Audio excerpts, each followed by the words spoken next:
scented. I'm not scented at all. Hello. And to whom this may concern. Hang on. Coffee.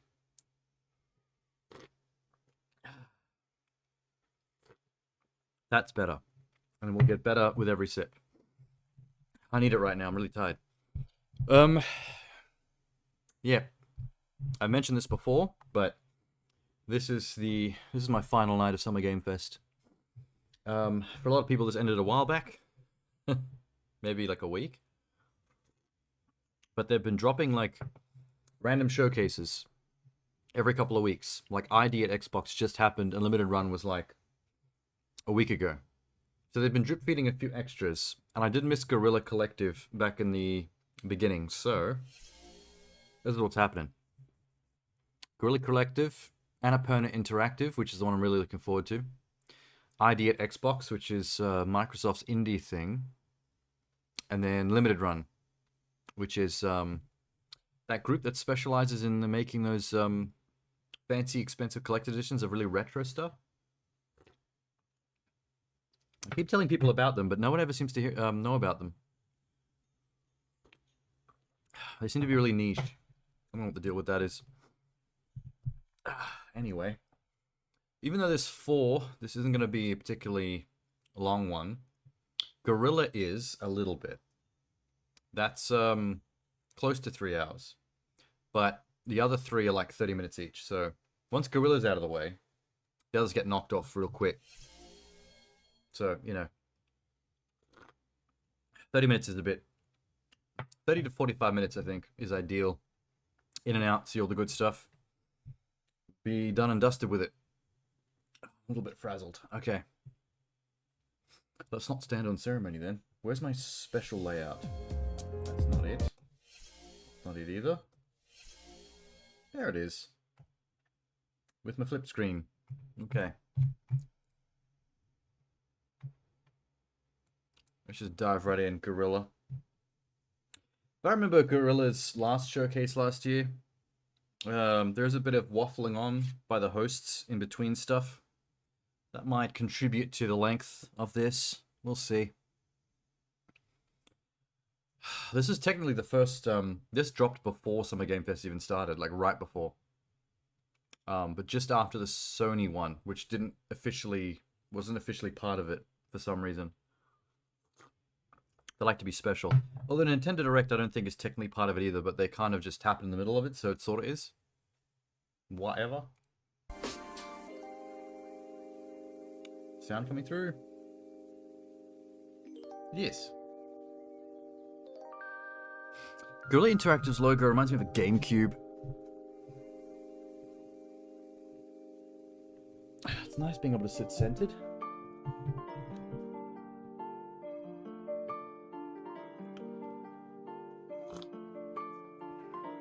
Hi, Guerrilla. Presented by what? What is cracking, everyone? Welcome to the GC4, the Guerrilla Collective 2023 Summer Barbecue Beach House Festival Showcase. We are bringing the heat that is going to set the tone for things to come during this wild week of gaming events. I am your host, J-Dub, aka Justin Woodward, co-founder of Is that the same lady that runs the Games for Dames? Is that what it's called? Advisor on the Black Game Developer Fund and Black where they interview female creators. I'm with my lovely co-host, the talented Jay Watts. Hey, Jay. What's up, Justin? Might be. I am Jay Watts, artistically known Maybe I should as look that up Jay, so I don't look like an idiot. I am the founder and CEO of Coexist Gaming. We are I promise I'm starting not off this week racist. of gaming showcases and events, which has come full circle with us filming at the Kind of Funny studio in San Francisco. Shout out to the KF team. Some history about the GC. It's so weird when they do stuff like that, but there's no crowd to actually cheer along. Due to the fallout of 2020 and no in-person E3. So we decided to come together with publishers, developers, game enthusiasts to organize and deploy showcases guerrilla marketing style and add some flavor and style. Oh, that's why they call it Guerrilla Collective. It's like guerrilla marketing for indie games. Giving people that flavor, that jolt. This year's no different. We are sparking off the summer sizzle by dropping some exclusive game drops reveals, dropping some updates, exclusive and game developer drops. commentary for their titles. It doesn't stop Man there, needs a though. thesaurus. After this show, we will pass the mic to our friends who will be making some more reveals and drops at the Guerrilla Collective Publisher Spotlight Show, featuring awesome Tiny new Build. game announcements from Freedom Games, Hype Train Digital. I'm sure Hype Train and Freedom Games are great, but if you're played in quite LA, a few Tiny Build we got games. some more stuff happening, so it doesn't stop there. In LA, we're going to be invading the scene with 40 new games at Wisdom for a lot, and we have a live stream with our partners Viz and the Completionist. More info at MediaIndieExchange.com, and we will also follow things up next week. I haven't heard his with name in a Black while. Voices in Gaming and Dames for Games, which highlights Black game developers. There they and are, women Dames for in Games the and game Black Voices in industry. Gaming. Check us out on Unfortunately, Twitter I at didn't GuerrillaCollect, not Guerrilla Collect, set them up to be watched and on at stream Indie Exchange and because everywhere they're else at Guerrilla Collective and Media they're not Indie really Exchange. Make sure reveal to tune showcases. into our Twitch, They're subscribe to our extended YouTube interviews channel with as well. multiple The developers, developers which means and it's basically publishers just people on the sitting in stream chairs have talking blessed about us with the Steam keys their from development games in their catalog. experience When you see the following QR code, on their grab upcoming your games, phones, but take a flick. it's your like it chance makes to a better grab podcast. great Like game. I sit and listen to those while I do We've work also on other teamed stuff. up with the exquisite folks at Valve to showcase our stream on their platform in order to support the devs. Be sure to check out the event page on Steam where you can wishlist, buy, or play the games that are featured in It's this cool event. that they QR code you to it. Definitely do that. That's helpful. Always helps. And we also have some If this was amazing live on stream, though, I sponsors. We wanna definitely would give a not have big got to shout that out QR to code all of scanner them in time for before that left helping the us screen. to make this thing happen. If it's a live Freedom, stream, you gotta leave that up for Hype longer, Train man. Digital, PlayStation, Raw Fury, Tiny Build, Assemble Entertainment, Akupara, Raw Fury. Astro, HeroCraft, Joystick Ventures, Neon Doctrine, Ravenage, Whoa. Razer, Steam. I was about Whoa. to say Stream. Yes Bird, Wired Productions, and Experience Tiny Build Studios. and Such a Raw mouthful. Fury, I've played a lot of Yes, stuff and from. shout out to our broadcasting partners for shooting this showcase and the developers on the stream. Twitch, IGN, GameSpot, Steam, and Kinda Funny for hosting us. Big up for the developers, always showing love to the devs who are participating and all that have contributed their games and resources to make this thing possible.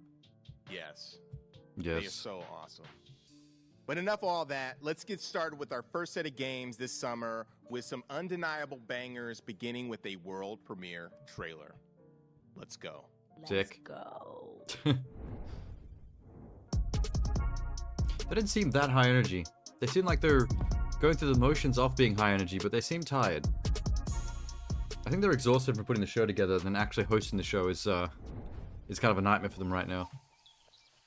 A pixelated fox came out of bush. I'm already sold.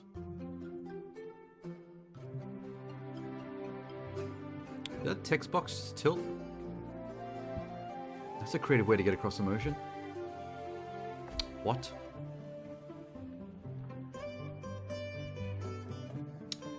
Is this a retro style RPG about rebuilding a train line across the land? Terra Memoria on everything. I'm stuck on that train track building stuff they just showed. I thought I understood what I was looking at until I saw that train construction viewpoint.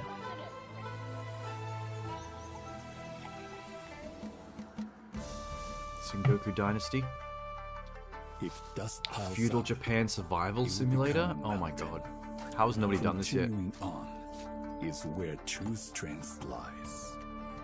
A tale How can has be nobody told done in this yet? Evening. A good question. A legend takes decades to build.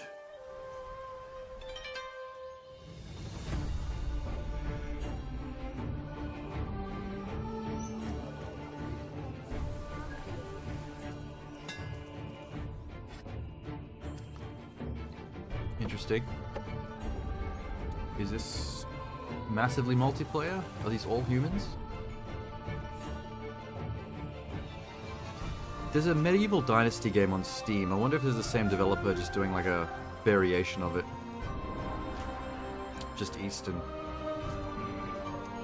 Well, there's definitely co-op, but I think most of the other characters were NPCs. A legacy that is larger than life. You will need to start a dynasty. Yeah, maybe it is. I think it might be connected. Because that other game has the word dynasty in the name as well. They might be starting a franchise of historical survival games.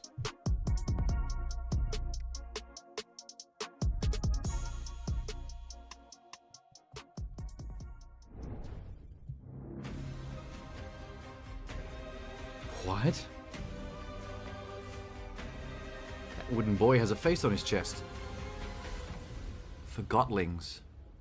Don't tell me that's the whole trailer. Oh my god. We were created by man. Oh no, okay. That was just the start. I was gonna say, Jesus. Mold his surroundings. I'm predicting a take on Pinocchio.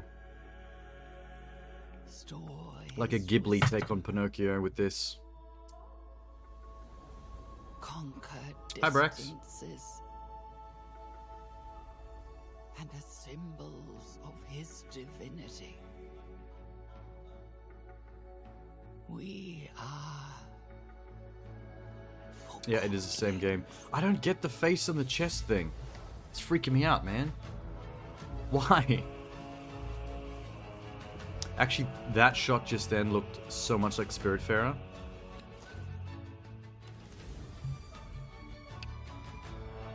Someone's definitely doing like their own Spiritfarer, but with a freaky main wooden mannequin with a face at his stomach character.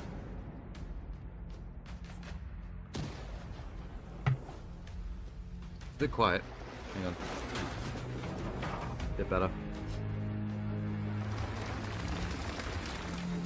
It's kind of like people always said that Spiritfarer was like a Studio Ghibli-esque game, but I feel like that game is like how a Westerner would make a Studio Ghibli-esque game. I feel like this game is how an actual Japanese developer, maybe even Ghibli themselves, would make a game like that. Nobody's It's just kind of beyond weird enough. redemption, Chelsea. Nobody. No matter who they are. What is this? What they've done. The right path. This is like always 90s there MTV animation. What the if fuck? we choose to walk it. Like Aeon Flux, but in cel-shaded 3D. I sacrificed my health, my body, my life, everything. Kit, how do you play this? Okay, this side-scrolling, walking. What do you want? My employers have a job for you. You ever heard of the Underground Fight Championship? I think it's gonna be some kind of fighting action game Oh, the game is with still story being RPG played, Chelsea. elements. You just never realized it because you're only a pawn.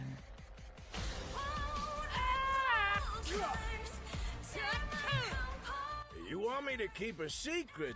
That's gonna cost you. I'm not gonna lie, this is like giving me weird nostalgia flashbacks to 90s MTV animation.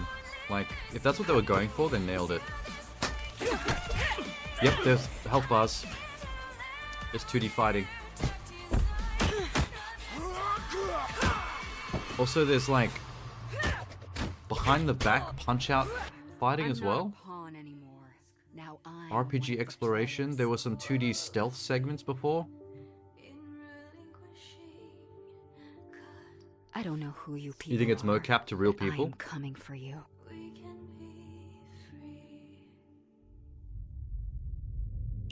Still afraid of the dark, sis. Not gonna lie, that was weird.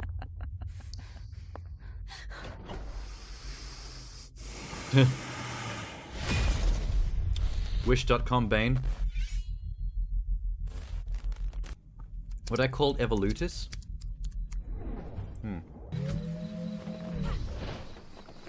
Oh, neat. From time to time, What is this? I ask myself, is it possible to miss something you've This feels never like known? Naruto Let for me kids. rephrase. Is it possible Like that little to ninja be kid. homesick for a place you have never been?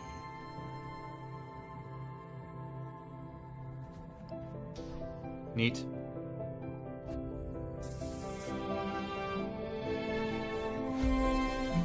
This is a very floaty I was child. born on Earth, but I think I have been homesick for Europa my whole life. Oh, he's got an urn on his back full of water.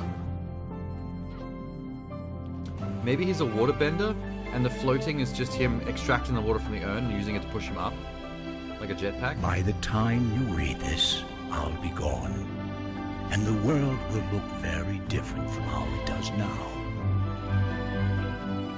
But the island should still be there. Cool, man. They built this thing to last. This is wholesome. Come to the island if you ever get lonely. Come here and think of me. Europa is an overused name, though. There's planets in the solar system called Europa.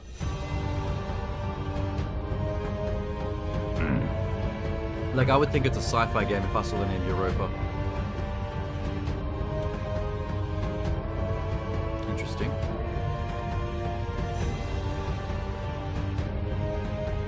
Isometric twin-stick boss rush game. Seems like all you do is fight colossuses that are 100 times your size.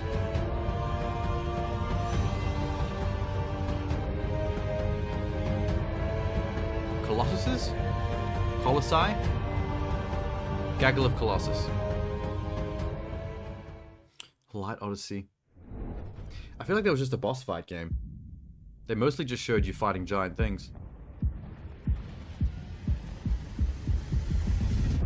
Old school.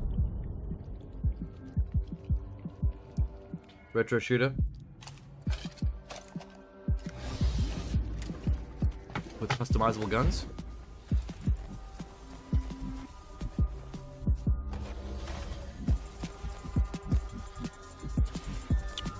Looks a little generic, honestly, design-wise. I think I'd forget that this existed.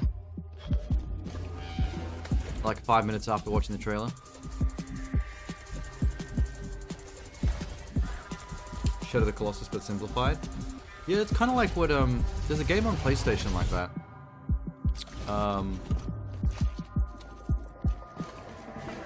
Something Souls. It's like pixel graphics and it's top down.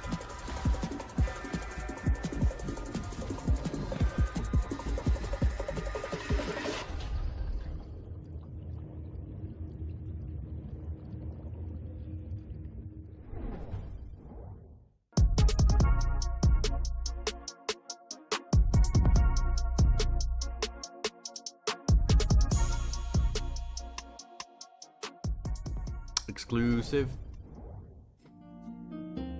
Aw. I wish I could remember the name of that game on PlayStation that was like that. Retro pixel animated Shadow of the Colossus. Oh, we've seen this. This was at one of the other Summer Game Fest showcases.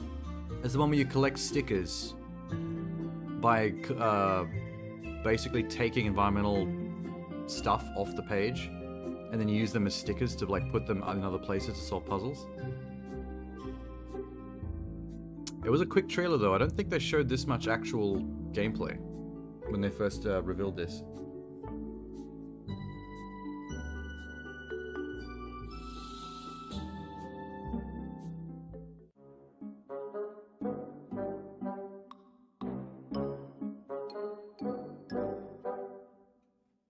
I wonder how malleable this is. Like, is it locked in solutions, or can you like use the wrong stickers in the wrong spots and they still do something? Or will it just not work if it's not the intended solution? I feel like it'd be canned. I feel like it would be really designed. You have to do very specific things so it doesn't work. Which is a shame, but as a newly recruited you know, if it's a good puzzle game, whatever. Your essential duties will see you scouring the deepest, darkest mines for anything of value. Tin, gold, maybe even treasures of a less common nature. Stepping into the boots of a new delvling can be tricky. Luckily, each time you risk your beard for loot and make it out alive, you can spend your ill-gotten gains on plenty of new tools and equipment upgrades. Assuming it's Minecraft. You can use your new resources to upgrade every element of your gear, or even construct entirely new support items. You can also exchange loot for skill points, increasing how for sure. hard you can hit, how far you can throw, and how much you can carry. Between cool. your adventures, you'll be able to relax in your quarters.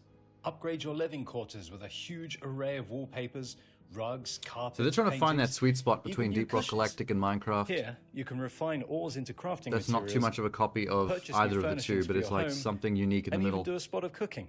You might even find special edible ingredients. Like, there's a lot of giving you extra special stuff. perks when you cook them into fully Room prepared decorating and meals. cooking? In the future, unlock the workbench to unpack and build flat-packed, newly purchased item blueprints, even following the included construction guide. Build a rail and minecart network to move your loot around whilst you dig deeper for rarer treasures. But remember, it's best not to get too greedy. These mines are ancient and unstable. One wrong boot could cost you your life. Dwarf Delve was developed I love how with he's a just love of punching holes in the exploration and ground. discovering shiny loot in mind. From sandbox titles such as Minecraft and Stardew Valley to rogues such as Diablo and Borderlands, I wanted to include as many secrets as possible within the environment. From puzzle dungeons to obscure items that would make players come together to solve and build a sense of community. The experience is constantly evolving, and I look forward to raising up our battle mallets together very soon. Not bad. I do feel like the more they showed of the actual mining gameplay, the more it is just Minecraft, though. I feel like that lent heavily towards Humanity's Minecraft thirst rather than Deep for Rock at the end. led to our greatest triumph Hey, is this Remnant? and our ultimate downfall. Why would they show a Remnant 2 trailer at Guerrilla Games Collective? This is We for more opened the indie door stuff. to worlds beyond Remnant's our quite big. comprehension. But from that door, an unimaginable High-pixel bit evil mining? called the Root slipped through and destroyed everything. It's funny how many like indie level games are basically just combinations of decades other back, more popular we games dealt the nowadays. Root a heavy blow. Bought ourselves some time. Most indie development is taking two things that already work and just kind of trying to fuse them We together rebuilt as best we into could. something that works Licked our wounds, either equally forged good a or is path something becomes forward, something unique and step original by by step. accident almost. But Just our from time is experimenting. running out. Everything is prey to the Root, and as long as they exist, we will always be hunted. This is a weird game to have in this showcase. That's where you come in. We need you to journey to some dangerous yet wondrous worlds. Whoa. And stop the Root once and for all. I like the big sparkly To cosmic lady. survive, you'll need to push every skill you've got to its limit. But we don't just need you to survive.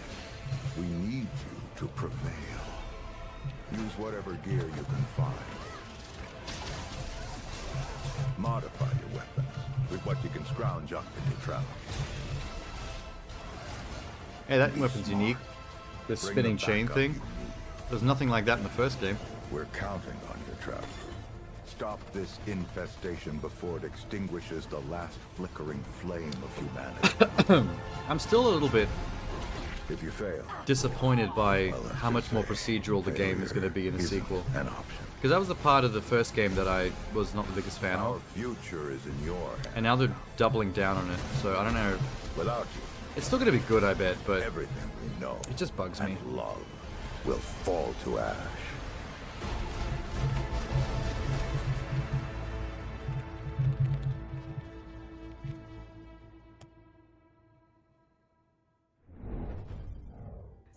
Light Odyssey came out of nowhere and is looking super interesting. It's great to have games from all over the world showcase at the event. Indeed. Once again, we've teamed up with the exquisite folks at Valve to showcase our stream on their platform in order to support the devs. It's all about the devs. Be sure to check out the event page on Steam, where you can wishlist, buy, or play the games that are featured in this very event.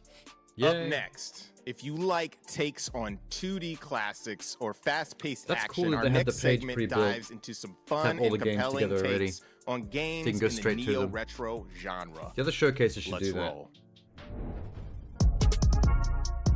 I bet there would be so much more pre-orders and wish listing if every showcase made it that convenient. More exclusives. Yeah. Saturday morning cartoon style. What? Oh, what?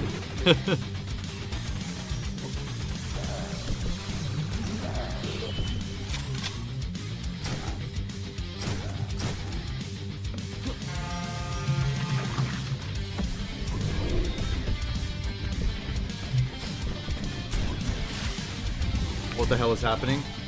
I think the 80s are happening. Both in visual and music. And these cutscenes are dope.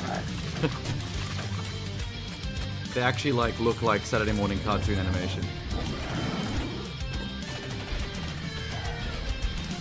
Pretty sure one of those playable characters is a warthog.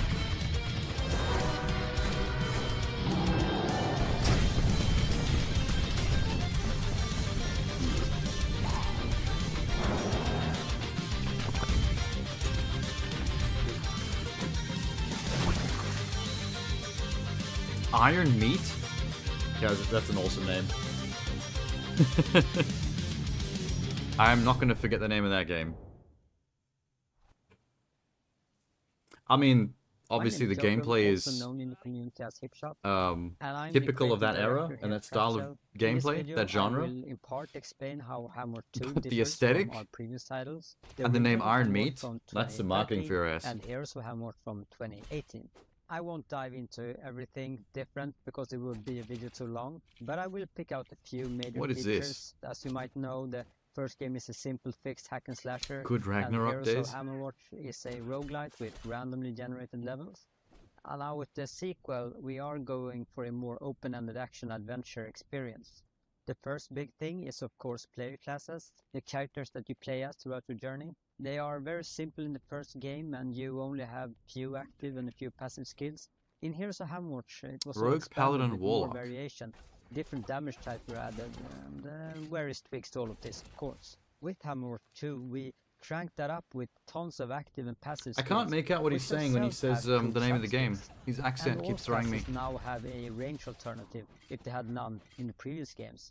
So it's actually possible to make an entirely ranged paladin in Hammerwatch 2. No shield, no sword, but whatever class you This take, is so much like Gauntlet. In the first game we really didn't have any items or gear. This is We like a had few pixel permanent graphics upgrades, retro but Gauntlet.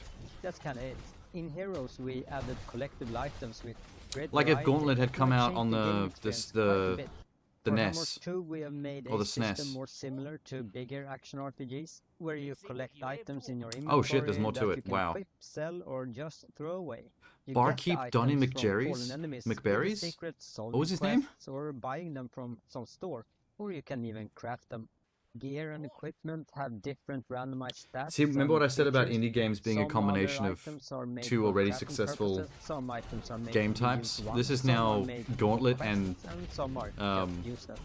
Speaking of quests, Minecraft. where we had very simple missions in both Or maybe previous games, Terraria. like finding those plants Gauntlet and or Terraria? that prison button, we now have a fully fledged out system with dialogue, different choices and rewards. This is not a good Quests trailer can be though. completed It's just in a various ways guy and can become very advanced. quietly Most quests you get explaining from chunks of the non-playable game to us characters over roaming around quiet in the footage. beautiful world of Hammerwatch 2. They didn't actually make a And trailer. while we're on the subject of world and levels, the first game had a very linear design path where Heroes had a generated level system that changed every time you played. In Hammerwatch 2 we have made a sort of a mix of that with some designed levels with randomized features in them, or levels generated from some kind of prefab composition mix. And for the first time you will now have a huge outside world to explore and take in. So those are some of the features in Hammerwatch 2. Take care now and bye bye. Hammerwatch 2, okay. Terraria and Ragnarok? Ah.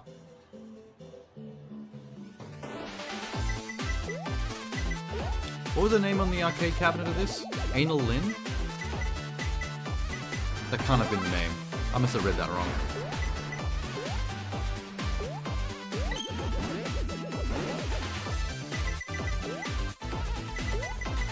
I don't really get the concept here. Is she just like parroting old games from the Game Boy?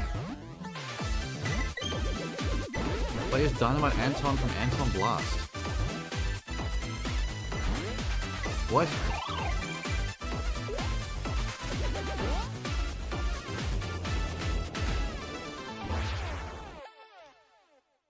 Annalyn, okay.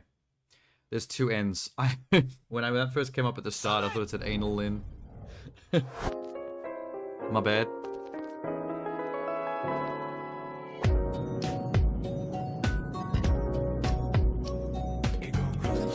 Ooh, this is magical.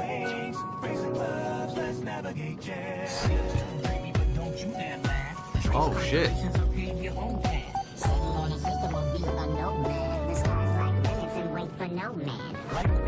Is this the actual soundtrack in the game? Because this is rad.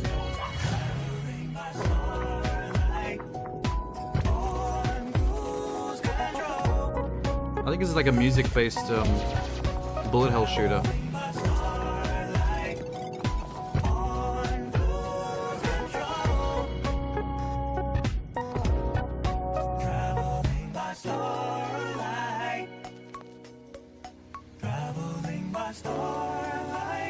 That's a lot of bullet hell back there.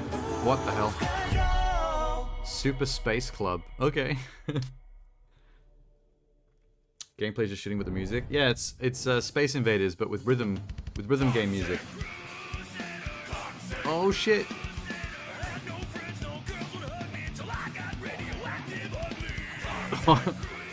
Okay, we've seen trailers for this already at the other showcases as well. It's the Ninja Turtles arcade game, but with the Toxic Crusaders instead. And it has a rad theme song.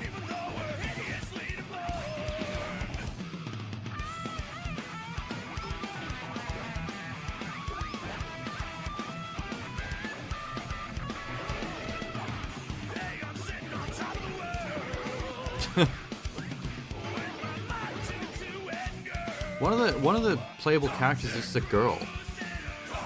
Look, it's a blonde. Everyone is like a weird mutant, but why is it just a random blonde? Come on, Crusaders! It's cleanup time! Cool.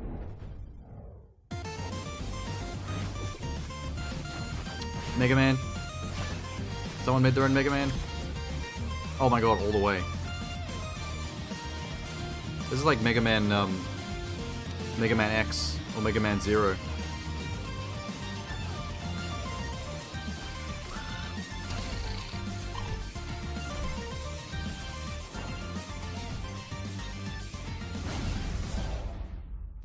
$30X. Even the title is like a Mega Man title. Wow. That one was shameless. Blonde people are deadly. You see those Karens? Blondies. Yeah.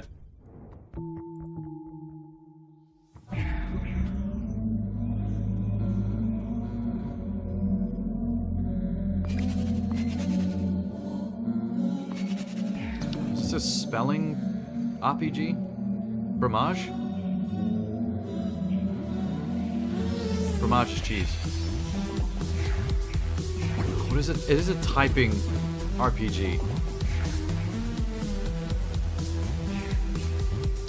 Oh my god.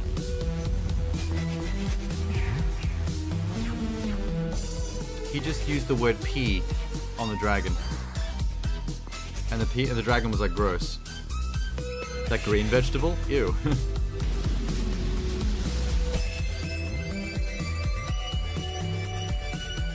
I wonder what the rules for this game are like. Are you allowed to type anything, or do you have to use specific letters in this scenario? Oh. You gotta build words. Punt. He punted the boss. Leximan. Get it? Because lexicon? Leximan? That's pretty clever. My name's Dynamite Anton. I would play that. I'm Destruction Worker. Some people call me the Dynamite Man.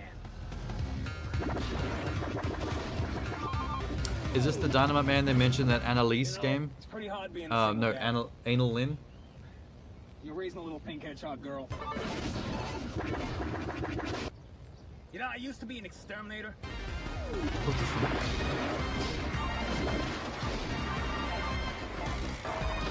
So old school. Even the sound effects sound like something from an arcade game. It was a really bad job. I would fall down sewers, fall down manholes, and I'd have to climb my way back up. And then my roommate would just tell me, "You smell like shit." You know, kids always come up to me and they're like, "Hey, Anton, say the line. Anton, say the line." And I gotta go.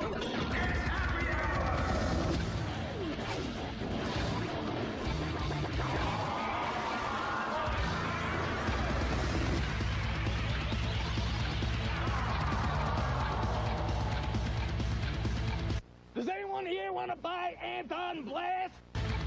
His beard doesn't move when he opens his mouth. Anton Blast, an It's the fakest beard ever. coming soon to Steam and Nintendo Switch. It doesn't go up and down with his jaw.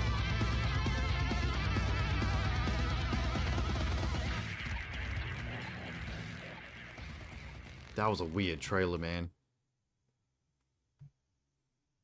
Okay. Stop it! I don't know, that one kind of creeped me out a little bit. Oh god, it's still going. You still here? Yeah, I don't want to be. So Justin, I know you're making some waves. Making that happen. You making waves in the Neo Retro games. Shout out to Graham of Legend for dropping his latest Super Space Club as part of the Black Voices in Gaming. What was one of your favorite games in the last segment? One of my favorite games, which kind of came out of nowhere, was Toxic Crusaders, side-scrolling brawler. It looks super dope. It's taking me back to my childhood with all the Trauma movies. Also, Anton Blast has this fast-paced, leveled-up Wario type of vibe. Super dope. Definitely make sure to check out those games on the Guerrilla Collective Steam page. Wish list the games, play the demos. It helps them out. I can't say that enough. Yo, shout out to Steam. Up next, we are raising the stakes and creeping into your mind like Freddy creeps into dreams with some new trailers in the horror genre. We've got an update for the Junji Ito-inspired World of Horrors. Junji and we're Ito? gonna mix things up with some fast-paced shooters. That sounds mad. Whoa, spooky. man. I can't wait to get my pants scared off. Favorite games are hentai. Junji Ito. I want to see what they're talking about with this Junji Ito inspired thing. If it's inspired by Junji Ito, it's going to be interesting. Is this it? This is what we're talking about? It's better live up to what they just said, man. If this doesn't give me Junji Ito vibe, I'm going to be mad. Welcome to Serum, an immersive survival game where you're trapped in a world engulfed by a green, toxic substance. You're stranded without any memory of how you got there, and a device implanted in your hand ticks down the seconds until your life is over. What? Okay, this is interesting, but this is not in order to survive, Junji you need to Ito-esque inject yourself with serum. at all. And that's where the game's unique brewing system comes into play. By mixing and matching different types of substances, you can unlock dozens of powers and hidden abilities that will help you survive. To extract the liquid, It's you'll Rust need to gather Bioshock. plants and hunt down mutated animals that lurk in the shadows.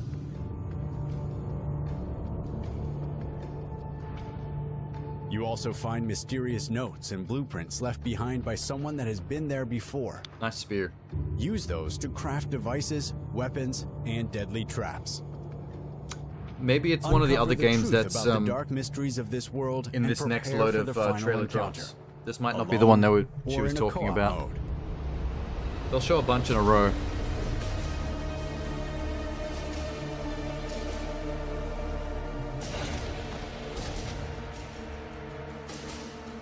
Maybe we misinterpreted what she meant by that when she brought up Junji. Serum. Life Serum. is in your hands. Serum.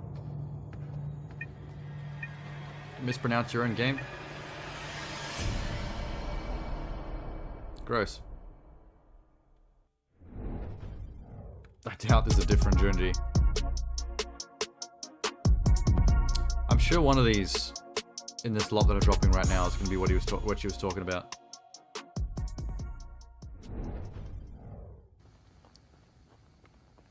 Oh my god. What? What the fuck?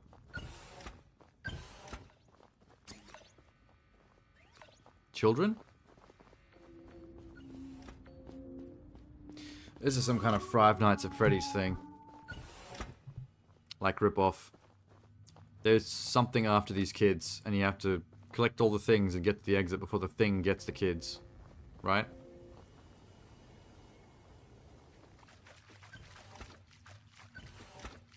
Child has gun. Wow. Children packing heat.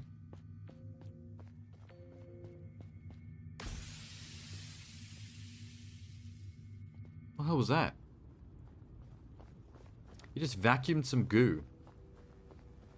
And cleaned it. I don't understand what's happening in this game. There's a thing. Ew.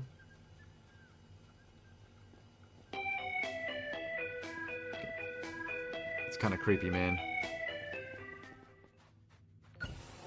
This isn't really a trailer either. This is just like someone dropping a bunch of footage in a show.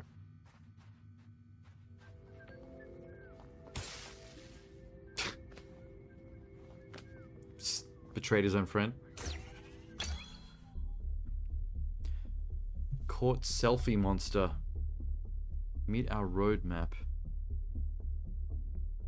Okay, so you're a bunch of kids doing stuff to try to catch monsters with gadgets?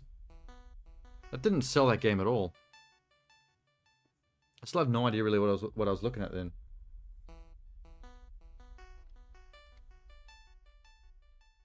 Oh, this is old.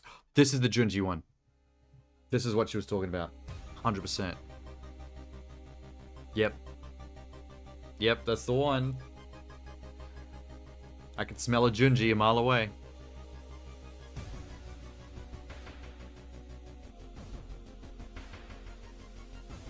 Really quiet again.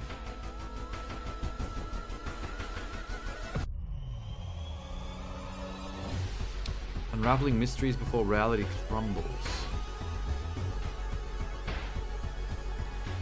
So it's like a motion graphic RPG where you're solving Junji Ito style horror mysteries. As if all of his stories are happening in like one RPG story.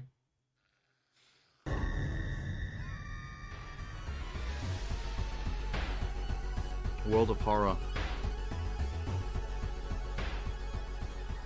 They probably should have just tried to get the license to the Junji stuff and done it for real, instead of pretending. They look pretty legit, style-wise. Milton, Missouri. Is this real footage or is this video game graphics? Oh, this is graphics. Okay. For a second, some of the shots look too real. The opening wide shots.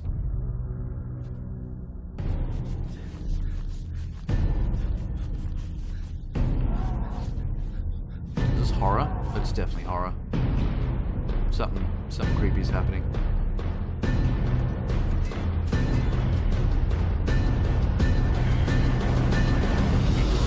Jesus. I feel like whoever made this is inspired by Resident Evil 7.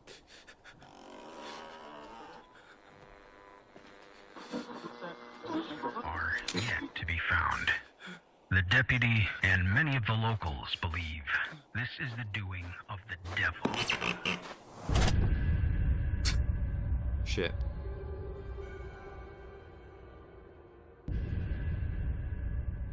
Numata. That's pretty cool. Hi there, I'm Sid, a dev Solid at Metric visuals. Empire. In our game Battle Shapers, you're playing as Ada, Please who's be reactivated to Resident renegade Evil 9 robot graphics like overlords this. who have taken over the city. Working Resident with Evil what 9 will little probably look even information better you by the and time Ada that comes have, out. you'll be gunning down hordes of enemy machines in our bot-busting roguelite. Ada is equipped to work all different kinds of cool guns, and if that's not enough, her fist will certainly do the trick. Once you've perfected wielding powerful weapons and abilities, it's time to steal some game-changing powers by defeating these ruthless overlords. Once you beat an overlord, you'll be able to equip and use their powers, unlocking online sick game new suits like, and matching Overwatch? gauntlets. But let me warn you, getting these cores will not be easy. The road ahead is full of danger, like corrupted towers and enemies. It's clear these think it's a overlords single are player. not playing around. It's up to you to save Which the is city weird, of because New it's Elysium single and player, bring but it back looks and the plays like utopia it's it a once was. online esports competitive shooter.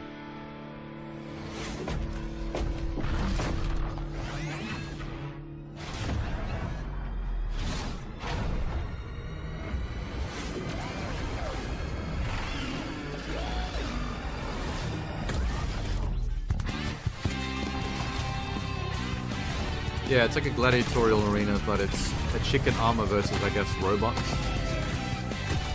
It's just blowing up robots in arenas.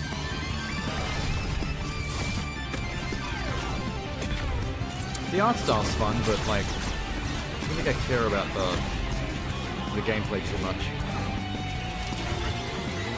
It seems like it would get generic pretty quickly. And what's the name? Battle Shapers. Battle Shapers? What does that mean?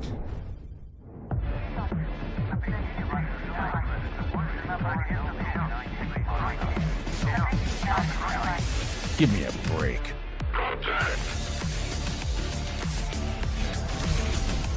Is this still Battle Shapers? Because if it's not, this looks exactly like Battle Shapers.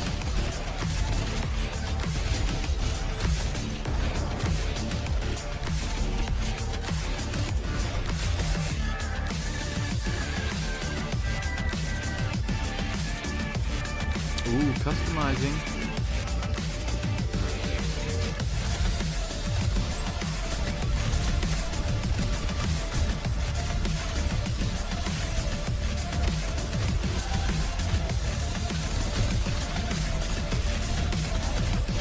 This might be a new game. This might be a different game. This transitions so seamlessly from Battle Shapers, so like I can't tell the difference. You're not done. Get back in there, Agent. This might even be a roguelike from the looks of that upgrade menu.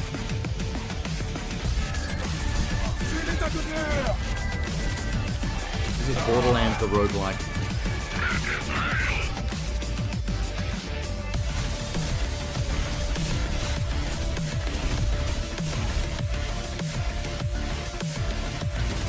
Destroy the corpse. Killing a man wasn't good enough. You could also destroy his corpse.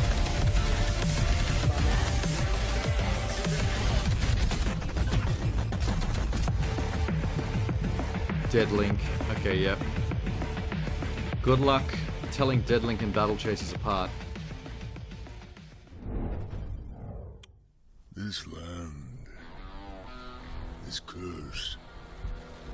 I bet they both those games development teams thought they had some really cool original art style stylization thing going on, and then they just made the same game as each other. Roam's only death. It came with the white man on his iron horse.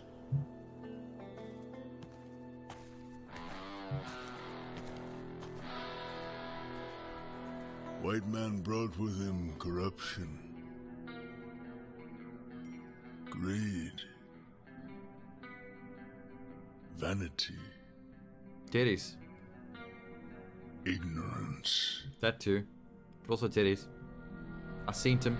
He killed on holy ground, and the Great Spirit has abandoned this place. Is this gonna have?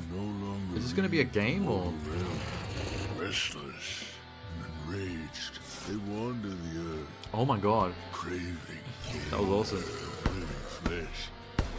No longer interested in the titties. It's a zombie. It's a skelly zombie. Even for a stupid white man. Would still smash. Light still Would. flickers within you, stranger. Go now. Leave this place.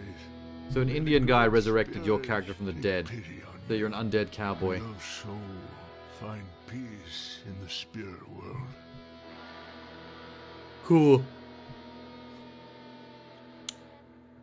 Blood West. There's a lot horror stealth shooter. Okay, that's not what I expected it to say. I would have liked to have seen some of the horror stealth shooting. To be streaming and YouTube I would love to see what the game Twitch looks famous. like. I can already see it. Blood West is a great addition to the throwback FPS gore fest from back in the day. So it's going to be looking forward to being FPS creeped as well. out by all of those titles. Stealth first-person I mean, shooter. World of Horror, we've had that in a couple of showcases. It's been a game changer in the genre. We can't There's so wait many for the gothic updated version of fantasy that westerns release. now, where they combine western with super dope. supernatural Before shit. we move on, we want to thank all of you all for tuning Like Weird in West. and checking out the games in this showcase. But after this, there's going to be more. We have a showcase with our friends at Freedom Games, Tiny Build, and Hype Train Digital with the Guerrilla Collective Publisher Spotlights. Yes, we do. And also, make sure you check out our Mix merch store to support us. I don't know what We've Mix got does outside caps, of doing shirts, these showcases. Pins, the whole nine, to make you wet with amazing drip. Mad drip. Coming up, we're also going to take you through a tour of various up-and-coming RPGs Combining and them titles doesn't that seem to will be have you taking up epic side Ooh, quests RPGs. with style. Yeah, let's get to RPGs. Grab your maps, potions, the turnbuckle, and your favorite classmate. Turnbuckle. And let's hop in. Let's get it. It's going to be a wrestling RPG. I'm calling it. I think that's what she was referring to. Cool. No, wait, what's happening? Demon School? By demon school, do you mean regular school overrun by demons, or a school for demons? And this is just every day at this place. This is normal operating procedure. Yeah.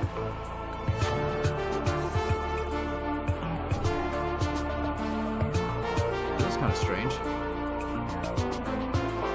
This art style with the turn-based combat kind of thing is kind of unique.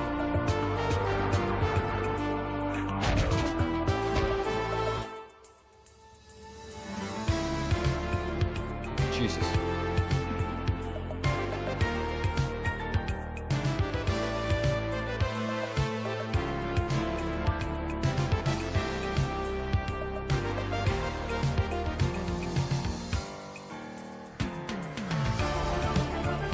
What the hell? I don't know if some of these are showing are meant to be bosses, but there's some really funky, giant, supernatural, demonic, crazy shit in this game. Look at the side of that head, and his brain and eyeball just fell out.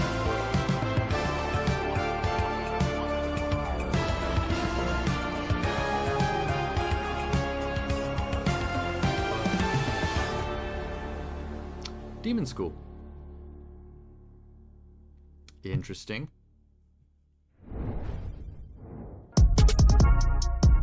World premiere.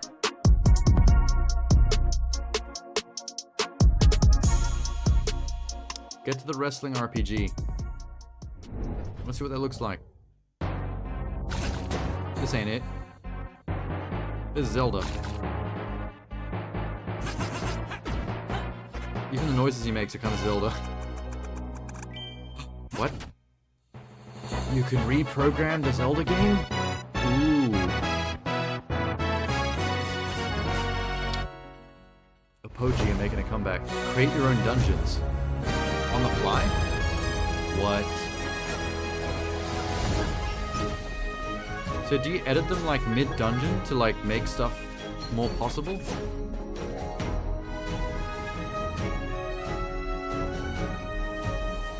Okay. What the fuck?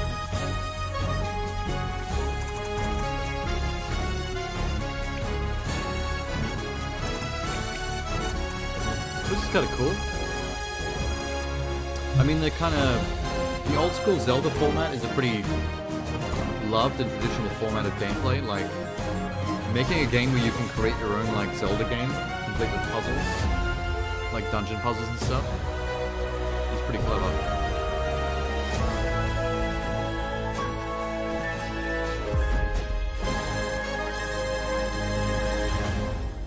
Questmaster.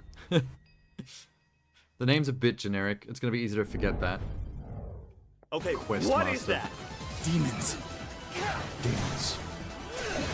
Being a bishop ain't easy.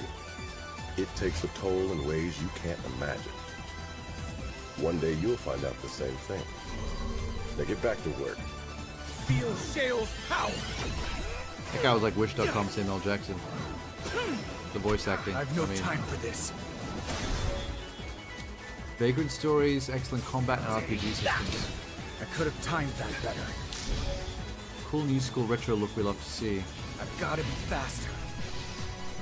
Connecting this to like Vagrant stories probably a good idea marketing wise, because people love old school RPG gamers love those games. Death is only the beginning of the final voyage.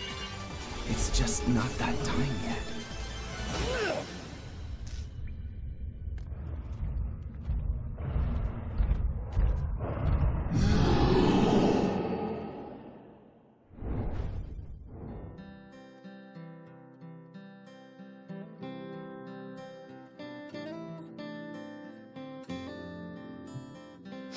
Waifu. Always a waifu. Wait. This looks like the Witness. Why does these graphics and those terminals look like the Witness?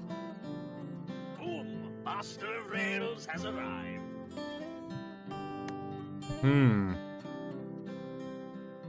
The Witness doesn't seem to have any waifus. Ready for another adventure? See, this shots like this with these computer terminals look so Witness to me. Like, do you walk around this environment doing puzzles, or what's the deal? A Bonnie Odyssey? Okay. They didn't actually show you what you do, though. They showed, like, the in-game world, walking around the island, but they didn't show you what you do on the island. Aside from walking around and look at stuff. I'm gonna assume it's basically the Witness, with its own unique puzzles, and that's it.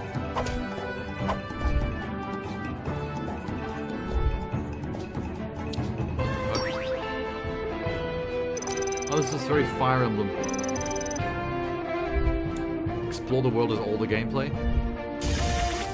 An island wasn't that big, man. That's gonna be a 40-minute game. Tops. Yeah, this feels like Fire Emblem to me.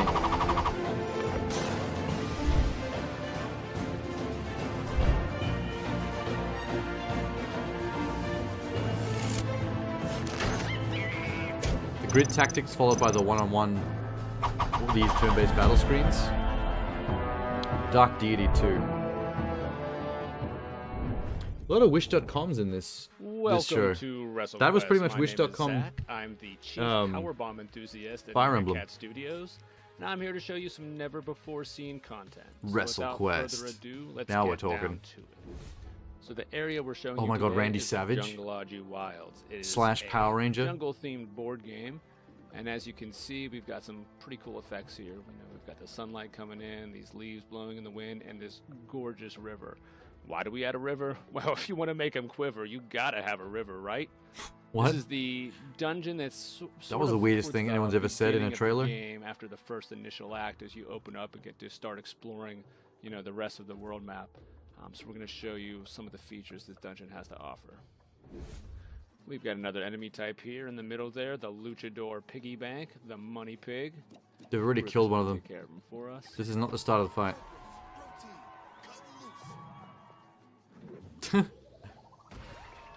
Pile driver. Notice how he shattered there. Not all enemies will need pinned. Only enemies that are wrestling based or sort of like tough guy characters. So the turn-based RPG battles are like Bug Zapper here. based on wrestling rules. You actually have to pin the enemies to the mat. As Or you for- get even for deeper a into 3 the count. Lodge, you'll come to this area, the Bright Light Caves. As you can see, Yeah, there's not another massive trailer springs of again. fire that are hot enough to melt the shades Some right of the off your trailers face. are just them with quiet footage, and then they just It's not explain quite what the an enemy. game is over Every the top. enemy in the game has a certain That doesn't count as a trailer, man. movement pattern that if you That's like a watch and wait, you walkthrough usually or a sneak by demonstration them. video. A lot of times that forces you into a decision of, do I want to fight this guy or that guy over there because of the way their patterns overlap. So the Bright Light Caves have these colored rocks and these light bulbs, and you can find colored sheets to place over the light bulbs. So when you place a sheet, it changes the light of the bulb, which, if it matches the rocks, makes them disappear so you can continue on your way. And it gets more complicated as you get multiple sheets that you can combine for multiple colors, multiple rocks blocking your way. But if you manage to go through everything, there's some unique rewards you can find here. Here we are at what appears to be another statue area. What could it be with these scaly, slithering... Oh my gosh, it's Jake the Snake. That's right, Jake the Snake has a Roberts is snake? here in WrestleQuest. We can't do a WrestleQuest video without talking about our main guy here, Whoa. right? Macho Man. That's right. Just the map there screen? are multiple Macho Man statues across this gigantic world map, and if you visit So it them is all, Macho Man you Randy just get Savage? the best prize. It's actually him? Thank you for joining us on this tour of Jungleology from WrestleQuest. It's just that was one of barely the many, anything. many areas in the game's massive world. We're excited to get WrestleQuest into your hands later this summer. Until then, This game looks stay cool, sweaty. but I want to see more people get pile drive off the turnbuckle or pinned to the mat in RPG style. Memories are more than it seems.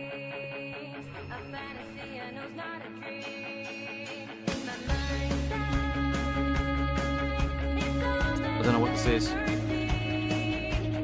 There's a lot of kids.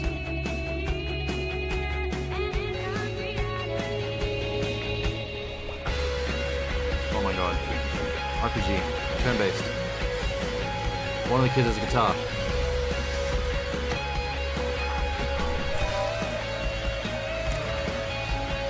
I need an explanation for why everyone's relying on these kids to save the day and fight monsters. This seems like a fantasy medieval world, but there's probably plenty of adults that could be doing this. Normal kids killing weird things. They look like normal high school modern kids that were like transported back to fantasy days. That's probably the plot, eh? They went down to the creek in their regular suburban 1990s town or something, and they got sucked into a portal into some medieval fantasy land, and they had to save the day. Griffith Academy. Alright. Whatever. Oh my god. Is that Mr. Toad? Tactically lead your toads is a thing they actually put on screen just then. It's also a card game.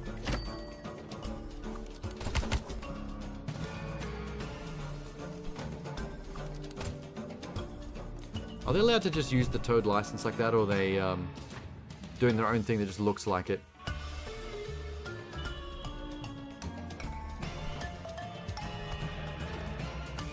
A game about frogs? Oh, there's games about frogs every single year at Summer Game Fest. There was like 6 trailers, separate trailers for games starring frogs at the last year's one. I don't know what it's about frogs.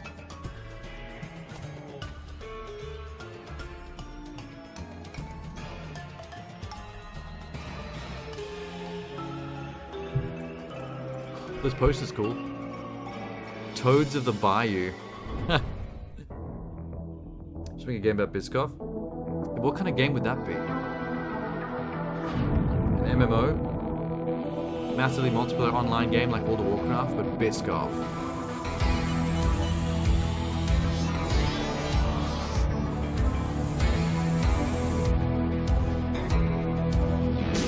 Cool. Stop the Archangels. Oh, it's tactical turn-based Neon Genesis Evangelion. With tower defense elements.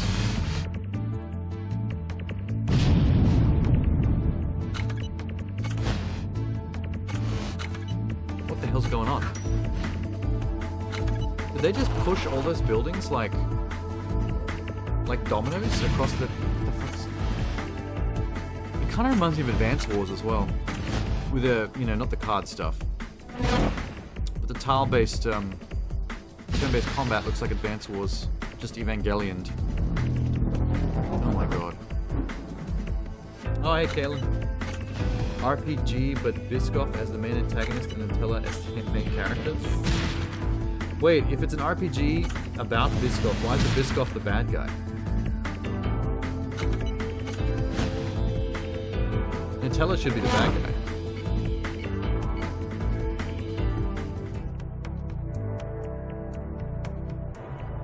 It's hard to do trailers for complicated games like this, because you have to show like a lot of minutiae and menus,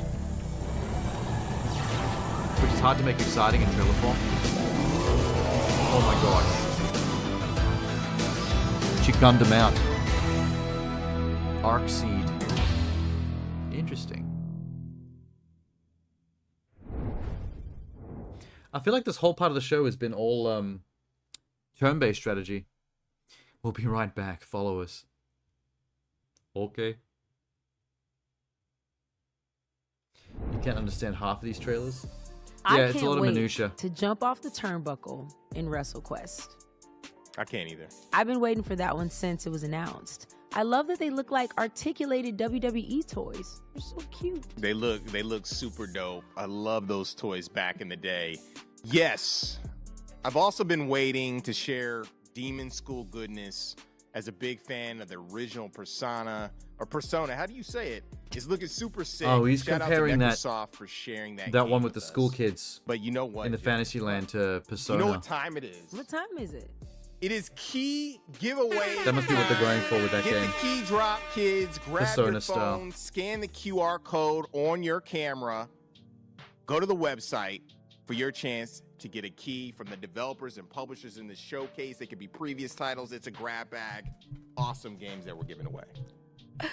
So up next, we have some really big world premieres and exclusive updates on cerebral games that will make you take your time before making that crucial decision that may be the difference between life and depth in games that have that strategy. She put the and in games in the end there in case you thought she meant you thought she was threatening you in real life.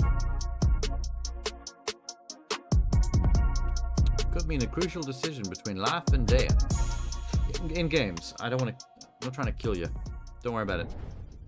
Just watch the trailer. Welcome to Crashlands. 2. Explore a world filled with wonder. Look at that running mystery, animation. and some of these things. And then slap them. Yes. And slap those too. Just slap it all. Except these. I love this. The great outdoors Dead. isn't so great when you've got no indoors. Best to make a home for yourself. Building? Not just yourself.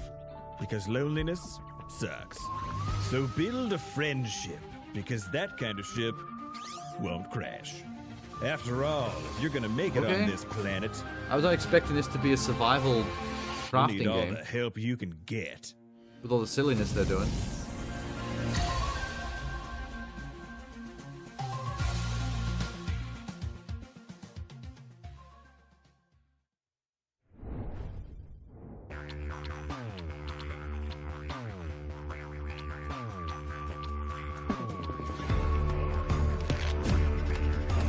What cards? I haven't been feeling cards that much lately. After the last couple of card-based games I played on stream, I think I'm a little bit burnt out of the card stuff. Still. Can I slap enemy ass? It looks like you can. It looks like it was slapping everything.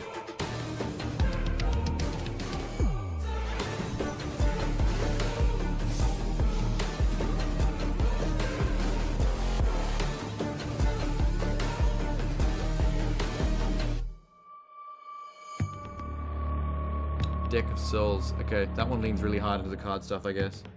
They put it in the name. Time for a change. Cool. A fighting game with cards? Now we're a Street Fighter card game. We're getting like every genre combination of the sun. You wanna fight? Can't catch me.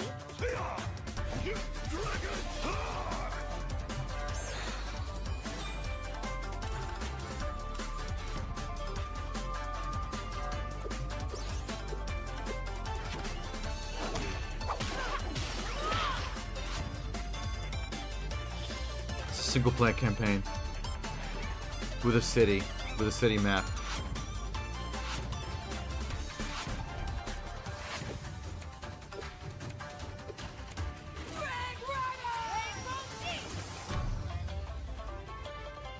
I mean, it's kind of clever. Yomi 2? There was already one of these before? Okay, so not that original if this is a sequel. Fair enough.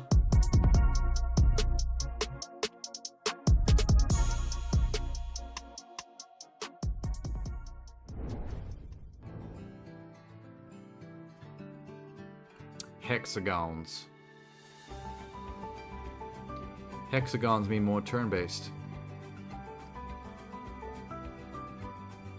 Wait, what do you do? Oh, it's not a strategy game on a hexagonal map. It's a game where you're revealing a map like a puzzle game.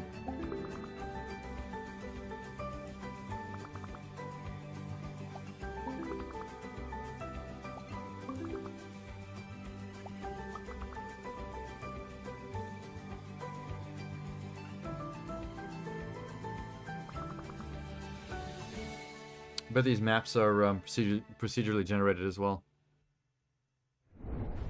So the map spawn can basically screw you, put you in a shitty position. You think there's already a game like this? Yeah, I think I know what you're talking about as well. Nordov something or other. It's a very difficult to remember name.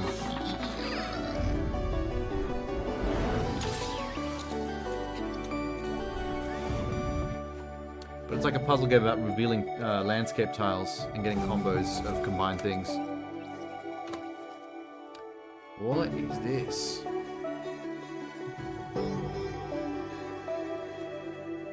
Pixel Satisfactory?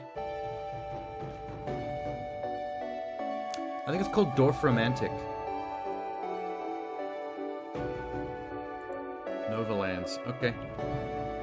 I think that was basically the game Satisfactory, but with Stardew Valley graphics. Welcome to Jumplight Odyssey. Dorfromantic. I was right.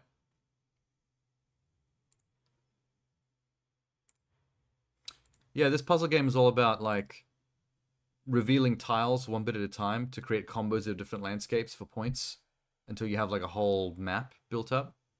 But it's all about, like, puzzle piecing the map together. You're not playing on the map like a turn-based strategy game or anything. It's just a chill hexagonal map puzzle game. This is the only game I can think of that's anything like what we just saw. So this is not the one you were thinking of, then I've got no idea. And let's take a tour of the SDF Catalina, because that's you.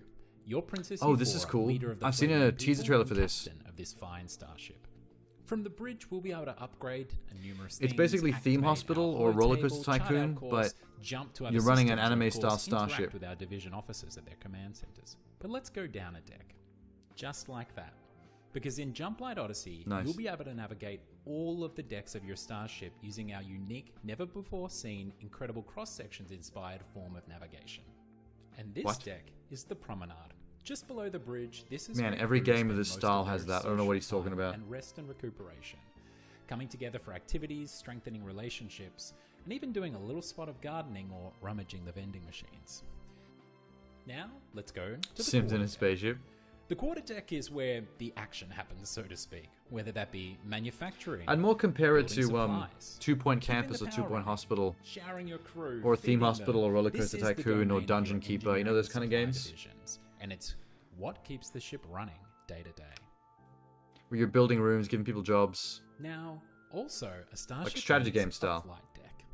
This flight deck is where you'll scramble your fighters and launch all of your away missions. Cool. Away missions are a crucial method of gaining resources from the systems you'll be jumping to. And the last of the Catalina's Or Evil main Genius too, decks that I is played the recently low on deck. stream. Now, usually the lower This deck kind of game when as you well. start a run is largely empty. But as captain of the starship, we've built this out to our design for the needs of our crew and our mission. And next up is something that we've never shown before. This is the Jumplight Drive. In the engine room, you'll find the capabilities to harness starlight, raw starlight, in a somewhat stable form called Jumplight. Jumplight is what will power your journey throughout the stars and hopefully to the Forever Star. There is so much more to show you of the SDF Catalina. So they're looking but also for of a solar Jumplight system to Odyssey, live in. Our starship adventure sim. They're looking for In their the Forever coming Star. months, we'll be revealing Like their new more and sun, more about this basically. title. So please, wishlist the game, join us on Discord, and come along for the journey. I'm intrigued by that.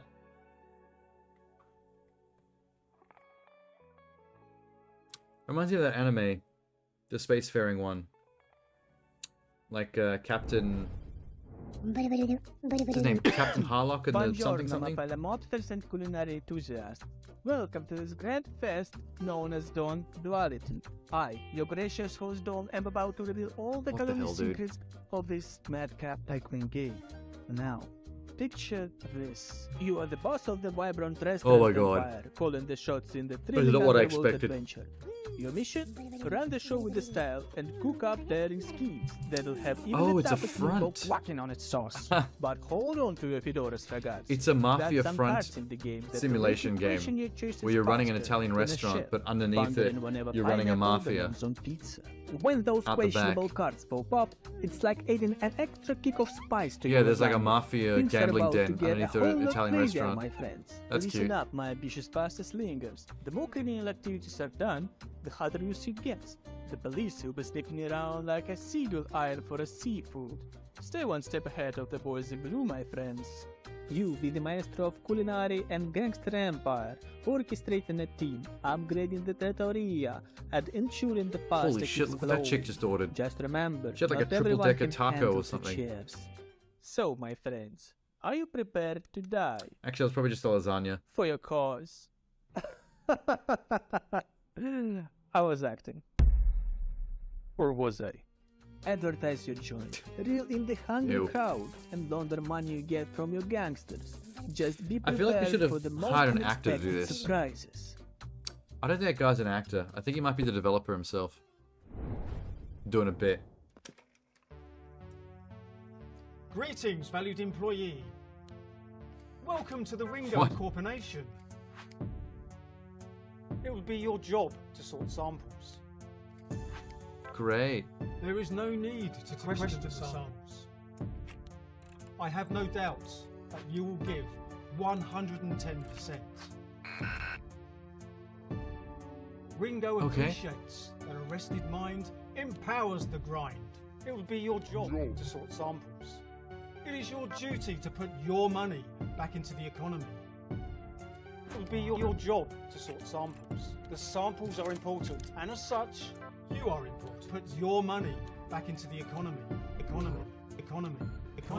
I mean, Rested cool. mind, rest. The graphics remind me of like rested old mind. DOS computers, There is MS-DOS no need computers. to question the samples. Question the sample. Question the sample.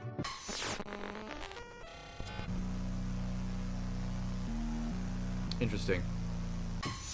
Greetings, employees. I'm Vicky. And I'm Sam. We are Canteen, the developers of Corporation The Sorting Process. Kind of reminds me of Papers, Our Please, upcoming dystopian where you like do game. one repetitive minigame like a thing the entire time. Is Max, a lab technician working for a corporately owned state. Oh, we're still in the same game. I thought they moved on to a different game. It's still the same trailer. Life sleep cycle of the daily grind. Here's a breakdown of what that looks like. In your day job, you will sort samples. The quicker you organize them, the more money you will earn. But there's a catch. Your manager will change the rules and add complexity. We've tried to emulate the This is satisfaction Papers, of a job Please. well done and the frustration of arbitrary tasks. You might be wondering what you'll do with all the money that you make. The Ringo Papers, Desktop please. PC gives you access to the shopping catalogue and pay-to-win games. But your first priority should always be your bills. What the fuck? As you progress through each day, you will uncover the linear narrative through daily news, surveys, and state-designated chat companions. State what? Along the journey, you will find game State worlds designated responsive to chat you, companions. surprising Alright. ways. You? However, your routine will be This disrupted dystopian when fascist different government? rebels, dissatisfied with the system, invite you to question your place in the world and uncover It always the is though, truth isn't it? behind the samples. It was that in Papers, Please as well. This is spoiler-free prologue for you to try on Steam. We can't wait for you to play Corporation. Thanks for watching. Work hard. Corporation. By Canteen and Platonic. Not familiar.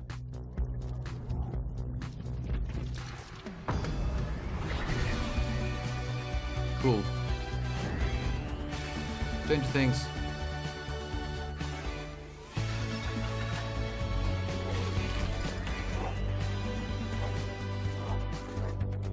So it's a story-driven adventure game? No, this is, Oh my god, this is Kingdoms 2 Crowns, but like 80s Stranger Things version. You won't know what that means if you haven't played Kingdoms. Oh, it definitely is. Those are the same creatures.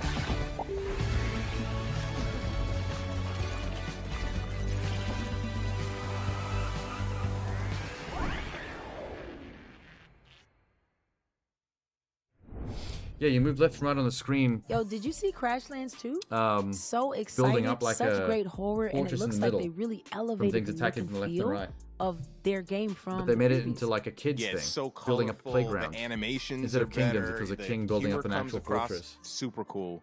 And as a fan of the fighting game It's a genre, clever twist, but I I like don't what know if it'll Yomi be 2 is doing as good by as the elevating their original. game as well. I'm a FGC fan. I know you are. It's my world. For sure. Yomi 1 was really cool. And the card game is I was gonna say it's delicious. You know what I'm saying? If you like those titles, make sure to wishlist them on our Steam event page. Pre-order them wherever they are available. Xbox, PlayStation, Nintendo. Show them some love by downloading the demo wherever they're available. Quick reminder that after the Guerrilla Collective showcase, stay tuned, because we have our Publisher Spotlights showcase coming up next, where we are going to be showing you games from Tiny Build, Hype Train Digital, and Freedom They keep Games. pimping this part of the show, but they never get to it. More from Nova Lands, which is a really awesome game. I'm here for it. I'm glad that you are. Thank you. Thanks for being here for the game. Random high five. Okay, so we shared games that are horrific, strategic, and downright hardcore. And now some we're just gonna bad. slow down and get into our more creative, But I won't tell you which stylistic, ones. and cozy bag to share some games where we get into all the feels, as well as push the envelope on game design and artistic expression in ways they might not expect. I don't think they're ready. They are not ready, but we're gonna get in and get cozy. Cozy, baby.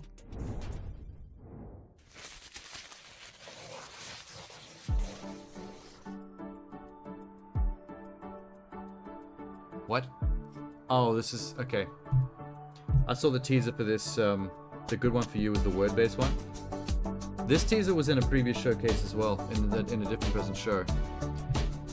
It's a sticker designing management game. You run a sticker design company, and you make stickers for clients. I mean, it's original. You can't fault it for not being original.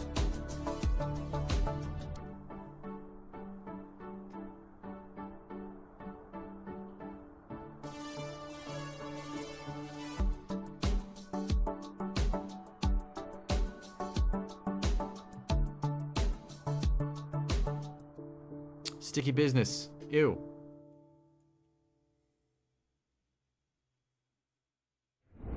Unfortunate name.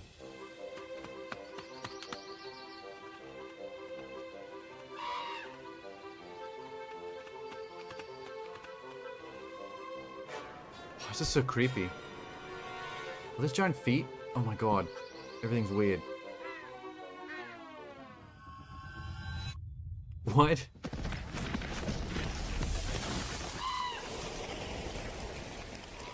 Is this gonna be a game where you play as a giant disembodied hand? Trying to get your arm back from a bunch of evil feet? That bird just passed out. Oh my god, you are a disembodied hand. What? What?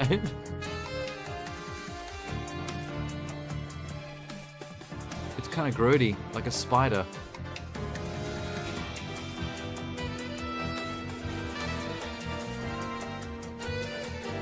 It's kind of clever.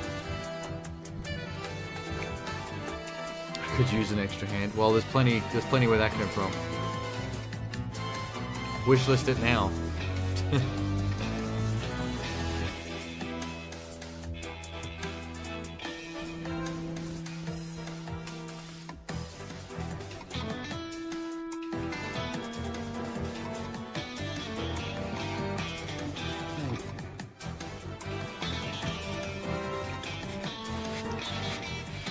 I like the flick attack.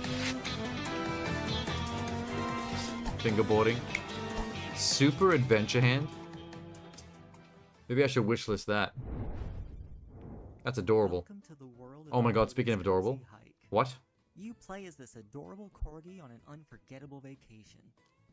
Along the way, you might stumble across Rusty. He wants to start an This is a really animal quiet sanctuary trailer. and needs your help.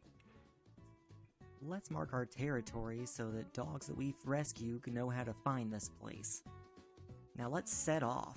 This dog has no On your animations. hike, you can choose where to go and what to do. Look, it just kind of like Maybe hobbles. you'll climb the mountain. Maybe you'll unlock all of the island's secrets. It has 2 animations. It's feet wait this a way, second. feet that way, What's that? and then it just goes like Beach this. Chair. Ugh, I can't resist the urge to relax for a little bit, take in the sun.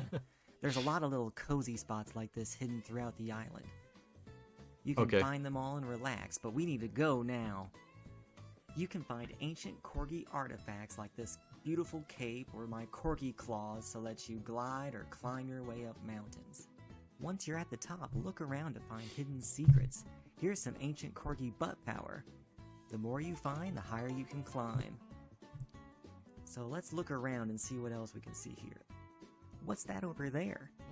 That looks like a lost dog we can rescue. Let's go see if we can get him. So we'll just glide our way down. Ooh. Now let's just climb up. Oh no, we don't have enough corgi butt power. We could Climb on the find more, vines. but let's find another way up. Oh my god. I've got an idea. Maybe we just need some fire. So let's just go over here, grab one of these sticks, we'll light it on fire, and then we'll see. I love what how we you can say do. Paw Patrol a bit Let's be better, but careful like not to there's cause any corgi chaos almost no around here, graphics to though. this or We don't animations. Want to burn anything. But let's see.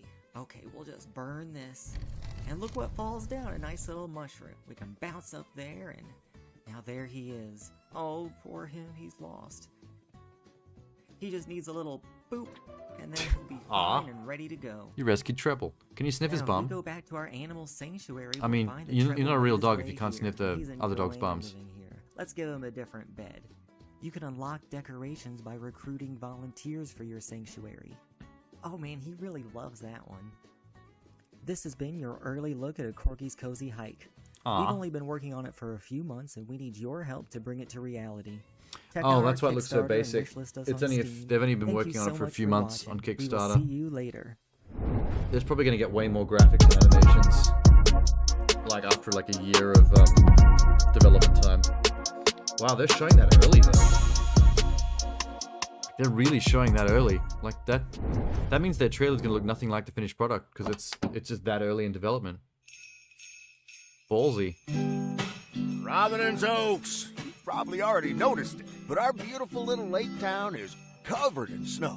And to answer the question that's on everyone's mind, yes, we will have a white lake. Shiny wrapped boxes underneath green branches. I know What are this the game. chances I played it's this on stream. December? It's the sequel to Lake. The cold winds blowing through the mistletoe. Has to be. And stockings are floating up by the I remember driving this mail truck around But town. here's the thing about Christmas. They Delivering say it people's don't parcels. mean nothing unless you got But the somebody thing is, else there's 3 to different share names to that with. game, and 2 of them involve you leaving town. Hope you had a good one out there. Can't complain, Frank. Now it's just one more day till Christmas. And Meredith coming over. Ooh. But I'm alone this Meredith is coming back. I wonder if they'll let you continue your save file or actually select what your ending was in the first game so the storyline is accurate. kind of special holiday.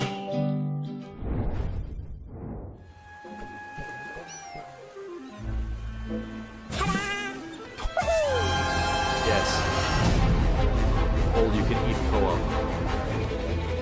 I do believe I've seen a teaser for this at another showcase as well. Look at him go.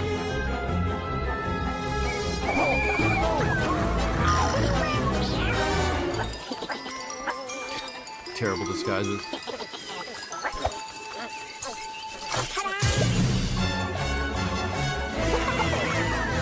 The chaos simulator.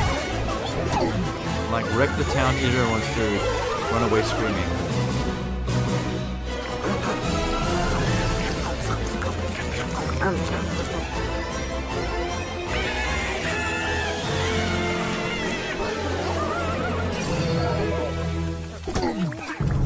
Pigs. Pizza possum. He was eating way more than just pizza. Hey, I'm here to tell you about something a little different.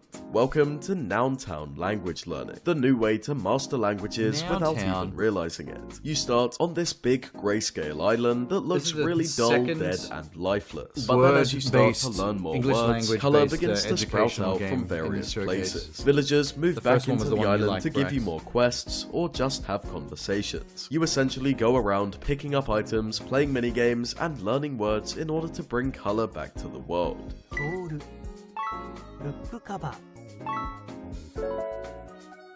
Sanuki. What? Diary. It's like you're playing some kind of like game show. Haburashi. Like word-building based game show. If you want to learn a new language but are tired of boring textbooks and 100-day streaks, then you need to check out Nountown Language Learning. The game features over 1,000 of the most common words and phrases you need to master, and you can learn all the major languages like Japanese, Korean, Spanish, and more. Once you've learned some new words, you'll gain access to a ton of minigames to test your learning.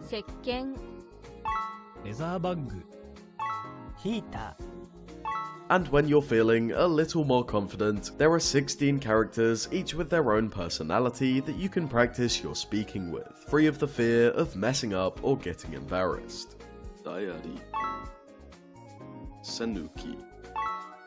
Spoon. Toretto pepa. Toretto pepa. Mofu. Tofu. Oh, mofu. Nountown is available to wishlist right now on Steam, and is releasing this summer with console versions. We're getting very close late to the to resurrecting the era of Mavis Beacon teaching us typing.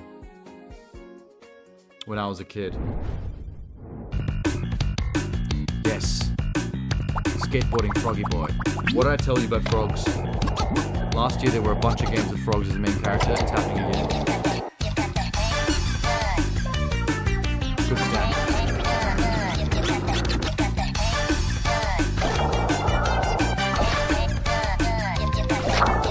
Indie gaming loves frogs, man. I'm telling you.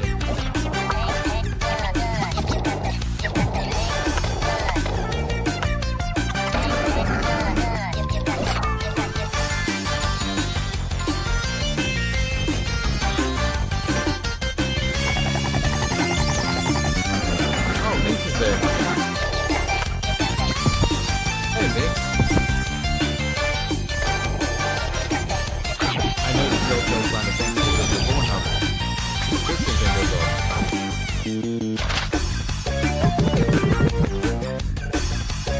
New deal I'm trying to see. Oh, I'm doing my final Summer Game Fest stream of watching all the showcases. The last one, ID Xbox, just came out like a few days ago, so now I'm doing the last couple that I missed. Those games look so fun and cozy, very inspiring. Who wouldn't want to go skating with your homie Ollie the Frog or thumb your one of the way trailers through before was really, really ridiculous quiet, so I shenanigans turned with it Super Adventure really and it like looks up, like and I forgot to turn it back down again when the loud trailers came back. Sorry about that. Word. And the update to Lake looks super serene and peaceful. I just want to put on my mailman or mail woman male person outfit. They're doing a and bit. deliver packages. So definitely check out those Been games. 2 weeks on since I've Steam, seen your face. Wishlist them. Follow Did you see the clip that I developers and sent you? support The one all where the I work said they like put this their is heart exactly the kind of clip you would have clipped if you were there for it. Keeping with the pace from the last segment, we are going to get into some narrative, story-driven games, starting with an adventure One of those clips puzzle that you game do that to is charming as it is beautiful, and get into some to bust me. cyberpunk noir. You know what I mean? Like throw with me an under the bus. update from the team Evidence developing collecting. Phallus. Let's go.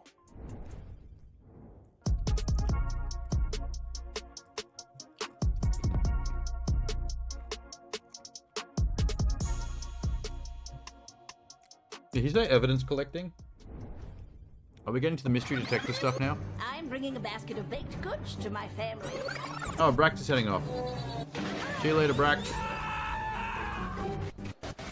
She's not doing any of the things we told her to do. We couldn't have been more clear. She's supposed to be enforcing martial law. You're sending me to jail? I'm a children's birthday party magician. Increasing Wait, is this my just sphere Papers, of Please again? influence. The princess goes missing, and Oh all my of a God, it sudden is. there's a no goblins order. I forget what I told her to do, but I think it involved somebody's pet. Oh, Biscoff. Oh, my spoon is gone. I was smuggling illegal pixie dust inside the dead cat. How do we get it through her thick skull that she's supposed to be listening to us? Oh, yeah, I do. Am listening. Did you forget I was here again? What? Of course not. Hang on. Let me pause that for a sec. Where is... I think I actually went and put my spoon in the dishwasher and forgot to bring a clean one back in. I'm going to have to inhale some Biscoff. Biscoff. Oh, Jeannie was actually asking about you yesterday. Yeah, that was literally yesterday. On yesterday's stream, when I was playing Death's Door. At one random point, Jeannie said, oh, I haven't seen Minx in ages. And I told her about how your work-life balance stuff was changing. And so, like, the way that you're able to interact with Twitch, or the frequency of how you use it's going to be very different. I'm going to eat this Biscoff off my finger like I'm eating a finger pie that I pulled out of my bum. Because I don't have a spoon. I don't feel like getting up. God. Who the hell is that? Little guardsman. Okay, Lil, you got this. So it's a kid that runs the guard gate at this castle. Coming. Will you RSVP for the revolution? It really is just like wholesome, child-friendly Papers, Please. An illegal sports bet with the old pal Fredo. You ill for a week and started your new job this week? Did you get better just in time for your new job, or did you go to your new job still ill? By some freckle-faced babe. I don't want to be rude, but you seem, well, pretty Hi. baked. Absolutely. Oh, wait. Your name is Count Heinrich von You're still ill. Yes. Why? Jail. This seems like a much easier Papers, Please. Here today. Please help control the pet population. Have your gargoyle spayed or neutered. So long, everybody. Like, obvious enough who to let in and who not to let in to the castle. So the kids could play it, maybe. Pinched a nerve in your shoulder and still recovering? Oh, fuck.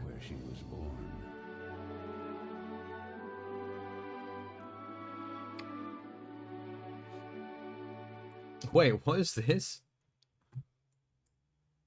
Is this the one I sent you? I'm gonna eat this Biscoff off my finger like I'm eating a finger pie that I pulled out of my bum.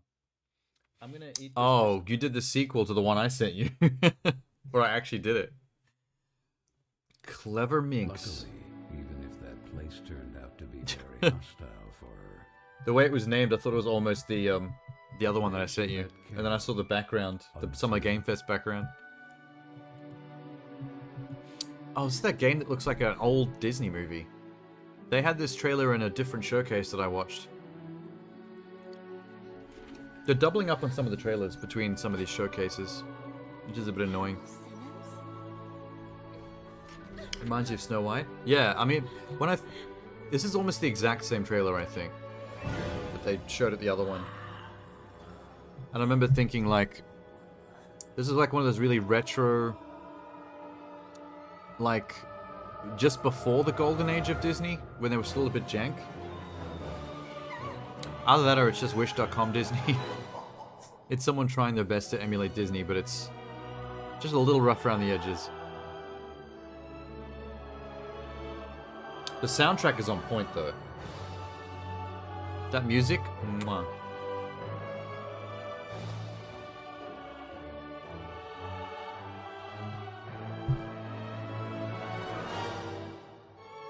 Oh, they're lingering on it a bit now.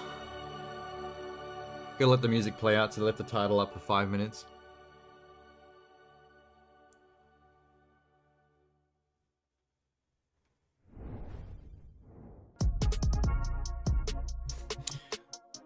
World premiere.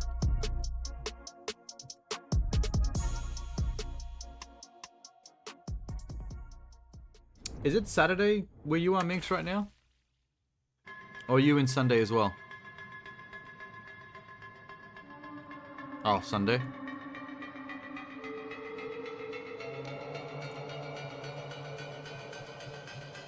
Oh, Sunday morning. It's 8:30 p.m. here. We're right around the clock. Morning tonight.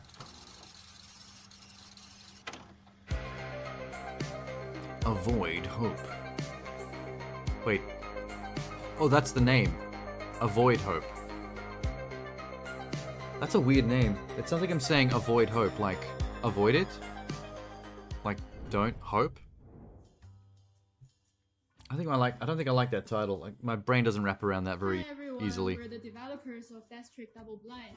I'm Mario, It's trying to be too clever, I think. producer, writer, I do some of the programming. I'm Jenny. I do art and I'm in charge of animation, UI, everything visual. Went quiet again. Death Trick Double Blind is a non-linear detective game set in a 1950s traveling circus. In this game, players will have to solve the mysterious murder of the star magician before the circus has to leave town by the end of the day.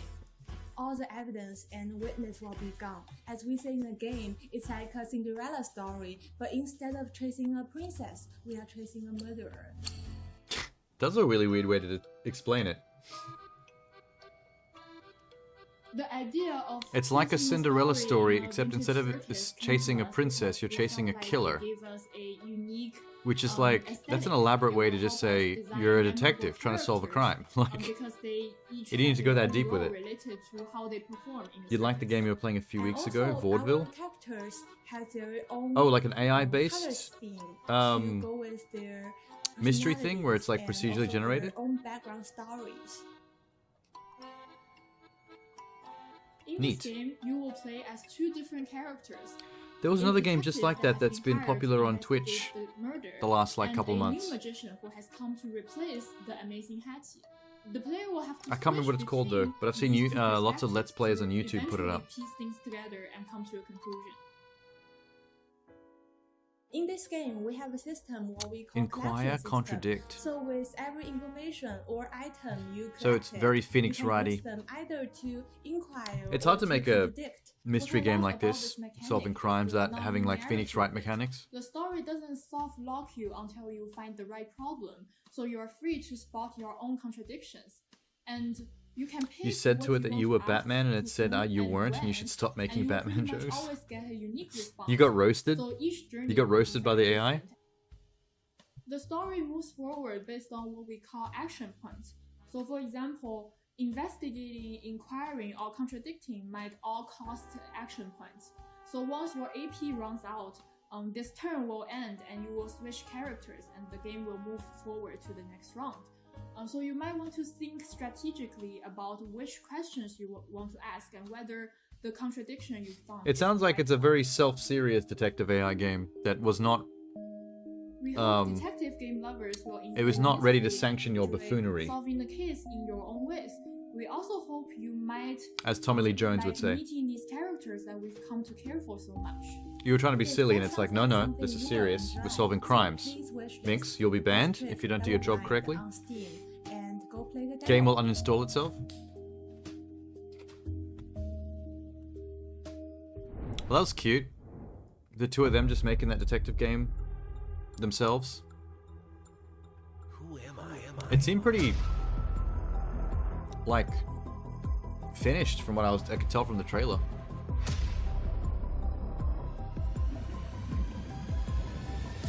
This was like an old school point and click.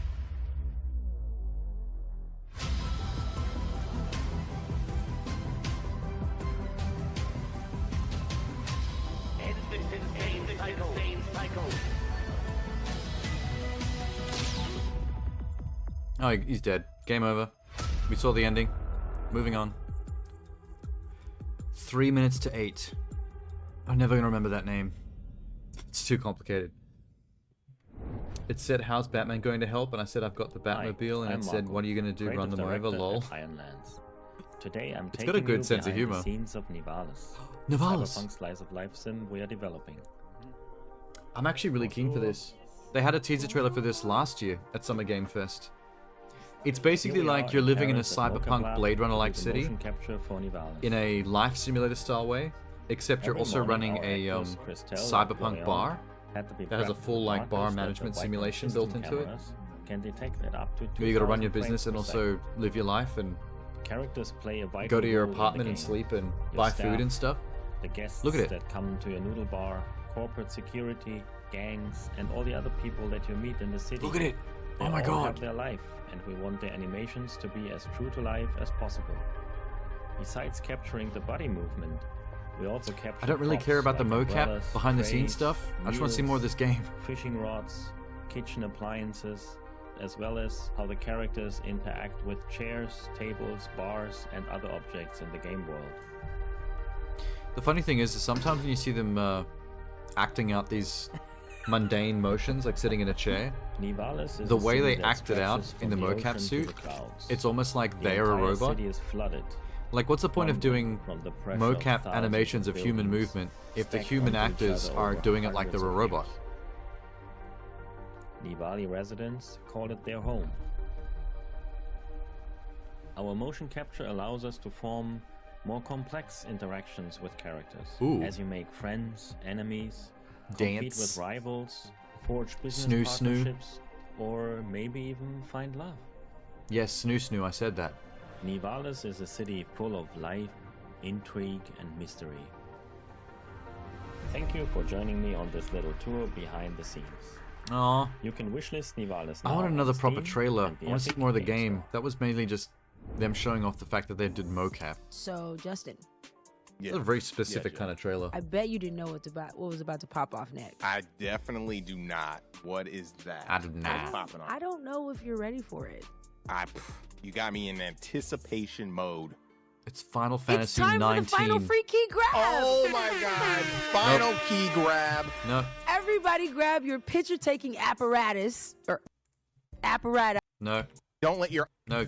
getting into some action adventure titles that will push your bonnet all the way back and blow your slides off your heels. Yeah, push my bonnet. We have a few big I like my bonnet exclusives, pushed. including a new grime reveal and a cuddly Carnage style update from a GC alum. Let's go. Okay, I don't know anything of what he just said, but I'm down. I will escape at any cost. Oh my God, it's a fox boy doing martial arts in pixel graphics. Sweet.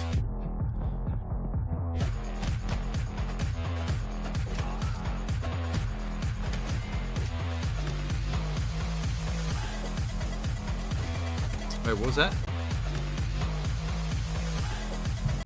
The fox slave showed me a pic of his snake. Disgusting. I will not guard him anymore. Is that one way to break out of jail? Is to show the guard a dick pic? And he just gives up. He just leaves. He just quits his job.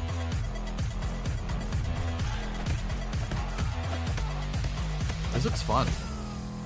It's beating the living shit out of these people. Okay, it just got really violent there for a sec. Heart Abyss. That poster at the end, though, looked like Yaoi. Not gonna lie. The vibe was Yaoi. If you don't know what Yaoi is, don't look it up. Or do. Maybe you'll be into it.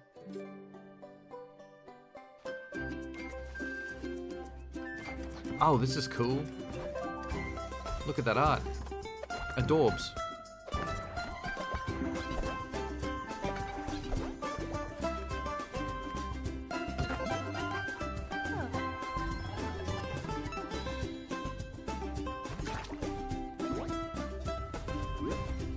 I like the color palette. It's pleasant.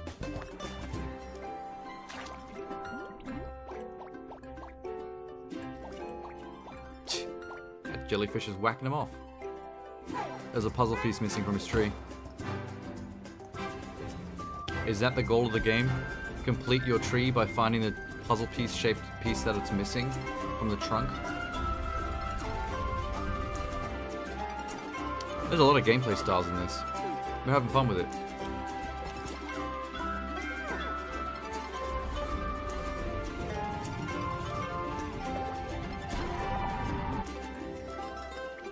Promenade. Cool name. I like the name. I like the word promenade. I like hearing people pronounce promenade. Promenade. Promenade. I don't think you get much chances in real life to use that word, really. Because how many people visit promenades or have a promenade? Okay, now I've said it too much and it sounds weird. I've ruined it.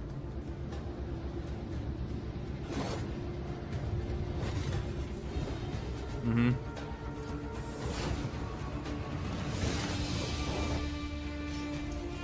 Oh, it's Prince of Persia. It's original Prince of Persia.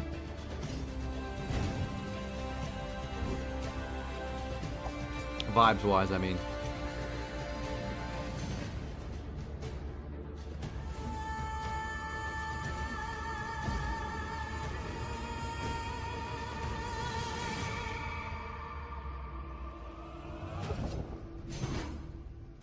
Cool.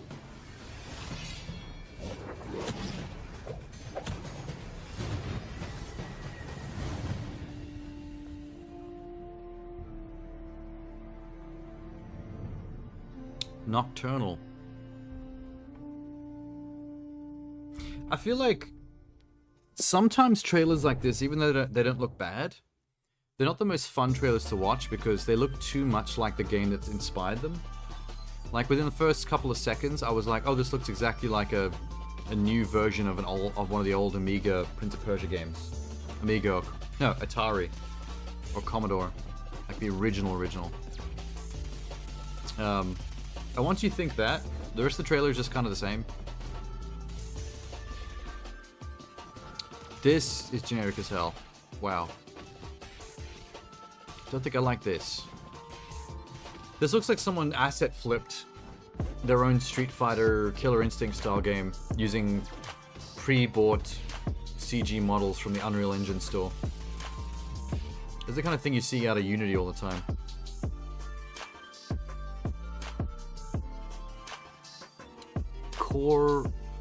Corrupt? I have no fucking idea. That font was unreadable. There's another lesson to game developers. Don't make your game font unreadable. I don't know the name of your game now, so if I was interested, I'm never gonna find it.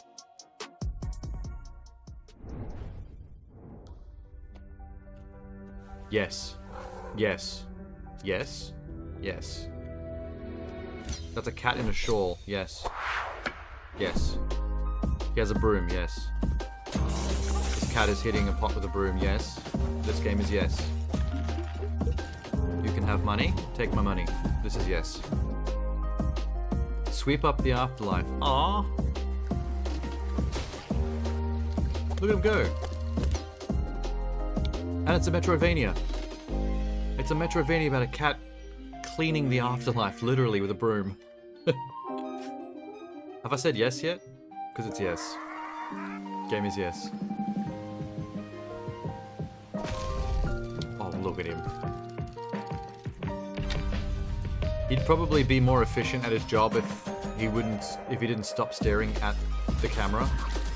He's constantly looking at us while running around. It's really eerie. Ghost cat? Spider? No, don't like it. No, that's a big no. Cat, yes. Spider, no. It's got a bit of bullet hell going on. A game by Kyle Thompson, Crypt Custodian. Good job, Kyle. You hit my buttons.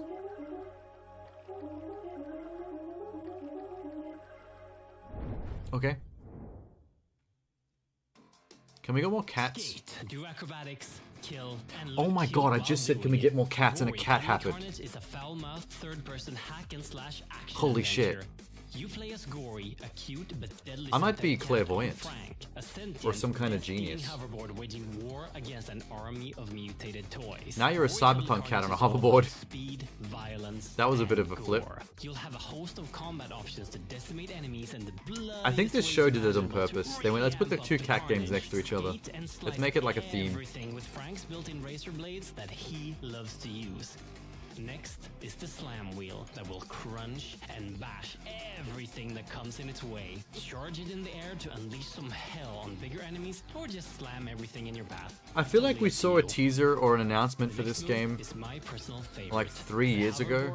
Is also a rocket launcher. Fire small Like, this rockets felt like a against long more time ago I enemies, first heard or that this just existed. soup it up and go Where has this absolutely been? nuclear, obliterating everything you locked your sight on. Except Maybe for the slashing, pandemic pushed them back. I reckon the pandemic made them shelve this for a while. There will also be an array of upgrades to cause even more mayhem in the full game.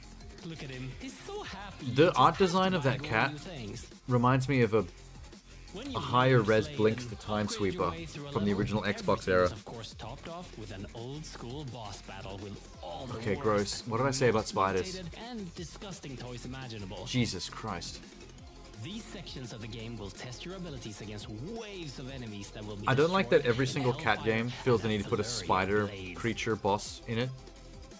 Like, why do you take the best animal and then combine it with the worst Beware, animal some of every these time? mutant toys will not die so easily. Was in its final form. That is actually hideous. Gory, cuddly carnage will be available in like everything, so wishlist it. Gory. Gory with an eye. Not that hard to remember. Good. I was gonna say, this is already out. Why are they showing this? New Brutal Reality. I bet they've added a roguelike mode or something. Through a patch.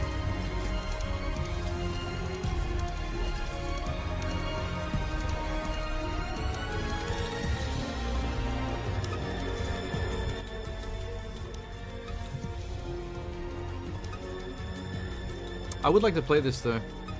I saw pretty good reviews for this as a Metroidvania. But I've noticed a lot of Metroidvanias are starting to cross genre with Souls-likes. Like, we keep getting these Metroidvanias like this and that Blood Moon game, where they're Metroidvanias in level structure, but in terms of the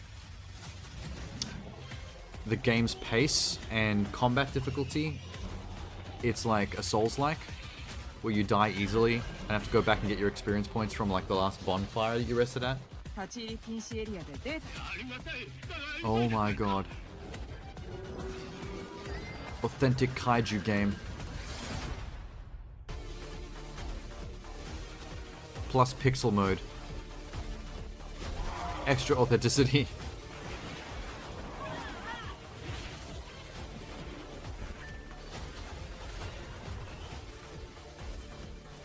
So it's just pretty much an all-out beat 'em up. Yeah. Yeah. I like the concept, but this looks like it'll get old pretty quick. This is gonna be button mashy as hell. It doesn't look like there's more to it than just doing that.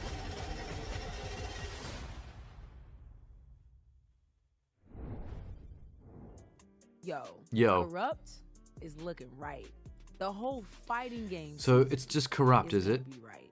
That's the name of the game I couldn't read earlier because of the font. DLC looks super crazy. That looks so dope, and we've been following Corrupt for a long time. Shout out. It didn't look like it was spelled Corrupt. I remember showing Gory for the first time. It looked like it was spelled Carriute. Such a long way. As a big fan of Grime, which has been doing those numbers, I know this game is going to be blowing up. That's our show, everybody. Oh, really? So many great games and creative vision. Thanks for watching and supporting the games, devs, and the development culture in general. Wait, what's all this at the end? The events page on Steam, where you can learn I thought there was more still about all of the up and coming games an hour left on the show. Of the show. Play some of the demos. Wish list the games that you'd like to get notified. I'm gonna see what they do with the rest of this. Definitely with the rest of this runtime. It might just be like interviews or something. In which case, screw that. That's podcast material. Be sure to stay tuned for the Guerrilla Collective, not stream material. Publisher spotlights coming up next, where our friends Freedom Games, Hype Train Digital, Tiny Build will be showing their latest wares and situations. Awesome stuff. Oh, that's what he's been talking about the whole show. They just gave them their own like section at the end because they sponsored their whole thing. I wouldn't mind seeing what Tiny Build's got going on because they've been making some good shit lately. Website MediaIndieExchange.com. They can't beat Devolver, Raw And Fury, next Tuesday, or starting Annapurna. at 12:30 p.m. But Pacific time, aside from those we three, have they're pretty up there another as far as indie showcase. developers go. Guerrilla Collective presents Dames for Games and Black Voices in Gaming. Definitely. We'll be supporting Black game developers and women in gaming. We want to give a huge shout out to our sponsors for. Okay, here's something I don't like about nerd conventions and nerd expos and nerd showcases like E3 stuff for Summer of Gaming, all that. Like geeky games, video game culture talking heads like these two. I'm specifically looking at this dude. I hate the formal suit jacket over the casual nerd t-shirt thing. It's actually killing me. I'm sick of seeing that shit. I hate it so much. Like, if you're doing formal suit jacket, can we please just go formal shirt with it and just look crisp? Don't look half crisp, because half crisp is zero crisp. There's no such thing as half crisp. You've just like, you look like a bum. You look like a homeless man that found someone's suit jacket that was thrown to the bin and you dug it out and just chucked it on. You know what I like? You know what I like? Black suit jacket with the black open collar button shirt underneath. No tie required. That's a slick look. I call it the Johnny Cash. It's nice. For helping to make this thing happen. Freedom, Hype Train Digital, PlayStation, Raw Fury, Tiny Build, Assemble Entertainment, Yeah, we know. Annapurna, Astro Gaming, HeroCraft, Joystick Ventures. I think Neon Doctor, Annapurna's Raven Age, logo is a bit Razer, too Steam, overbearing. Yisberg, There's a lot going on Wire there. Productions, and Experience They're taking up a lot of Studios. screen Much love real estate. to our broadcasting partners for supporting the showcase. They're kind of funny. And we also want to thank you for our stream. Couldn't do this without you. Once again, we want to. Okay, thank yous are going too long. Media host Jay Watts. Has been. Yeah, you guys are adorable. Again, Get that guy a I'm proper your shirt. host. Bye.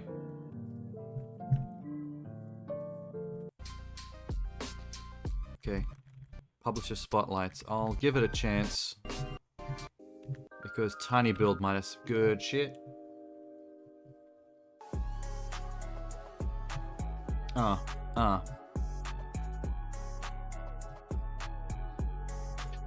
You. What is up, peeps? We are back. I am now rocketed in my soft clothes in the Mix studio. Once again, I'm your host, Justin Woodward, co-founder of the Mix, fresh off the Guerrilla Collective. Welcome to the Mix Publisher Spotlights, where we partner with some Hey, of they the got Kung most Fury on the amazing arcade indie cabinet behind them. publishers we have had And the old honor X-Men of arcade working with game. over the years. And they have teamed up with Little bit us old, to little bit drop new. some amazing trailers and sneak peeks of their up-and-coming games. In this GC Publisher Spotlights, we are showcasing the talent and art from Freedom Games, Hype Train Digital, and of course, Tiny Build. For context, a lot of you not only like playing This games, guy's got but some also moist like lips. to know how the cake is being baked. And guess what? Being a baker is definitely I can't stop challenging. staring at them. You have to chef up the art, mix it with design, sweeten it up with music, stir in some sound design for some I bet he eats tasty a good, mechanics so it comes out of the oven fluffy, fun, and tasty. taco. Let's If just you say want that. the I'm going to recipe pivot to that stick, because you that could need have a got few nasty. chefs that will market your game, spark up a community, and put that bad boy in the bake shop window. For creative What are you developers talking who are about? focused on help with the PR cook-up, to capture an audience and give their game to up. a team who is really on a tear, working with devs fresh off of Kickstarters or helping seasoned devs. Yeah, we know what you do. What's this? What's up, my good people? My name is Destiny, and I'm one Oh, of the marketing Destiny is the lady managers at from We have put together an incredible showcase. Games for We have some Dames. gameplay, Or Dames in Games. I forget which way we around have it is. some interviews, and I am excited to share this with you. We also want to give a shout out to the Mix team, the Guerrilla Collective, and I personally want to say hey to all the fam back at. Sit back, relax, and enjoy the show. I can't sit back. I'll fall asleep. Cool. They want me to build an outpost from this? Yeah, it's like an RV. One lonely outpost. I kind of dig whatever this is. Stardew Valley on Mars? With a cat robot? From Lightyear? Yeah, I could play this. Very cool.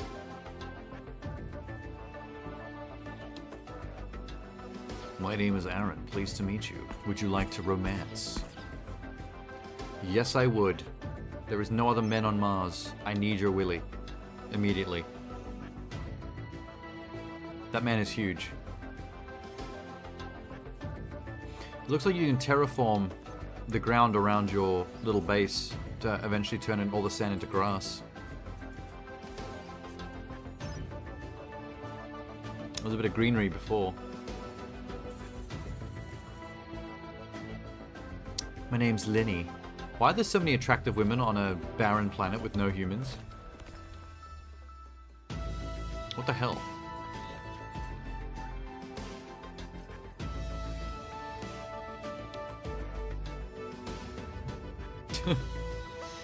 They met their first black man on Mars and she immediately tried to fight him. She was fist fighting him on sight. Wow. These waifus are racist, man. That's a vibe. The look and feel, that's pretty nice. I like it.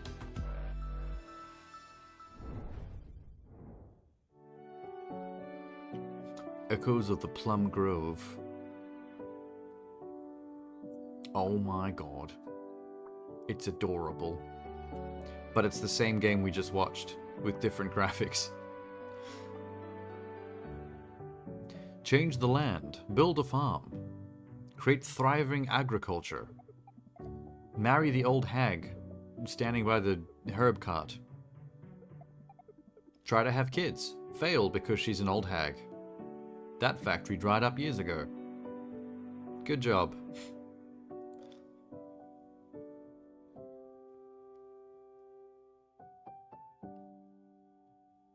This music's gonna put me to sleep. Oh my god. It's too relaxing. Your character actually ages to old age. That's interesting. Rare. Rare feature. Oh my god, another one? Is this the third Stardew Valley game in a row? Welcome to the Sugar Shack. Collect some maple. Cook the maple. Make sugary treats. Farm. I knew it. I feel like this entire segment of the show is just Harvest Moon.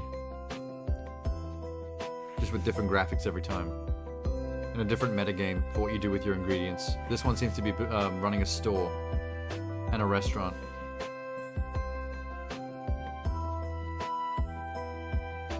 This seems to be the shittiest graphics so far of all the Stardew Valley clones we've seen. This one's a little bit lacking personality compared to the others.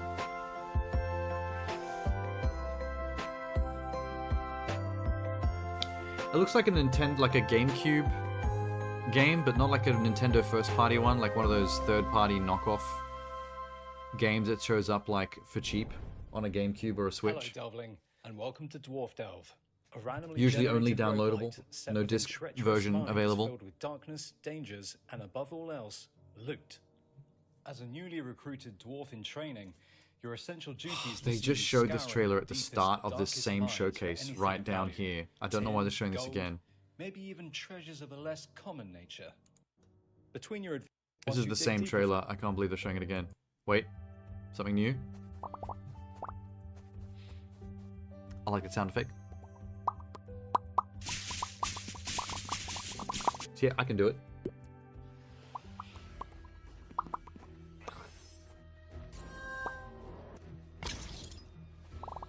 Oh my god, I love it. You don't understand how easy a mark I am for good, like, sound effects. Satisfying sound effects. It's like Ratchet and Clank. In Ratchet and Clank, when you break some boxes and 100 nuts and bolts go into you and make that dingling sound, that's all I need.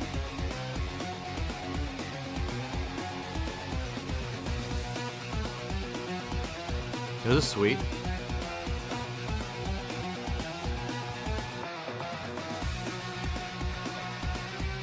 I feel like someone was inspired by the Yakuza games, like a dragon, but wanted to make a 2D beat 'em up out of it. Vengeance of Mr. Peppermint? Is that what it said? It is Vengeance of Mr. Peppermint. What a cool name.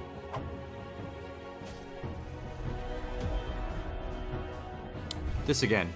Okay. Come on, guys. You showed this during the showcase we just watched. We know moving from our very first game to a sequel is... This is the one we made fun of for being Wish.com Fire Emblem. It allows us to take a cast of characters that you can really connect with who aren't necessarily the Gwen's hot. strongest to start out. And suddenly, from fighting a couple bandits to... Hello. Hello. Welcome to my world, Xantrar. I created these people and peaceful land. This is for them Don't to Starve. Wow, there's so many knockoff games in this showcase. There are magical scenes with surprises. Even the around visuals, every not even the corner. genre, but the Towns visual and style cities is Don't for Starve. different cultures, decent citizens. Just not quite as Tim Burton-y as what Don't Starve managed. Here, honest and hardworking people always get what they deserve. Peace is what Spiders. we all want. Spider meatballs. It's on everybody's mind and soul. So, gaze upon my islands, amaze at the scope of my vision. For So you can I fly a am blimp Rar, to different the god of islands. Xantrar. And I say, oh, please help me, please. Oh, that's huge. Okay. The name Good Heavens doesn't really fit the game, though. Like, it doesn't look like it should be called that. I can't really put my finger on exactly what I mean. There is a catch. Play cards to build castle. Limited space.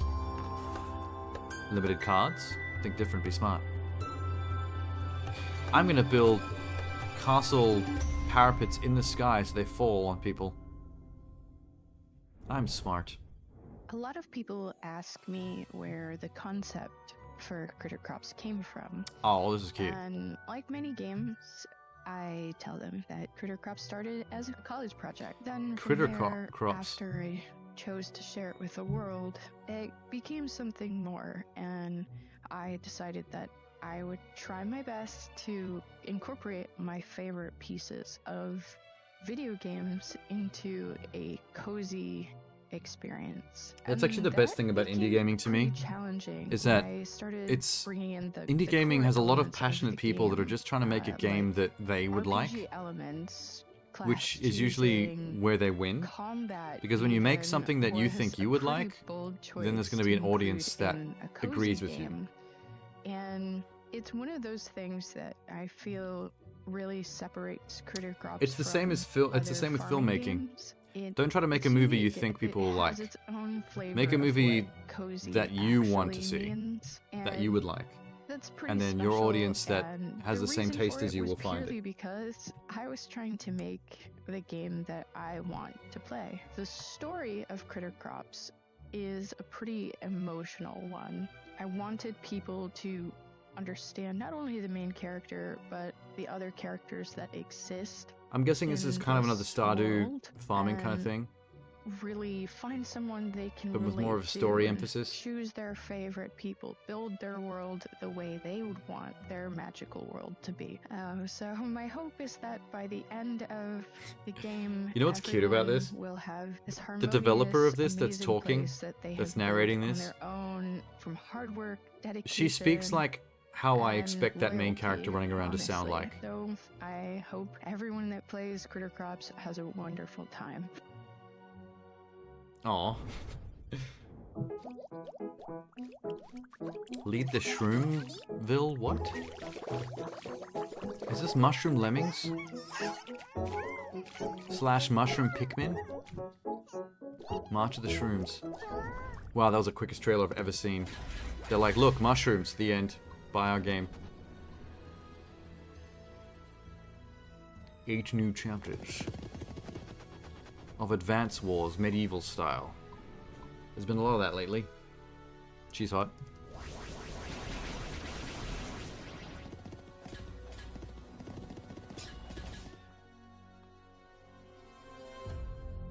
Okay, Symphony of War Legends DLC. It's not even a game that's coming out, it's already out.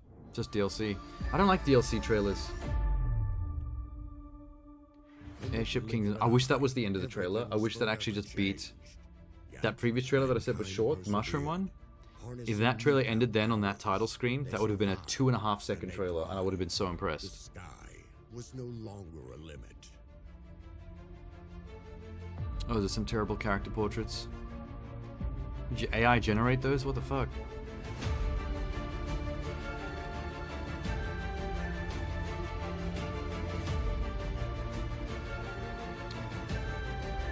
So Sky Airship strategy game with industrial development, whatever that means. Means crafting wood and selling wood.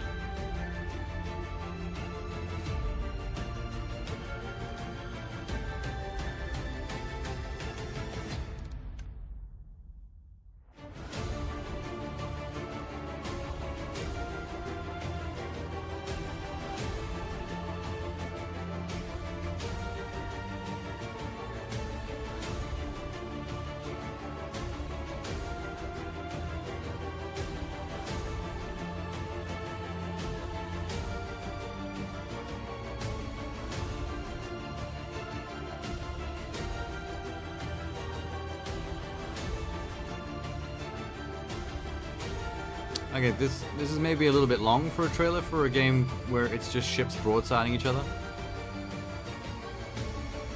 Okay, thank God. A little dry.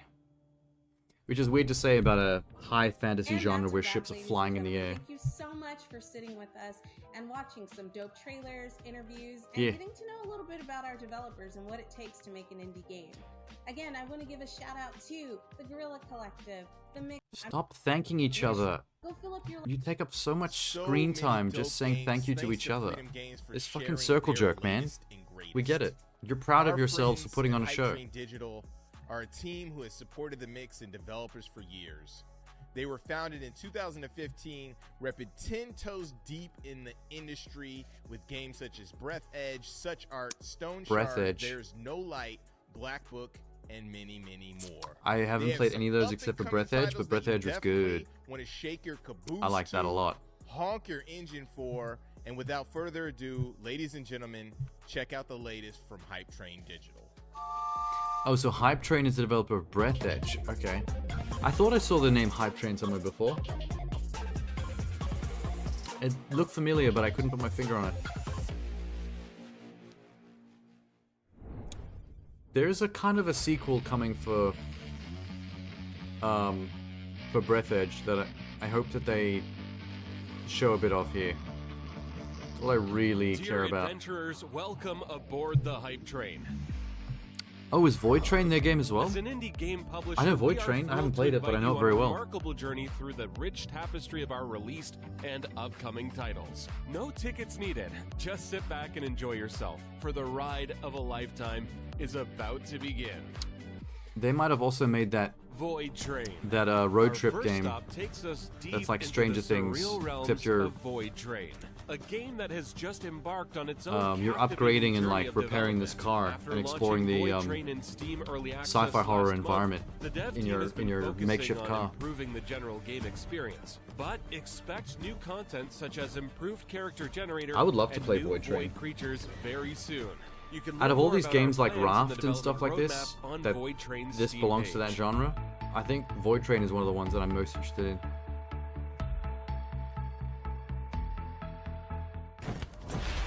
And now we approach Storm Edge, an upcoming action roguelite game that invites you to embody the extraordinary powers of a gifted mage. Let's have a closer Is this a look Vampire at this one. Survivors type game? I don't know what to call that genre.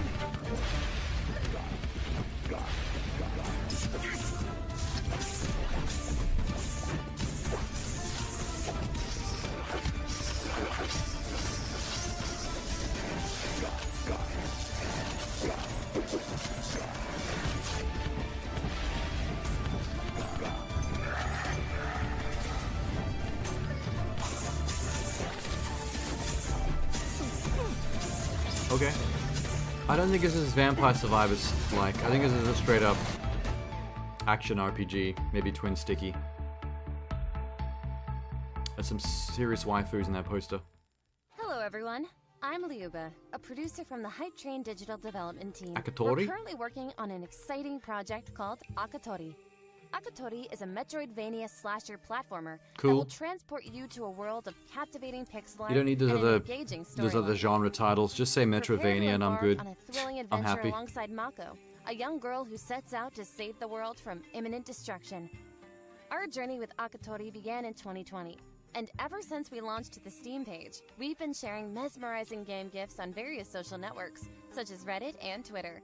The response from the gaming community has been overwhelming, with tremendous interest shown in Akatori. We've received over 100,000 wish lists solely through our social media efforts. These numbers have instilled confidence in us, reinforcing our belief in the potential of this project. In 2021, we participated in the GuerrillaCollective Summer of Gaming Showcase and had the opportunity So she to pretty much present finds a with the trailer of staff like Akatori. Donatello? We also conducted a closed test of our first demo I didn't see her with version any within other the game's weapons. Discord community. The Just a couple of invaluable special feedback we ability received from the throwables. community helped us reshape the direction of Akatori's development. Since then, I like it when she we've says expanded Akatori. our development team, switched game engines, and overhauled gameplay mechanics and visuals. We're now hard at work creating a brand new demo version, which will be ready very soon. Wow, that's fascinating how they Alongside make the those kind of demo, We graphics. plan to launch a Kickstarter They're just campaign bending to further 2D grow layers. and engage the Akatori community. And that's not all. In Akatori. the upcoming months, we'll be unveiling additional exciting features, introducing you to intriguing characters, and showcasing the vast world of Akatori. We're eager to bring this unique Metroidvania slasher platformer to life, and we're thrilled to have you join us on this incredible journey. Stay tuned for more updates. Why does you have to And say together, all let's the make names? Akatori a remarkable Metroidvania gaming slasher experience. action. Thank you for your support. Something something. Room Just say Coliseum Metroidvania, is a it's fine. gladiator battle simulator. It combines elements from deck building, fighting, and roguelike games. Oh, God. Experiment with equipment and weapons. And it's got a bit of a Combine deepest- moves and skills to what's it, become darkest stronger dungeon? And challenge the champion. Visual style. Deep contrast black lines, man. Pick a character, prepare for a duel, and enter the deadly tournament. So you have to preset all your moves and then see how it plays out against the enemy? The enemy's preset moves? That's a little weird.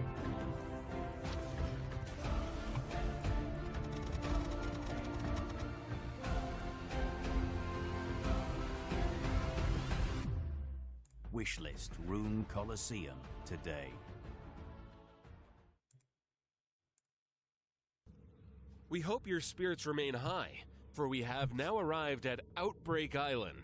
We must urge What does you that to stay mean? vigilant. This place may have a certain charm. I hope your but it spirits is remain far high because from we're about the to break friendliest them. Destination. Hello. On Today, Outbreak we will Island. slightly the veil of mystery over Outbreak Island. In the morning light, everything looks quite cute and friendly. But that's just for now. Hype Train have a lot of games, like, cooking right now. Every day, we do something on our farm. Oh. And although you will be able to conquer new buildings for development later, this house with a cozy garden and workshop will remain in your heart for a long time. Here, Okay. the player can experience all the delights of farm life, growing vegetables, taking care of the territory, repairing greenhouses, and strengthening fences. So it's survival The crafting, workshop in the backyard will help with this, but everything needs Stardew resources, Valley thing, but also which horror? means it's time to head to the sawmill. I bet at nighttime crazy shit's gonna happen. The game offers the ability to drive a car and transport goods and building materials. At the sawmill, the hero Sick. cuts logs into planks and assembles everything needed in the workshop.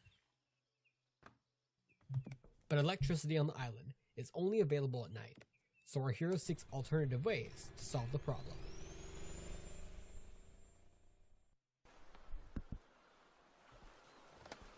Sometimes, the most interesting things are just around the corner. Shows a med kit. The one thing every video game Locations has. of Outbreak Island hold secrets and valuable loot. Something crazy is gonna happen at night. But if you don't want to face monsters today, it's time to hurry back to the farm.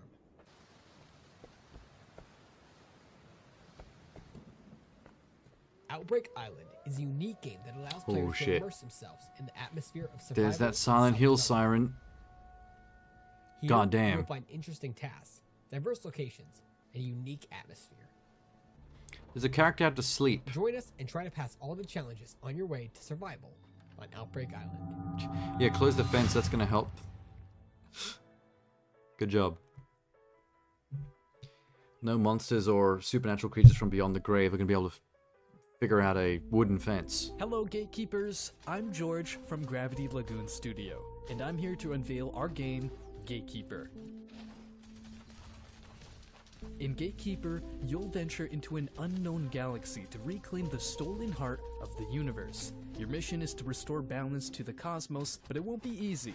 The heart is trapped within a complex quantum cage, guarded by ancient giants called the Sirens. Prepare for thrilling adventures as you Too many made-up explore the words. galaxy, battle for Quantum mortal cage, foes, Sirens. and seize back the heart of the universe. The heart of the universe.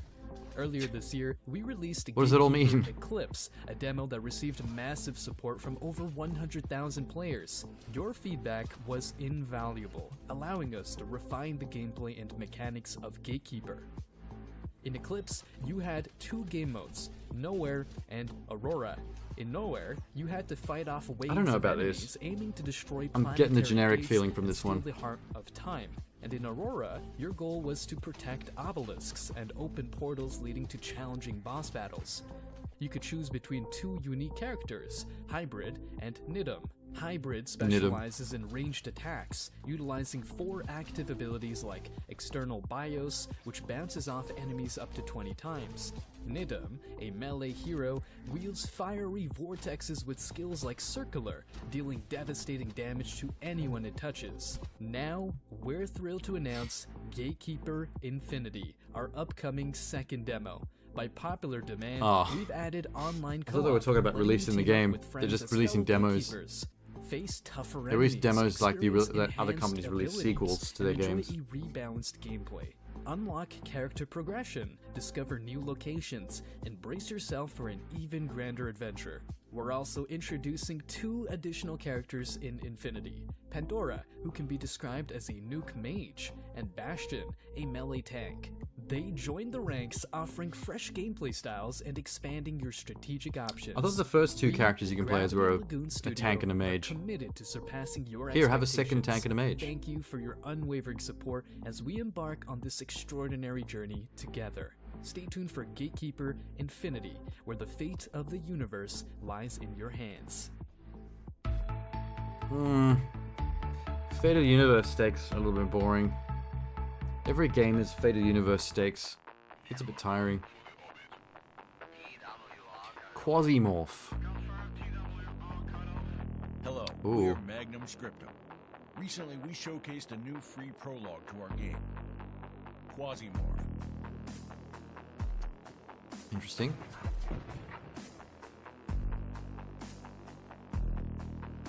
Is this turn-based or? Can't tell. Quasimorph is a mix of classic turn-based roguelike Okay. RPG with a unique extraction twist. If you survive, you get to keep everything you have looted. If you die, you lose everything you took on the mission. You play as the boss of a galactic PMC. You will explore abandoned laboratories, space This prisons, actually gives me and derelict vibes temples to of complete when I missions used to for play space games like XCOM when I was a kid on our old PC. Clone the best employees and send them to certain death. There were so many games like this that were Visit cool. Your opponents. Die and try again. Gather a team of professionals. DOS Keep game track of vibes. your ammo, and monitor your equipment to be prepared for any challenges in this space slaughter. It will be up to you to uncover the truth and the unforgivable acts humanity has committed in the deep, dark depths of space.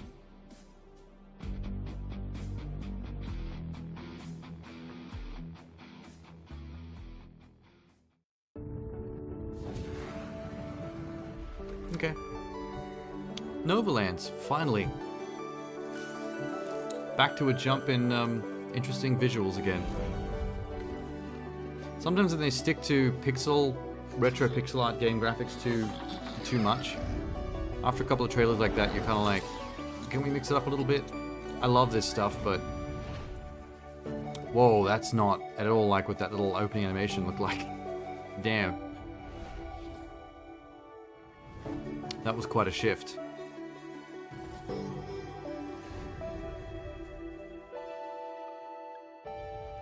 Also very Stardew /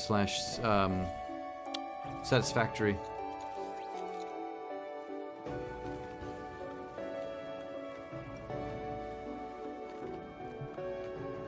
Build little droids to do your work for you? Yes.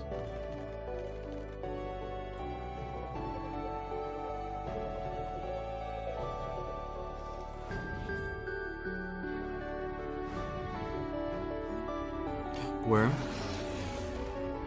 Chameleon Ridley from Metroid. A Shai Halud from Dune.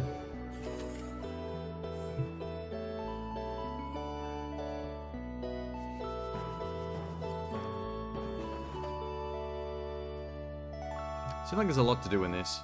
Keep you busy. Maybe too much. They're turning into Factoria. Factoria with cute graphics. Oh, yep, for sure. It's Factoria.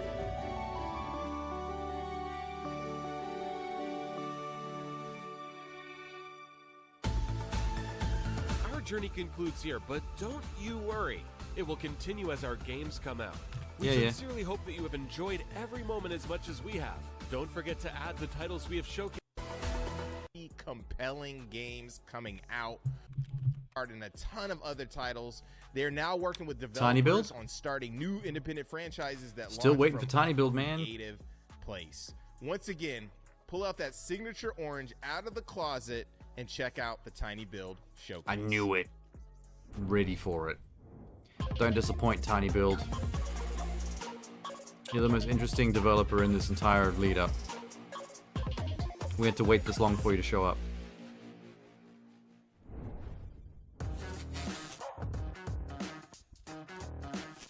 Hello everybody and welcome once again to the Tiny Build Showcase at Hi, Mixed Christy. Event. We have got heaps of fun announcements today, from game reveals to free demos and some interesting news about indie gaming's most prolific homeowner. Oh, hey, Sham. Cartel Tycoon. Yes, Tiny Build is starting off hot. I want to manage a cartel. Full of new opportunities. Look at that. You want some cocaine, Sham? I'll give you a fair price if you visit my cartel's, one of my cartel's fronts. We've got a bunch of laundromats. The destiny of San Rafaela lies in your hands. Wishlist now on Steam. Is that it? No gameplay? Damn. Hey punks, I'm Chuck, and I'm gonna teach you how to survive in the future. I've actually played the whole of Punch Club 1 on Steam. You best get some good person So I'm down for Punch Club 2. Only losers train old school style. Sit on your butt. Get buff with neuro training. Train smart and install Punch Club 2 is getting software in your weird. government-mandated brain implant. What could go wrong? People eat slime now. Gives you energy and makes you less What? hungry. You do not want to be hungry in the future. That's about all that I can be bothered to tell you about today. So go kick some butt and don't forget to play the Steam Punch Club 2 Fast Forward blah blah blah. I wouldn't play the demo, because fuck demos, but based on the first one alone, I'd play the sequel. It's so good. Oh, is this not out yet? I've been seeing Let's Plays on YouTube do this.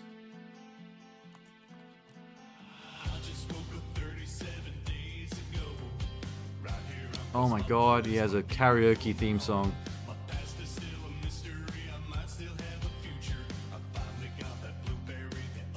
I mean, it's another survival crafting game. Sci-fi survival crafting game, but it's got a cool style. Its art style is rad. Very colorful.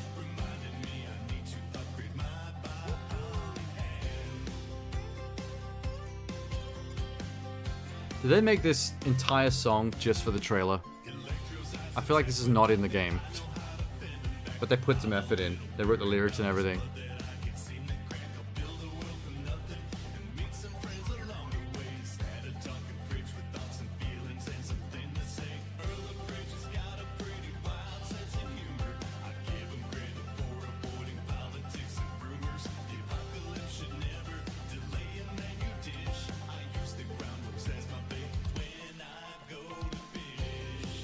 Jesus Christ. Was this whole song necessary for just a trailer? Fix my radio tower and fly a drone around the ring. It's a genuine cybernetic tour. Wrote the song about myself.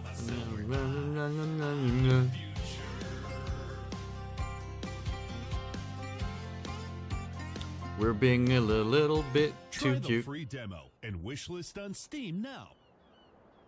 Trailer's too cute by half. It's almost cheesy. I do think it looks like an interesting survival crafting game though. Wasn't allowed to happen, so And it's popular enough that it's getting Let's Plays, so... absolute pleasure to introduce you to Slime 3K.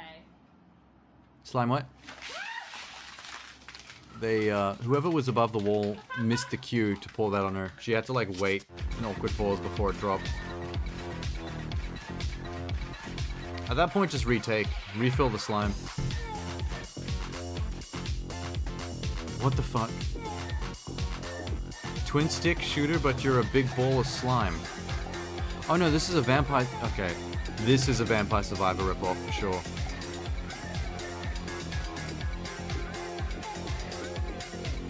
Like, there's so many knockoffs of Vampire Survivors that I was waiting for some of the bigger developers to start doing their own.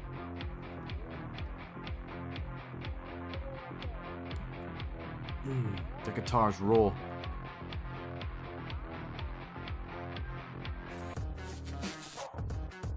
Black Skylands. Cool. Pilot mode activated. Welcome to Black Skylands. Why has it got a Punisher symbol next to it? Open world base building adventure. Oh, it's a top-down sky airship game. Build weapons and fight an ever-looming threat. Cool. All while uncovering the many secrets hidden in the clouds. Over 3 centuries ago, a meteorite fell to Earth, forever changing life on the planet. Players will step into the that's what shoes killed the of dinosaurs, Eva, we know. a talented airship pilot. Eva is tasked with visiting Wait, the you mean small again? colony of Aspie, where A pirates second and one hit monsters and killed the alike have been humans? ruthlessly attacked. Sorry, I thought they were talking about the dinosaur Seeing one. the sheer havoc these enemies have wrought, Eva You decides thought it said that Black she's going to need Skylanders? some big ships I remember with big Skylanders. weapons in order to save the colony. That's where you come in.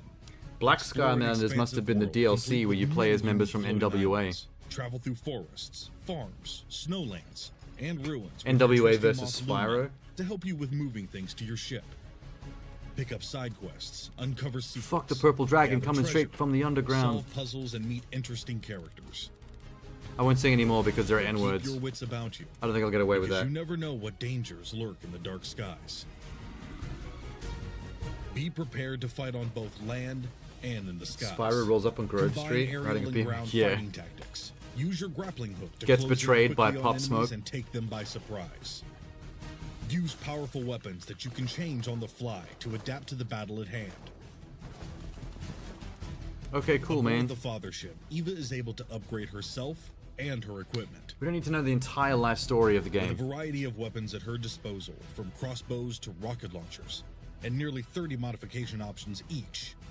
Players are able to 45 truly craft packets the of perfect noodles. arsenal to cater to their own Expired, personal playstyle. unedible. Not every ship Such a is complex perfect, game. and Eva's airships are no exception. You'll find throughout the game that you can upgrade your ships and choose what types of Went guns straight to for use. maximum speed, nothing else. You'll need to use Interesting the resources tactic. you've gathered on your journeys to keep your ships in tip-top shape. Along with the main story of Black Skylands, you'll meet others in the world that need your help. Complete these quests to gain experience and, of course, valuable resources. You can also take on difficult challenge quests to find more bountiful rewards. Black Skylands is full of intriguing twists. There's also a exciting settings combat, menu where you can and change the loads of great resolution and customization for the both your characters audio and menu your and sound ships. effects volume. You never know what you might discover while exploring the sky. You can even But one thing select is yes for or no certain. for vertical sync. Or change the subtitle language Your efforts settings. may just mean the difference between the end of Earth's existence or the beginning of its new one. The game also comes on a disc or digital download. If you buy it on the disc, you'll have it as a physical round object you can place inside your computer. Lasers will then read the game's data off the disc. What an age we live in. Oh no, not this shit. These neighbor games are trash, man. I played through the whole first one and it was the jankiest thing I've ever touched in my life. And I've touched my penis. Why did I roast myself? That shouldn't be my job. They should take the Capcom approach to their gameplay showcase where they show someone in Japanese explaining it and they rewind and dub someone in English explaining it again. Oh, please God, no. Some of these trailers are overdoing it for games that don't hold the interest for long enough. The peen be clipping through everything. A little bit. I mean, I'm sitting very close to my desk. It's clipping through the glass surface as we speak. That's why my keyboard is not level in front of me. It's a little wobbly.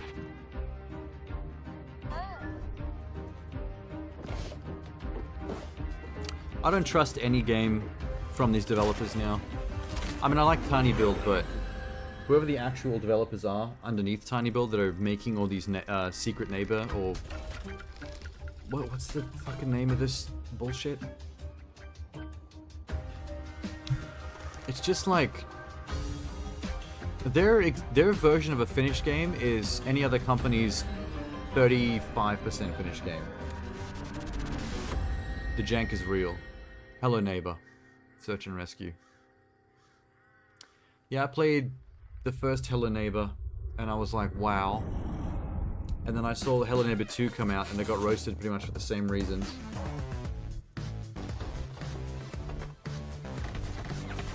Oh, Terraria. We want to make some money, so we just copy Terraria. Even have the same graphic style. Terraria. Copy the best. Make some money with the rest. No one needs original ideas. We can just copy the best games. Make all the money. Creativity is bankrupt in the future. Fuck you.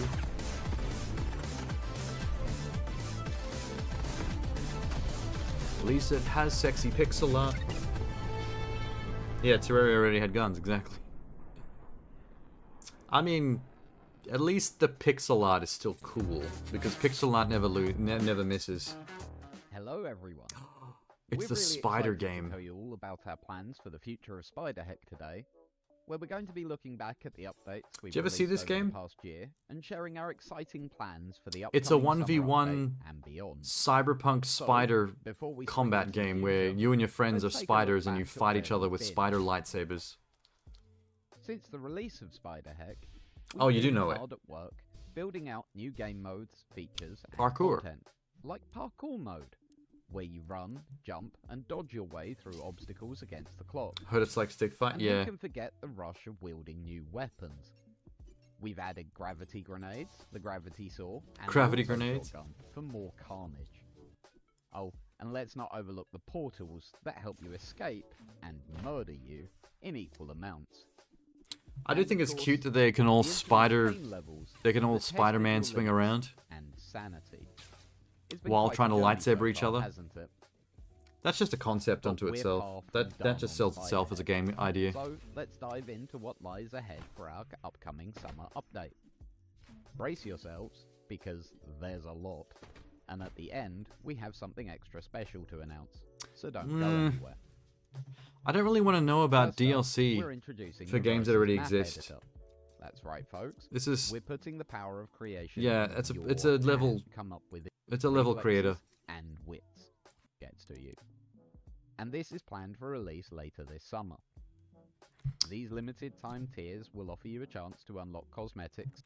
Oh my god, dude. Public game lists We're here for will unveil reveal real trailers, not... cosmetics and their unlocked Let's watch an entire BTS Working segment out about how our to unlock the DLC. game's various cosmetics was the scroll. We're we also rewarded adding with little additional hats for the cosmetics to spiders. flaunt your spider Does your style. spider look a little bit And we're still bland? not done. Make your spider For all dapper. you Make achievement him a little hunters out there, gentleman by putting a we've little got you hat on covered. his head. We're unleashing 10 brand new Unlock achievements, 167 including hats. covering pain levels and showcasing Specifically your powerful 167. prowess. It's time to prove your spider skills and earn those bragging rights. I hate spiders, but the game looks cool. Alright, hold on to your webs. Wait, what's because this? We're not done yet, and you patiently waited. No, I didn't. I Now, skipped. It's time for the big news we promised. Eat shit. In fact, we lied.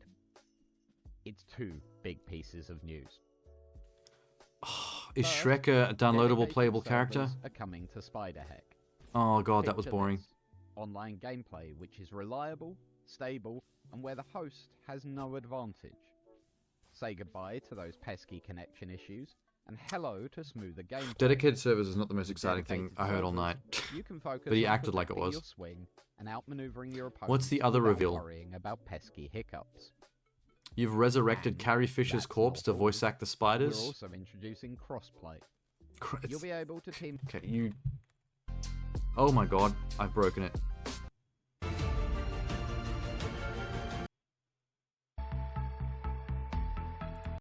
Fiery vortexes with skills like Circular, dealing Where were we? devastating damage to anyone it touches. Now, we're thrilled to announce Gatekeeper Infinity, our upcoming second demo. By popular because oh my god, we're right near the end. Update later and here's the kicker. Servers are coming to Spy, and that's not all. We're also introducing crossplay. Fuck your crossplay. Hey, hello engineer. This is more interesting. It's still by the Hello Neighbor people, so I don't trust them, but this is probably the most interesting version spin-off of these games I've seen them make. It's basically Banjo-Kazooie nuts and bolts. But I'm gonna guess this is gonna be a lot more jank than that was, even though it's a newer game. Because I'm pretty sure these guys can't make a game for shit.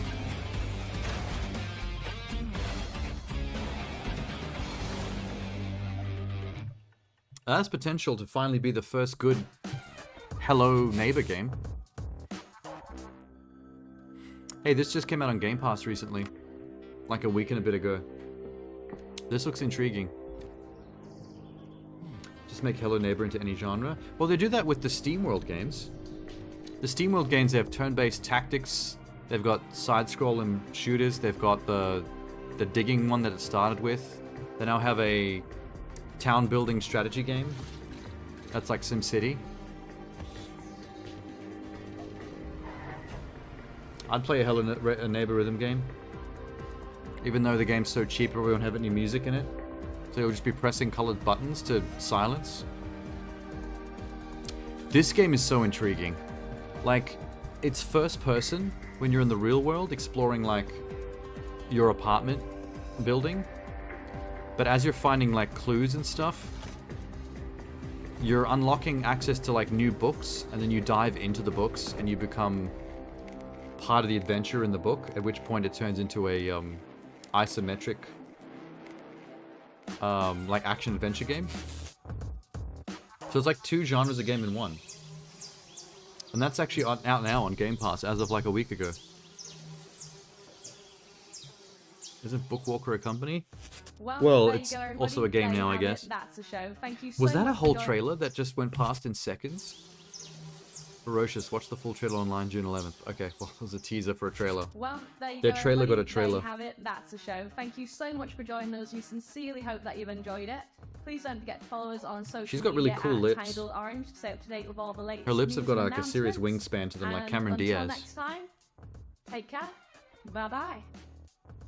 I feel like she could swallow an entire jar of Biscoff, like this whole thing, sideways. I love checking out what is coming up next from Tiny Build. You never know what to expect. In fact, he could as well. Look at his lips. Colorful, so good. Well, that wraps His up our lips are Publisher juicy like a Spotlight Bratwurst. Showcase. We want to say thanks to all of the I kinda wanna publishers poke for them. participating in this show. Hype Train Digital, Freedom Games, and Tiny Build. And not necessarily with my of finger. course, Hey, for sharing their latest and greatest. Ah, and shit. all the devs who have entrusted their life and baby You done? to partner in GameSpeak, Travis, Matt, Abe, Fully Illustrated, and to our showcase over 40 games. Next week, we're also going to have an additional updated Bruh. GC showcase, as well as Black Voices in Gaming and Dames for Yeah. because it's definitely needed. I really want his Once Kung again, Fury I'm your host, arcade Justin machine that's behind him. Co-founder of the Mix and Terabang Entertainment, BV, all that stuff. I want that in my house. We will see you again soon. I do have that game on Steam though. So technically I could probably put that on a chip and actually put it into a pre-existing arcade machine, like an empty one. And essentially make my own Kung Fury arcade machine. If only I had money. Mate, no. Scratch that. Kill this. It's a good thing I don't have money, because then I would do stupid things like that, and they're not really worth doing. That's such a man-child move. No. We'd not do this. That's one down, but that's the longest one, so that's awesome. What are we up to? So that's GuerrillaCollective done, which was like an almost 3-hour thing. So thank God that's over with. The rest of these are all 30 minutes each, so that's going to be nice and sweet. Your opinions after playing Exo Primal after 2 days is that it's good, you quite enjoy it? Oh yeah, you said that on Instagram.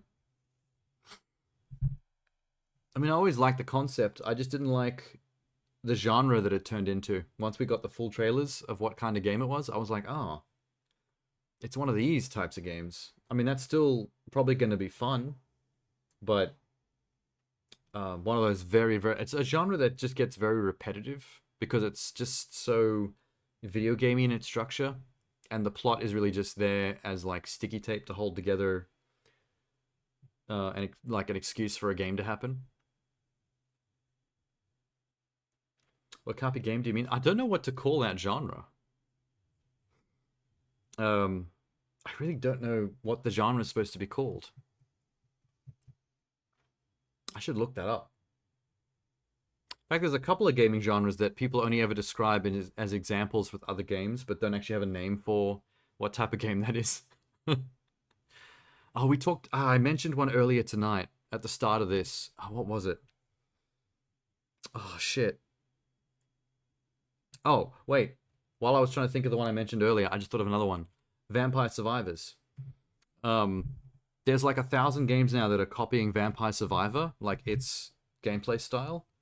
And now, like, that's a genre. But I don't think there's a name for that genre yet. People just keep calling them rip-offs of Vampire Survivor. Or a Vampire Survivor-like. But that's not, like, a proper genre name. That's like back when Doom was big, and other people made first-person shooters, and they just kept calling them Doom clones. It's like, people use Doom clone a lot, but that was never the official name for the genre. Like, eventually they became first-person shooters or FPSs. But until then, people just said Doom clone because they didn't know what else to say. And I feel like that's where Vampire Survivor is right now. We don't know what to call them yet, even though there's like 1,000 games now in that genre. Someone needs to actually officially name that shit. Unless they did and I just didn't see the memo. The Dino Survival changes maps and modes as you play, and you can also trigger weather. Has PvP or PvE for the matches. See, I don't like PvP. That bores me a little bit. It's quite nice because early on it's cool how you verse players in the latter half, but then you select PvE and you get more boss enemies and it feels more like an MMO raid. So that's a bit more interesting, but...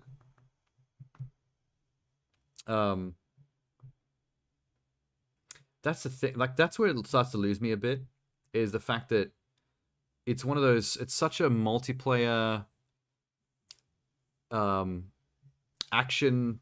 build your character grindy focused experience that it doesn't like have a real career mode or story mode. It's just keep playing the game until more things unlock, and that includes little story bits. It's like once a game that's essentially single player playable starts to feel like I'm just repeating multiplayer matches in an online game like Overwatch or Call of Duty, then I start to get like a bit meh. I want to feel like proper campaign progression type stuff.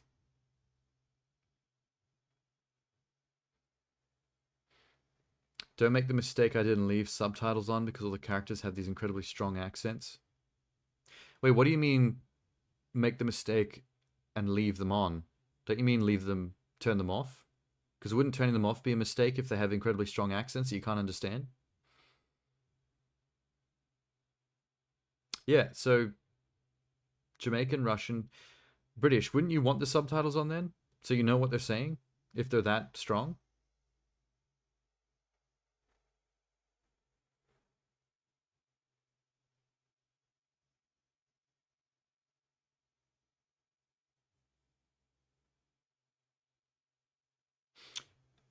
Subtitles come default and they ask if you want them off in the opening menu. But you said, don't make the mistake I did and leave subtitles on. But why is that a mistake? Don't you want to leave the subtitles on? Because otherwise you wouldn't understand all the strong accents? Yeah, I thought so. I thought maybe you like the way you were describing it. I thought maybe you misread. Sorry, I miswrote that. That's why I was trying to clarify, because it sounded like you meant the opposite.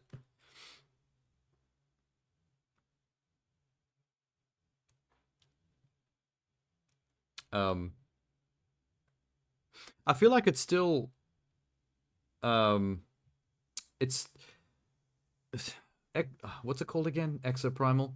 It's still the kind of game that I'm pretty sure I will end up trying at some point. Because why not? Like, it is on Game Pass. I could do it at some point. It's just like I'm in no rush to do it because it's not a type of game that's going to hold me with how they structured it, with what type of game it is. Like, those are the kind of games that are designed to be played and replayed and replayed. Like, they just want you to play levels and modes constantly and just have fun in the playing of it. And I'm just like, yeah, but the problem is, once you make it like that, once I've seen a couple of modes and a couple of maps and I understand how it plays, I run out of things to hold my interest, because there's not an ongoing campaign that's keeping me there with constant new things. It's a game that works like a multiplayer online PvP game as its main focus, where it's just about repeating the same shit over and over again and just enjoying the mechanics. And, you know, I might still enjoy the mechanics, but once I've enjoyed the mechanics once or twice and I've seen what all the modes are and what all the maps look like, then I'm like, well, now I don't want to enjoy the mechanics anymore because there's no reason to stay here. Like, there are other games with other mechanics that I will also enjoy that are going to have story campaigns that will actually keep me there for other reasons. So it's like, if I play it, it's going to be more like a tourist stop. I'll be jumping in and out and just seeing as much of it as I can bother to see, and then I'll probably be out pretty quickly. You're torn when it comes to the game because you have a bias with Capcom recently? I don't know. I've been seeing people talk Capcom up like they've been winning a lot recently, but their last couple of expos and announcements have been kind of fails, in a way.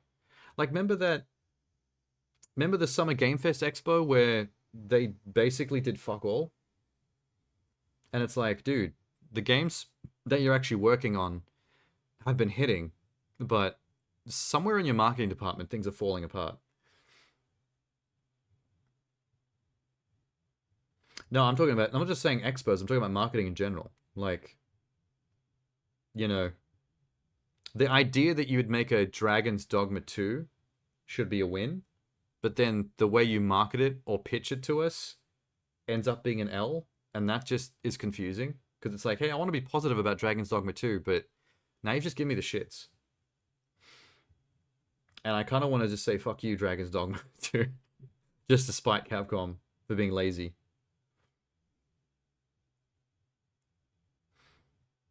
I mean, Capcom is... I'm not saying they're bad. I'm just saying, like, they've been wavering recently with how they've been pitching their shit to me. But I mean, their games have been solid. They're nothing like the actually bad developers out there. There's some pretty shocking ones. I'm always down for some Resident Evil, like, and I'm impressed that they're actually putting in the effort to redesign that Resident Evil 4 remake to function in VR, when the way they designed the base game that you play with a controller on the screen is not out of the box VR compatible. Like, you actually have to change a lot. So it's going to feel like a different game, basically. Like, that's a fair amount of effort to put in. I was honestly convinced that they were just going to do like a separate DLC style VR mode side story that's about a 3 to 4 hour long side mission with like what's the chick's name, with Ava or something.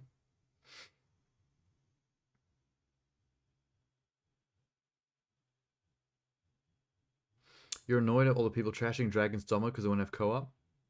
I mean, it's not a reason to trash it, but it is a curious omission considering that since the first Dragon's Dogma came out, co-op experiences in big games like that have become a lot more prevalent and are very popular. And that's a game where you could have that as a feature. Like, I wouldn't be like, I'm more surprised they didn't do it than if they did. Basically, I'm not pissed or anything like the people that are trashing it, but I was like, I did raise an eyebrow of curiosity because after how the first one worked with the, what do they call that again? The pawn system. I was like, you could still have a much more advanced pawn system in the sequel, but then have a variation of that where human players could actually control pawns, or even another fully fledged hero in their own right. Like, you could have those as options, and that would make sense as like a big sequel edition or upgrade, just as options. Like, you don't have to divert from what the first game was, but adding new ways to play it or additional features like that would have been cool.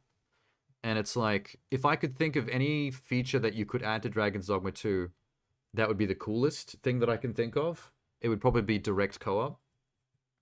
So, yeah, I'm not pissed. I'm just like, I just find that curious that they didn't seem to ever even consider it. They were just like, right from the get-go, they were like, no. It's basically the same one again with better graphics and some refined features.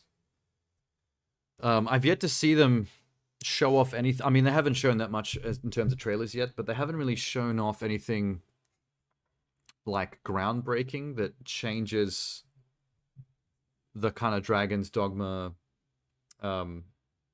mold in any way, like big twists to the formula,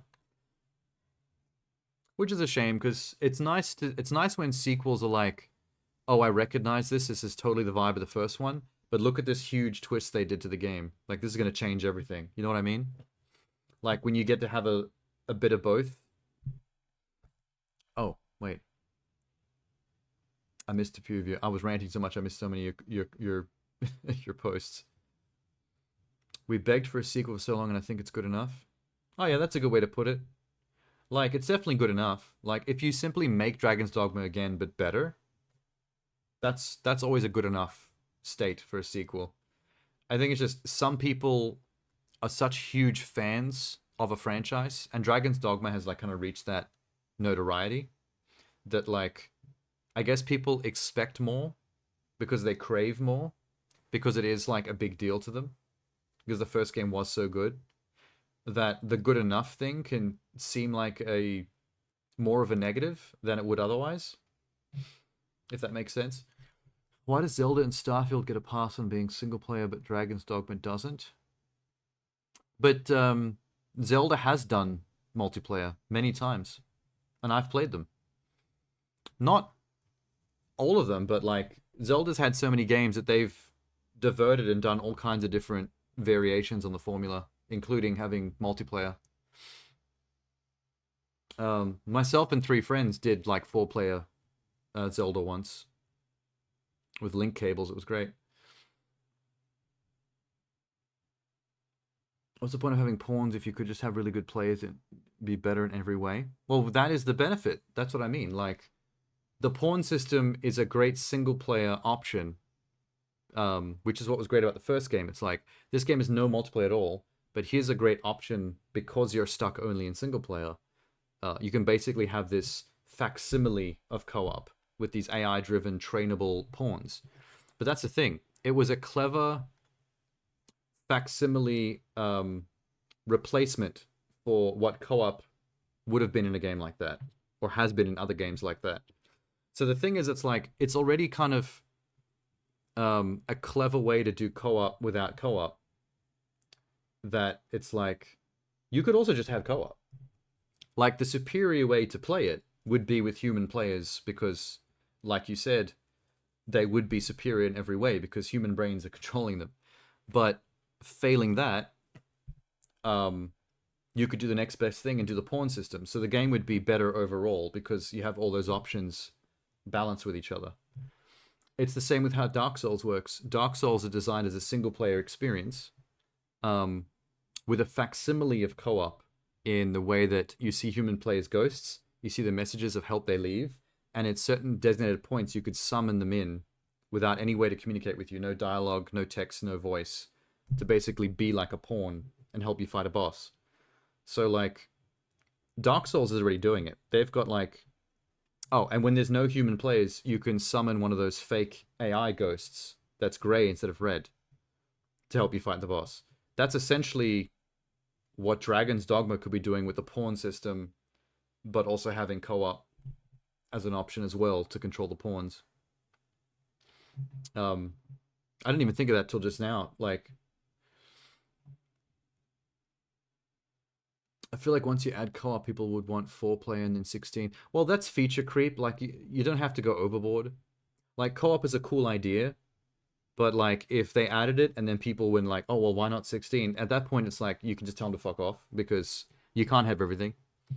Some things just sound like a good idea, but, like, anything can be blown out of proportion. That's like saying, oh, Doom is great, and it's cool that you put in 16 guns, but why aren't there 600 guns? And it's like, at that point, you're like, well, now you're being stupid. We gave you the guns, and now you just say you want times 100 of them? Like, you're an idiot at that point. You're being silly. I mean, might as well relaunch the MMO and allow it in other countries in Japan. Well, I mean, an MMO is a slightly different vibe. Like, MMOs and RPGs are very similar in that it is an open world role-playing game, but the structure is very different because the MMO is everyone's in one big world assisting each other, and an RPG is single-player story-focused, but maybe one or two other people can be there with you, but it's still a very controlled experience. They're the same cloth, but, you know, they're different enough. I would still say you could have the MMO and you could still have like a single player Dragon's Dogma with your mate next to you, with one other friend, the same way you can do it in like Elden Ring.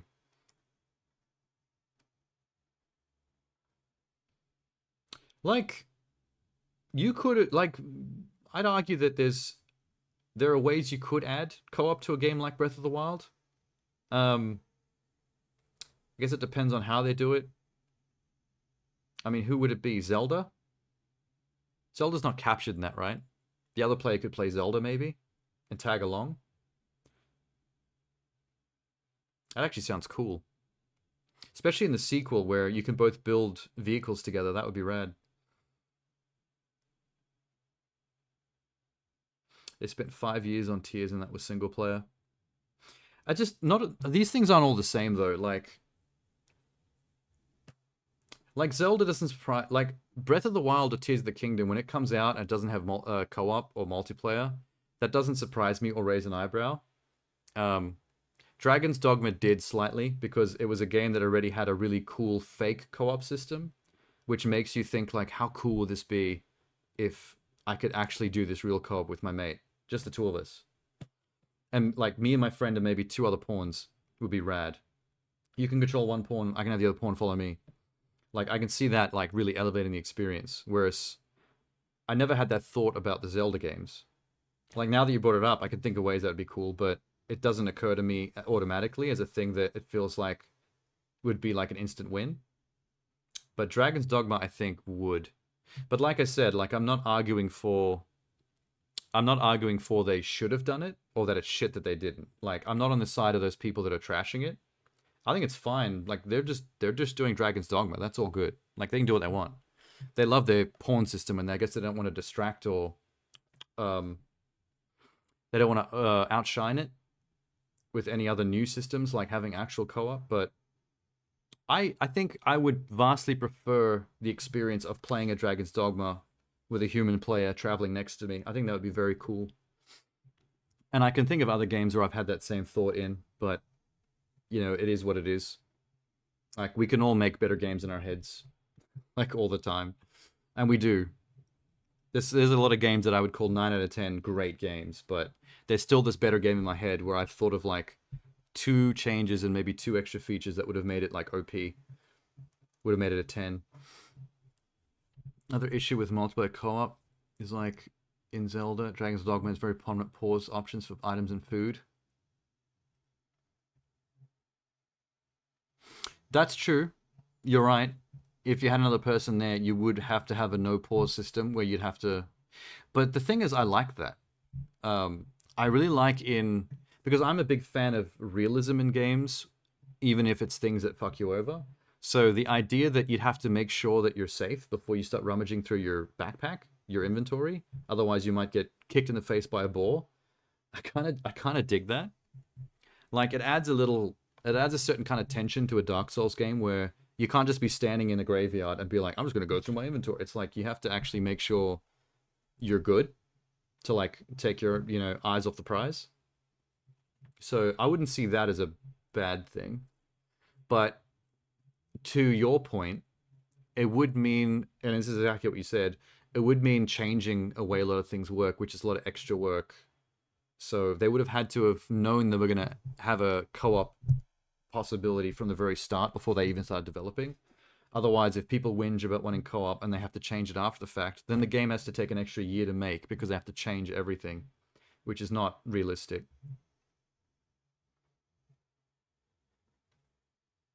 Gamers are entitled when it comes to stuff like this. I mean, gamers are entitled when it comes to everything. Have you listened to gamers on Twitter and on YouTube in the comments? Gamers hate everything. Like I'm always on IGN reviews or in looking at the comments under game trailers and stuff. And holy shit, people don't like stuff. Like I always think back to when I was younger and I had an old Commodore like computer and we had like a Nintendo and a Sega, like the dawn of games where everything was shit. Well, not shit, but basic. And it's like, so even when I play a average game now that everyone trashes on Twitter, there's still a part of my brain that's like, look where we're at, man. Look what I'm playing. Like 8, 10, 12-year-old me would have looked at this game that other people think is shit that we have right now in the year 2023 that just came out and would blow his mind. Be like, this is a video game? This is possible? This is crazy. And this is what we call crap now. Gamers are I mean, it's a lot of, I think it's a lot of Gen Z. The kids that grew up on TikTok and having games that are like GTA 5 standard.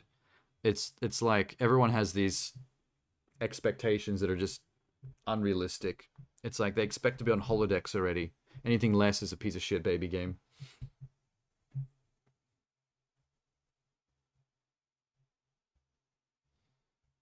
They could do what Ghost of Tsushima did and have a separate mode as DLC. Yeah, I think at that point don't even bother, to be honest.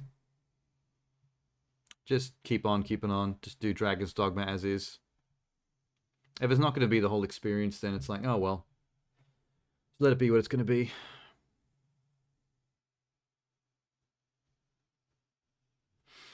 I mean, that's a good question as well with RPGs when you're playing another person.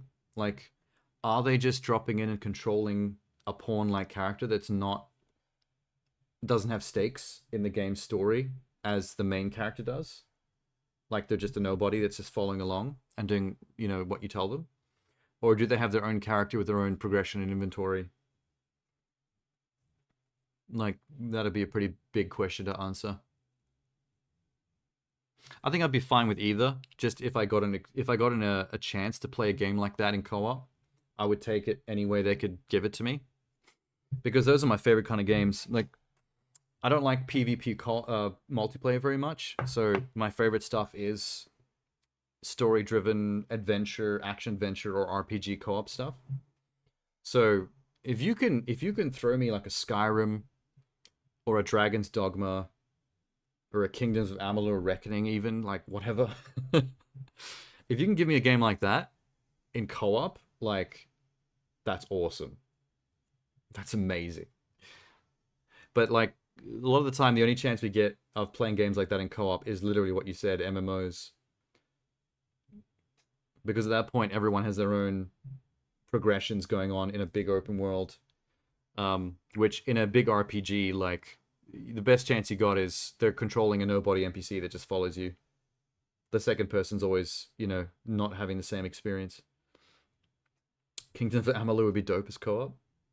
Yeah, and especially because there are three gameplay styles. The rogue with the fast dagger attacks, like the mage stuff and like the warrior stuff. I think that's the 3. So if you had 3-player co-op in Kings of Amalur and each person can have a different style and work off each other, that'd be sweet.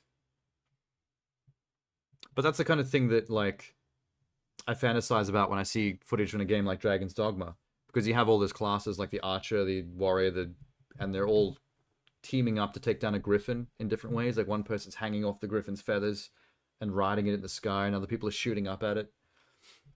Like that looks like it'd be fun to do with friends, like coordinating the strategies. In fact, it'd be a bit like playing Monster Hunter, like you just mentioned. Like the cooperative tactics, the communication with how to bring down a dragon or a griffin in Dragon's Dogma would have a similar vibe to Monster Hunter, I think, of trying to coordinate each other. You played Amalur on the Switch? Chakrams and Daggers? I think I played the same class as you. I played it back on the Xbox 360 when it first came out. I think I picked it up on launch day. I was back when I was still working at EB Games, I think. That was a long game, dude. That was one of the longest RPGs of that type I've ever played. And I'm doing all the side quests as well, so it's, dragging on a bit. Biggest mistake with Dragon's Dogma MMO was launching it in Japan only. Yeah, I didn't even know that existed. Like, you and whoever else it was in the chat that first talked about it a little while back was the first time I even knew that was a thing.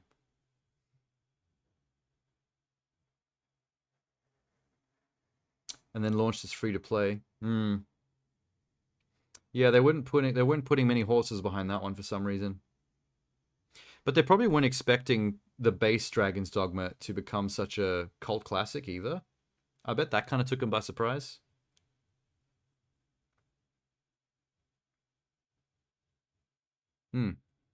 Okay, wait. I need to start up the next showcase. I want to do Annapurna really badly, because they're one of my favorite indie developers of all fucking time. I swear, like, some of my favorite games in the last 5 years were all made by Annapurna. Well, produced by. So I'm gonna go replenish the princess juice and also get myself a slice of cake. Because I want to really embellish this Annapurna beauty. I wanna savor this moment with my love. I have sticky date pudding with vanilla bean ice cream, so don't get jelly. It was a remedy for the series until the sequel because they knew the director would be working on DMC5 for a while. Oh, the director for DMC5 and Dragon's Dogma was the same dude. That's interesting. Those are some very different games.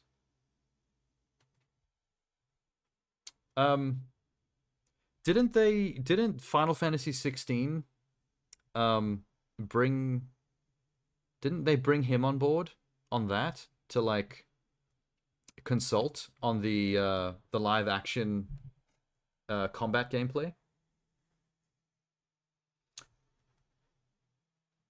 That's Yoshi? Okay. I thought I remember them referencing DMC though.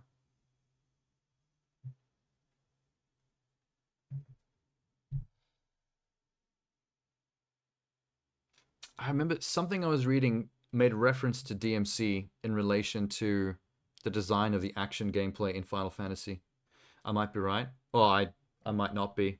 Because I just remember that DMC had some reference in the article when they were talking about the action game design.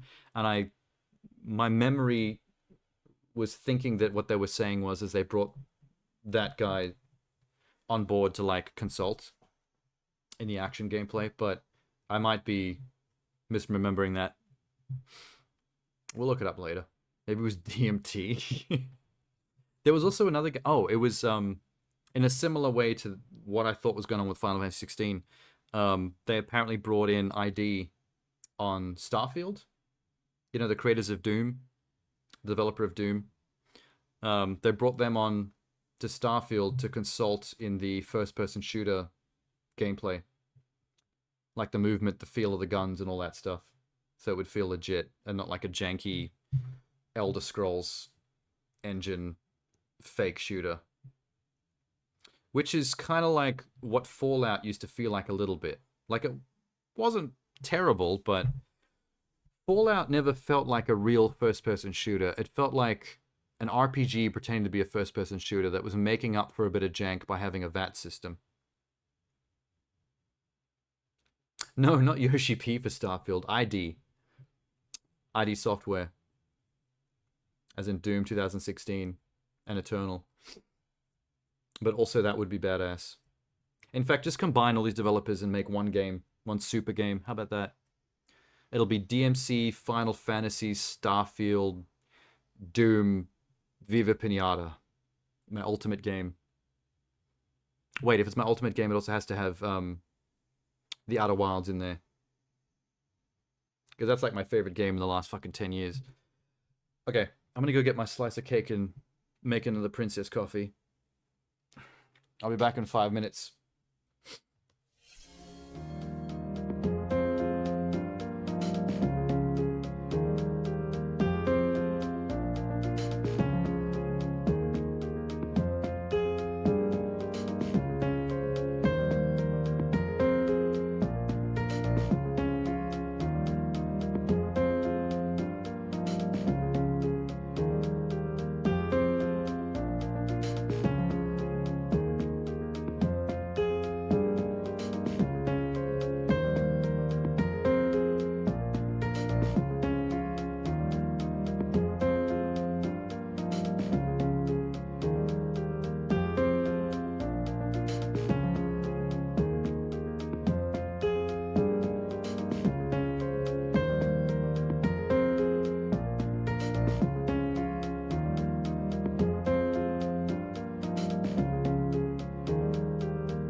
Whew. Hey, ugly baby. I just had to go away for a second because I made this lovely sticky date pudding with vanilla bean ice cream. Have you ever played Fear and Hunger? Actually, Brax was in my stream yesterday, asking me the same thing. No, I have it wishlisted on Steam though, because people keep mentioning it to me randomly. Apparently, everyone's thinking of Fear and Hunger lately. It's like what's on everybody's lips. What has Sham left me here? There's a link. Me playing Roadblock, one of the tank classes in Exoprimal. You did 12 hours on stream yesterday and it's cruel and messed up. Yeah, I've been hearing stuff. Isn't there a sequel? I thought there was a sequel as well. Let me see what Sham just posted real quick.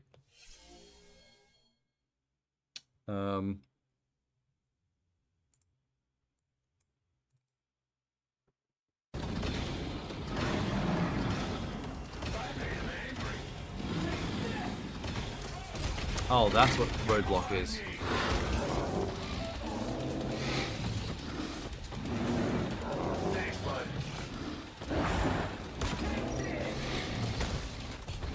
Oh, Exoprimal. Bit loud, hang on. Exoprimal just came out a few days ago, and everyone on Xbox is playing it pretty much. It's the one where you you and your friends all take Iron Man suits out to fight dinosaurs in the streets of New York. You looked away at the cool... There's a cool part? I thought the whole thing was the cool part.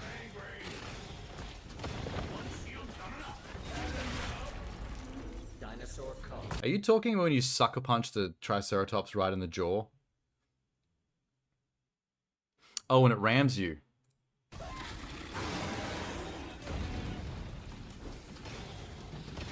What does this punching do? Oh, is that aggro? Oh, there. That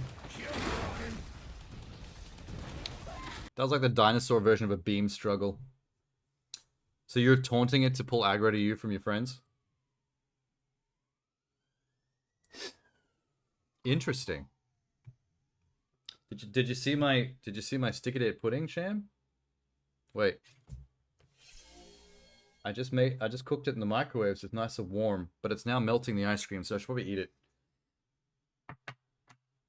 Nah. Wait, I can put it in an envelope and send it to Melbourne if you like. Alright. I'll start up. I'm pretty sure Minx isn't in here right now, which is good, because I don't want her to see my sticky date pudding. Because you know what Minx is like. If she sees it, I'm going to lose it. She's in the UK, but she'll find a way to get this pudding. And then I'll cry. Don't tell her I said that. Oh, okay, it's basically the Hulkbuster. Yeah, slightly smaller Hulkbuster. You gotta have it. It's, I mean, is that a Capcom symbol next to people's names? Yeah, there's a Capcom C next to their names in the HUD. Would have been a great Transformers game. There are a lot of games that would have made great Transformers games. They dropped the ball on Transformers games a lot. Except for those War for Cybertron games, they were pretty decent. I played that online once. Like, Team Deathmatch. And there's something pretty crazy about flying a Starscream-style jet into a battle between a bunch of human Transformers and kind of transforming in midair and landing on your feet and shooting people and then taking off again in jet form to escape after getting a kill. That was tasty. They need more Transformers content for sure. If you end up trying Fear and Hunger, I'll definitely watch the whole thing. I'm obsessed. Yeah, everyone that's told me about it so far has essentially had the same vibe. Everyone's having like a very cult classic mentality about Fear and Hunger.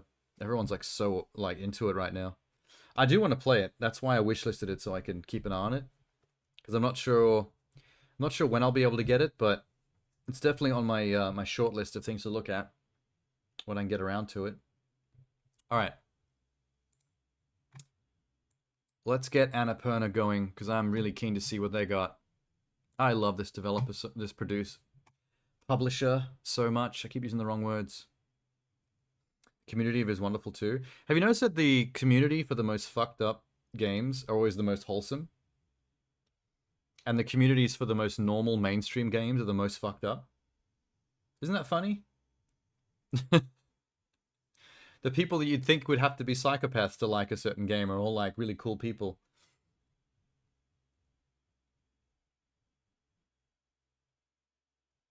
It's years old, just got popular a few months ago. Oh, is it? I didn't actually look at when the release date and stuff was. Okay, are we skipping 15 minutes? Yeah, it's the lead-in. Cool. So it's only about 30 minutes, this. Let me hit this tart real quick.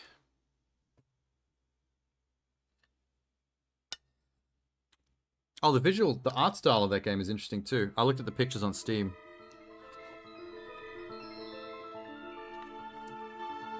Is that Stray?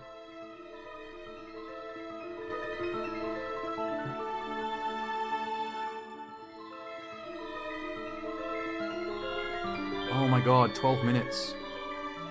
I really wanted to play 12 minutes, and I missed it while it was on Game Pass. I'm so gutted by that. And Stray's coming to Xbox soon.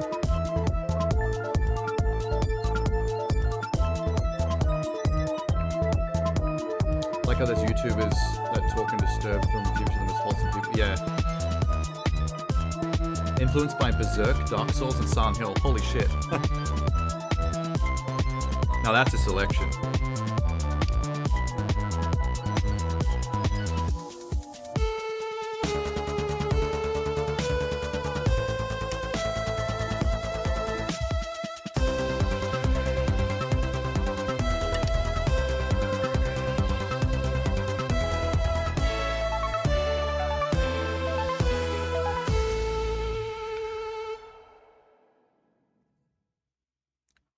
Hello, my name is Kelsey, and welcome to our 2023 Annapurna Interactive Showcase.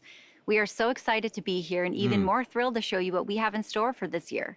Over the next 30 minutes, we'll share our latest game reveals, spotlight 2 new developer partnerships, and give an exciting first look at the debut game from our internal development team. Sounds like AI. Once again, a huge thank you to our Annapurna community and partners across Now the globe I can't for your unhear it. continued support. Let's get started.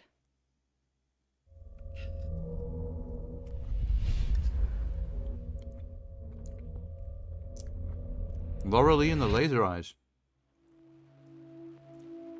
That's a cool name for a game. I have been asked to approach you about a project related to events in 1847, 1963, 2014, and one happening in the very near future. At least 2 individuals in Europe are confirmed to be involved. Hey, this looks like Killer 7. International contractors. Remember Killer 7 on the GameCube? The financing of the venture has been traced to a US-based corporation. You can expect to be contacted by them soon. They will possibly hire an actor to communicate with you through a video. The Berserk similarity is This almost video is laughably designed similar. to gauge your Oh, really? interest in interpreting patterns. Berserk is pretty crazy. Patterns, and solving puzzles. Puzzles. Because of the metaphysical aspects related to the project, they may also want to test your receptiveness to unconventional concepts. To gain your trust, this person might offer their unsolicited advice or ask you questions about your dreams and memories, but you will likely never see the face of the person speaking. My personal advice is not to play along with their strange game. You're being led around in a maze of deceptions. This feels so much like Killer Think back on 7. when they first tried to contact you. Just not just the visuals, but like the Do you vibe. remember? Do you remember the maze? Do you remember the maze? Do you remember the maze? Do you remember Kind of the freaking me maze? out, man. Do you remember the maze?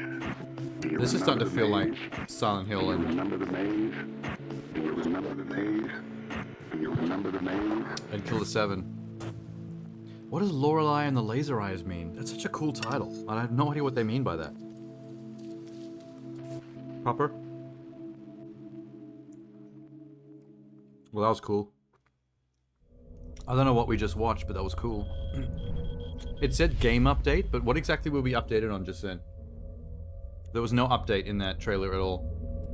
We were updated about nothing. All I remember is, do I remember the maze? Do I remember the maze? Oh, this game's pretty clever. Every biome in this game is inside a marble. So you're going inside levels, inside levels, inside levels. And then you can bring the marbles of levels that are inside of the levels outside of that level and put the marbles somewhere else. Does this make any sense what I'm saying?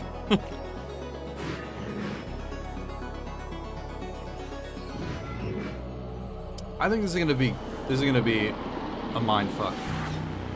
The puzzles about what levels you're trying to put what levels inside. It's even hard to talk about.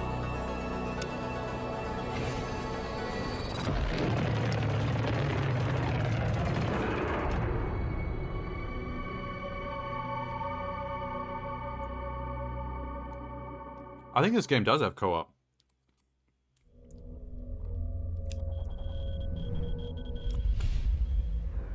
Maybe. Oh, I might be thinking of a different Annapurna game. That looks the same. Oh, Perth. This is made in Australia. Maybe I should see what it is first before I cheer. It could be like the Mind Comp Simulator or something.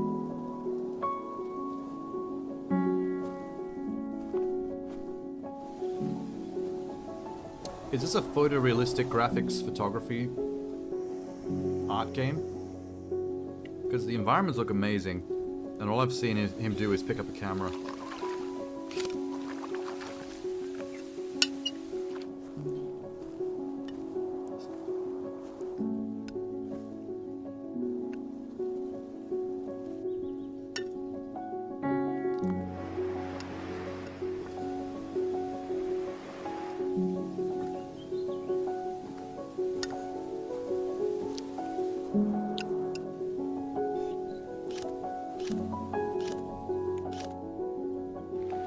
Maybe a horror game? Maybe. Have you seen the first-person shoulder cam game? Oh, the body cam game. Yes.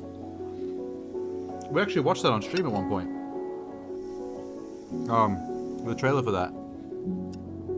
I think it's called Unrecord. Lush Foil Photography Sim. Okay. It's not a horror game or a mystery game. That actually was a photography sim. I nailed it in one. Damn, I'm good.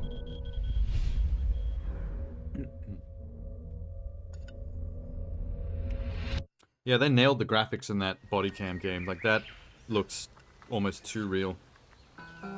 小さい頃に兄と一緒に山に登ってたっていう記憶がすごい強くて、結構自然と多く触れ合っていた子供時代だったと思います。三橋明です。Is this a new game or is he talking about the game we just saw? 丸光ゲームズをやっています。丸光ゲームズでアーティストをしている椎野ひろ子です。ひろ子とは福岡にあるゲーム会社で出会いました。実は言うとですね、一回告白したんですけども、一度振られまして。ゲーム開発の仕事がすごく楽しかったから、なんかあんまりそういったことに時間を取られたくないなっていうのがすごく強くて。They're all Japanese. で、2回目アタックした時にいいよって言われたんで。今こうして結婚 Like して to よ the かっ point た where they な actually と speak the 思い local ま language す。 instead of 好きな RPG は English. マザー2という Or ゲ did we ーム just な go to ん a ですけ different れど game? も、可愛くてコロッとした街 Okay, づくりとか I 色 missed the 合いとか actual. を I thought 表 they were 現され doing a ているの BTS で、そ about れ the も trailer す we ご just く見て saw. 憧れを抱いたし、すごく影響を受けていると思います。You're right, this is not Perth. 自分一人でもゲーム作れるんじゃないか Now that な I って paid attention to いう the buildings. 好奇心みたいのが湧いてきまして。もうほぼ同時に一緒に会社を辞めました。Did they say what the game is 夫 yet? 婦関係に影響が出ないような、スタイルを取りたいという話で。1本目はもう半年で2人で作ってみる。で、それで問題がなかったら続けてみようっていう条件のもとで丸光ゲームズは Their marriage is not going to survive game development. 2 years of game development, they're going to hate each other That was the third development member of the development team, the cat. Instrumental. でもしかしたら本当に来るかもしれないっていうような未来を想定した作品になって、楽園って呼ばれている未来で日々を過ごすゲームです。私たちにとってはすごく身近な問題提起だなというふうに思っています。American Christians who think they're going to go to hell if they even think about divorce. になりますので、C の指導で作っています。So they stay in loveless, angry marriages and resent each other for the rest of their lives. いろんなアイディアを出したりとかしています。Nothing is 仕事 sold. でさ、結構悩んでた時とかもあって、でもなんか今の2人で一緒に仕事してる時に、まあ隣の姿とか見てると、 Is this the game? それはそれですごい、なんか Is the game you play as a dude developing a game with your wife in Perth? I mean, in Japan.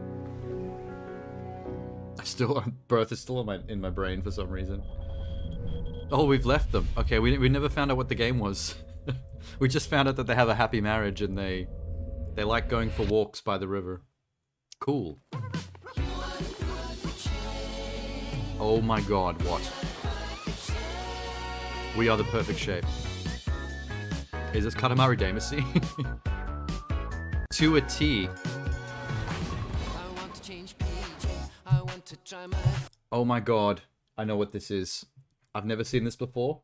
But hear me out, I just figured it out just from seeing the title, To a T. This is going to be an adventure puzzle game about figuring out how to do daily, normal human things, but while stuck in a T pose where you can't put your arms down.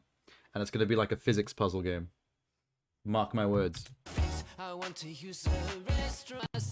Look, he's stuck in the T pose, I'm telling you.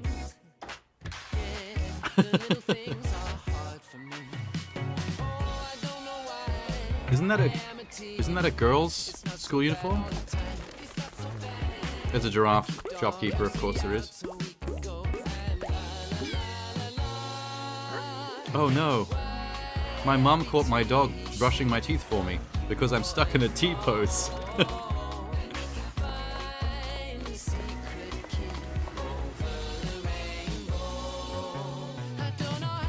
I don't know why I'm a T. Yes, the song is actually... Look at the subtitles, wait. I don't know how I became the shape of a T, was the lyric just then. This game is amazing.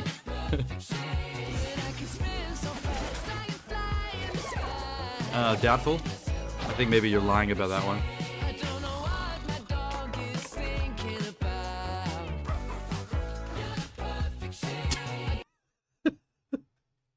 The song is amazing.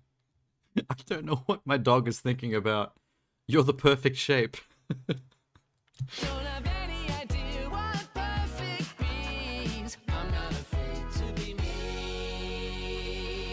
Damn it, I want to see the gameplay. Why is there a giraffe? That's a good name. Considering the concept of the game, the name is mint. I just need to see what you do. I want to know what you... Actually, you know what? I can think of a couple scenarios in his life where being stuck in a T-pose would actually be beneficial. How do they wipe? Oh, the dog helps him, just like he helps him with the toothbrush. He doesn't use toilet paper either because dogs can't grip, so he has to use his tongue. The mum's gonna bust in on the dog licking his ass. Oh, God. What was I saying? Oh, yeah. Check this out.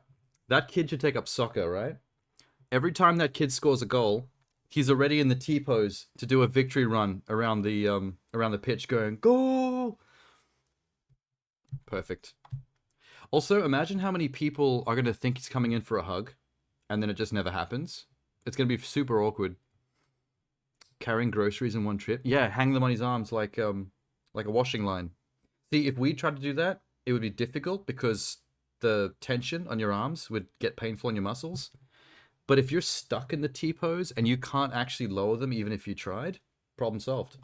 No muscles required. You're basically like a fence post. Tightrope walker, exactly. See, there's a ton of things you can do in the T-pose. In fact, he can go do mocap for movie and video game visual effects because he's already in the T-pose. Like, it's perfect. I love it. I'm gonna remember that one. I'm gonna be looking for that. Flock. Hello, I'm Oh Richard my Holt, God. and I'm one of the people who made Flock. I'm the art guy.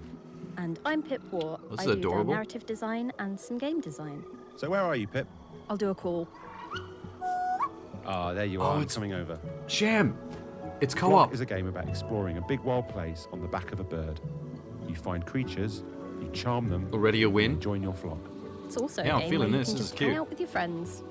Look at that. Pip, you've got loads in your flock. The boomerang ones are the Cosmits. I have a few varieties. Then I have a Thrip and Big Henry. So the concept of the game is to One that collect a looks flock of kind birds like following a cross you. between a cuttlefish and a sausage. My question is like, blue creature what do you you've got in do your to acquire the That's a flock? slumbering Like, how do you rustic. collect We can go and these find one if you like. birds?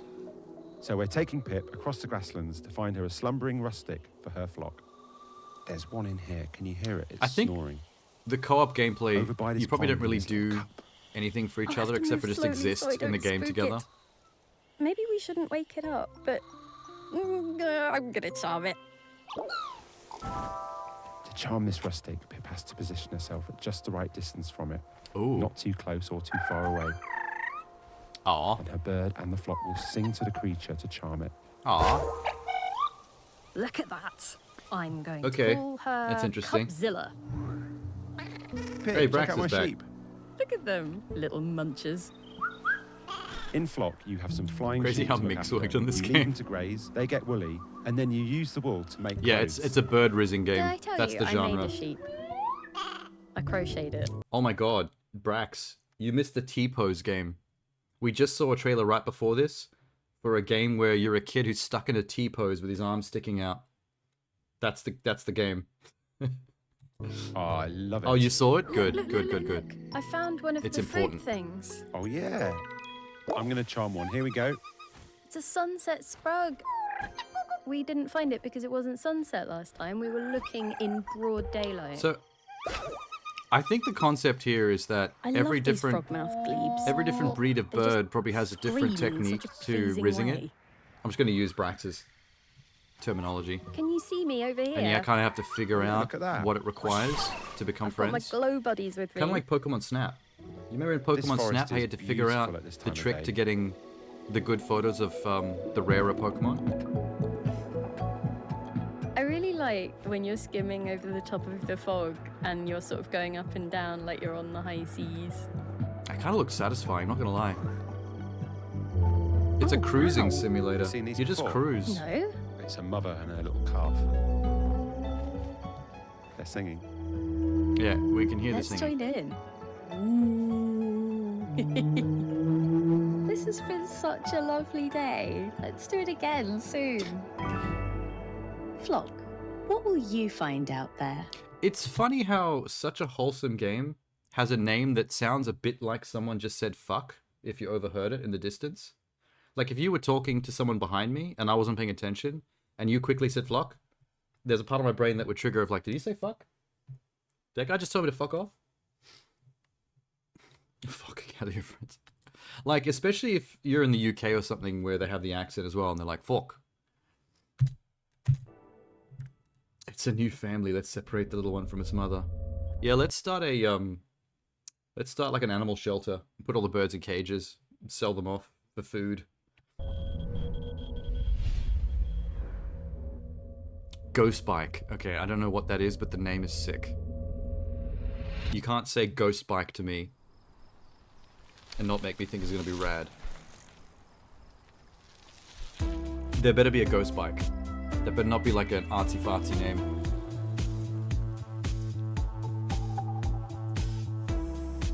Okay, cool cell shading. Is that a regular bike with a ghost stuck on the front wheel? Because that's not a ghost bike. That is a vanilla bike with a ghost hanging out next to it.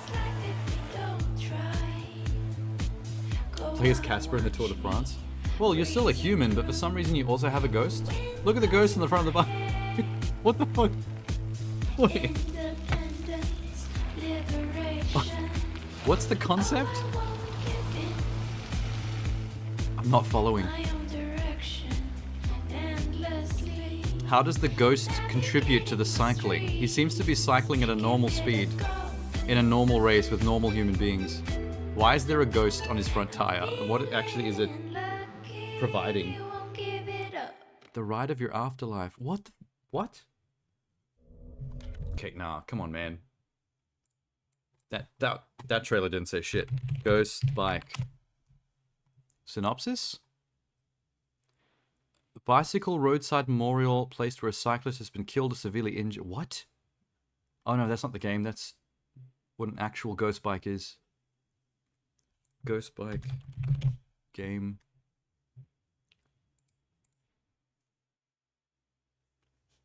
Here's the Steam page. Puts players in the shoes of a streetwise kid from Free Hub on a mission to revive the last of the ghost bikes. Magical couriers who rode between the world of the living and the world of the dead. So that's a really cool synopsis, but I didn't get that from the trailer. It just had a really cool, chill, easy listening vibe music while a guy like kind of rode a bike around the highway. Explore an open world, find bike parts to customize your build. There's a build. Test your mettle through a variety of challenges from pro peloton racing to back alley crits and general tomfoolery. I love general tomfoolery. Encounter facets of bike culture, as in bespoke spoke makers, radical roadies, troublesome tourists, badass BMXers, fanatic fans, super stunts, intrigue, adventure. I don't really understand. I'm not gonna lie. Let's just keep moving. Probably cheaper than the Paw Patrol racing game. Probably more fun. Glass Revolver. All these games have cool names. Basically every day, if I've hit like a roadblock or... The thing that sucks about a Glass Revolver is you only get to fire it once. If I just need some sort of inspiration to kind of like move on with something, I'll just hop in my car and drive like 5 minutes over to... You just saw the trailer, you would think it's just riding in these races. Yeah, like, if you just saw the trailer, you might even... And you didn't know the name, you might even miss the fact that there was a ghost on the front of his bike. Because it didn't seem to do anything except for just be there. Like, is it companionship? Is it just there to talk to you? Like no a Cortana? Walls. I feel like I'm able to think in like a lot more abstract ways. I'm Jacob Williams. I'm the head and creative director of Glass Revolver, and we're making We Kill Monsters. Oh, Glass Revolver's a company, a developer, not a game. I didn't get the game that he was making. Something Monsters? I've always been drawn to kind of the outdoors and nature in general. The reasons why like certain aspects of nature are the way they are. That had definitely carried over into my first game, Ida, and extremely so in We Kill Monsters. Oh, We Kill Monsters. I'd be like sitting like outside the school, kind of a like, cool waiting, name as well, actually. Like for my mom to come pick me up, and I would just constantly like sketch an open world game. You like how global Annapurna is? You can camp in We Kill Monsters. Yeah. It's like a well, the thing I love about Annapurna Interactive is they're basically the A24 of gaming. Like what A24 is to movies, that is what Annapurna is to video games, I reckon. Or part of the game, so a lot of those things kind of stuck with me. The ghost is leading the player to a cliff to kill him or something. 9 to 5, and then That's coming the home plot and then twist. doing another 5-6 hours of film-related stuff. Eventually, it just Isn't it a became apparent that I one-hit was depressed. I realized I was like, maybe I don't even know something, what needs their to hit change. is. Like I can't keep doing this. Okay, well I'm gonna just basically do like a restart on my adult life. Can we so see move back home? We Kill and Monsters? It was there where I started. Ida. I want to see how We Kill Monsters. This is Ida. This is my first game that I had made, which honestly probably shares like a lot of DNA with We Kill Monsters. It was probably there was a cat, 2018, I saw it. I think, where I actually There was a white started cat. on We Kill Monsters. But at the time, it was supposed to be an extremely lo-fi Monster Hunter style game. And then at some point, I was like, Yeah, I was saying everything I'm this trying to earlier. do, I could just do it in 3D. I was saying this earlier about indie developers. If you're an indie developer, you're making something that is Most like people, rightfully something that so, you were like, would you've been want working to on play. this game for a You very know what I long mean? time. You shouldn't just switch it to 3D. You're not You playing. You're not basically making a just game start that you think over. I people didn't will wanna like. You're making a work on game the that 3D you would want version to for play. like 3 That months you and be would like, like. oh, okay, And this that's is usually like what makes too them good. much, and like go back to the 2D version. So I kind of like thought about it for like a week, and then to make Passion my decision, projects. I went and I deleted the 2D project so that I didn't have a choice. My thought process was, if it takes 8 years to make, I'll just do it on my own. Might as well just do what Oh shit! Look at I that. think is best. He's made his own like indie Monster Hunter game. This I symbol wasn't is expecting it to be basically full made its way 3D. into all of my games. the meaning. Like how Omocat broke us and the game came from the heart. Yeah, exactly. Yeah, I was expecting like the 2D game. I wasn't expecting that to turn out to be like a full 3D Monster Hunter type thing. And it's one dude making it. I wish we got to see more of it though. We got like a sneak peek then. From a distance. What does that say? Mundawn? Oh wow. Okay. Reading a letter on the bus simulator. This is going to be low-key psychological horror, isn't it? Goats committing suicide? Creepy. Old man in a church? Creepy. Painting blinked? Creepy. Whatever that was? Creepy. Hand-penciled horror tale. Oh, it's all pencil graphics. Holy shit. Natively on PS5 and Series X. I didn't actually catch that at first. Mundawn. I can't really tell how you're supposed to pronounce that. That's a cool idea though. An entire graphic style that looks like it was pencil drawn. Groovy. Bounty Store, The Morose Tale of Graveyard Clem. Sick name. Annapurna games somehow have the coolest names. They just roll off the tongue. Hi, I'm Ben Ruiz, the founder and creative director of Dino God and the designer of Dino Bounty Star. God. See? Dino God. Bounty Star is a game about a broken but powerful ex-soldier, now cool. a bounty hunter, in a post-apocalyptic Is this American 1080p? desert. Hang on. Her name is Clem, and she's trying to start a new life in 720p a is the place highest. far from home, traumatized from a profound mistake she made at the end of her Not military just dinosaurs, Sam, but One like half mechs. of the gameplay experience Mech is a suits. third-person action game shooting mechanics, in which Clem is bringing in her marks, dead or alive, in her customizable infantry mech.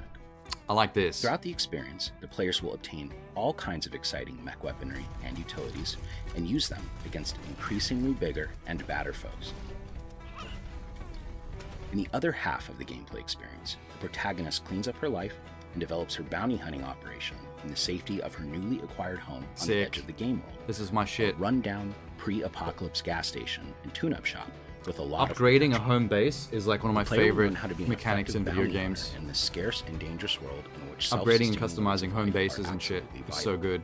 She will grow and obtain food and use it to cook meals that enhance her focus in different ways. So it's like a homestead base upgrading She will simulator obtain with scraps farming and cooking and crafting everything. materials and use them But to you build earn your devices cash by that going enhance out both in the her open personal world in your mech and doing combat bounty endeavors. hunting missions. She will befriend That's and fucking be cool, visited dude. by all manner of characters, all of whom are playing an important role in her current phase of life. It's kind of Bounty like Star is ultimately Mad about a human Max. pushing out inner demons, If Max rebuilding decided to settle herself down and and start her a personal farm, environment, but also drive a mech and relearning kill what it's people like for to money. be a force for good in a place that very badly needs it. As a gameplay experience, it is all about engaging, fun, modern action mechanics that many types of players will be able to enjoy, but not without being challenged. Thanks so much for watching. Meh. Bounty Star is coming in early 2024. That name is so cool though. I don't know, sometimes the longer the name is, the cooler it is. Just have a long ass subtitle. Yeah, Stray. This is the Xbox and PC update, I think.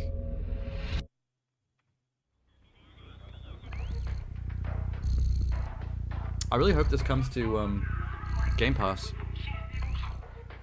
Oh no, Dino God was that was the name of their previous game. They were just saying that as like, we're the creators of Dino God, and now we're making this. Played this tonight. Oh, Stray. Look! He go and push the Xbox controller off the table. He's a naughty boy. It's actually sweating.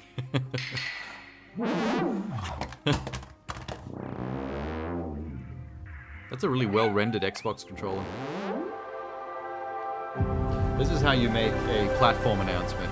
That was cute. Kitty. It is a shame the game is so short, but once I get access to it, I'll just do one long stream of the whole thing, start to finish. Like a 6 to 8 hour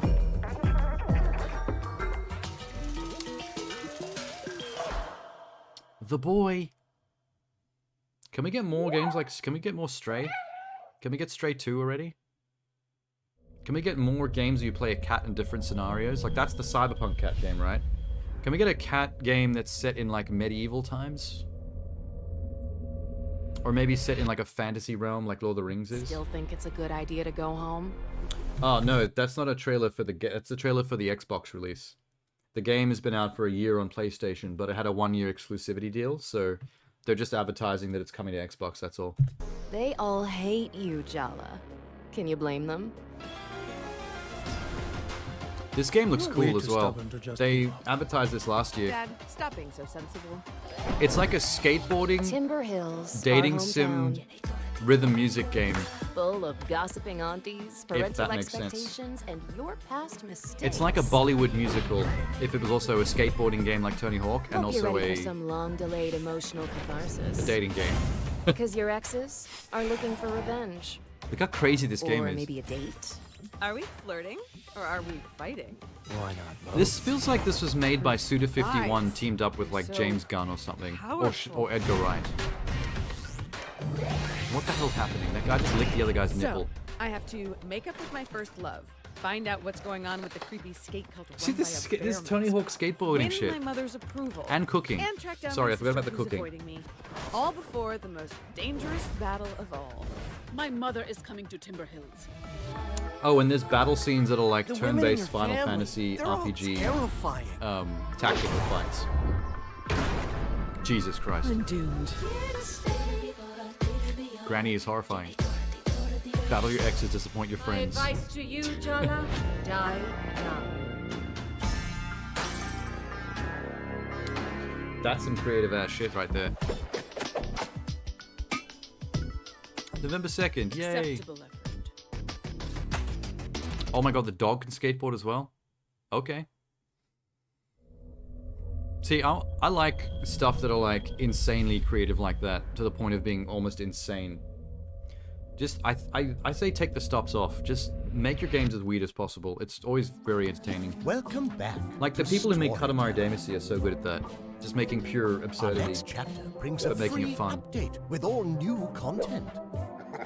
They must have been hotboxing hard in their new meetings. characters Yeah, into more the developers need to do that. Some full of mischief. Oh, I remember this as well. This was at last year's... There was a teaser for this, I think, at last year's warm show. the heart. Puzzle through new scenarios with new challenges. I'm very And while curious you're at it, about add a little how chaos malleable into this the is. Explore the possibilities. Unleash your imagination. Storyteller is boring? Oh, I'm intrigued by it. Coming to Netflix. Coming to Netflix? Rejoice. Don't worry about Netflix.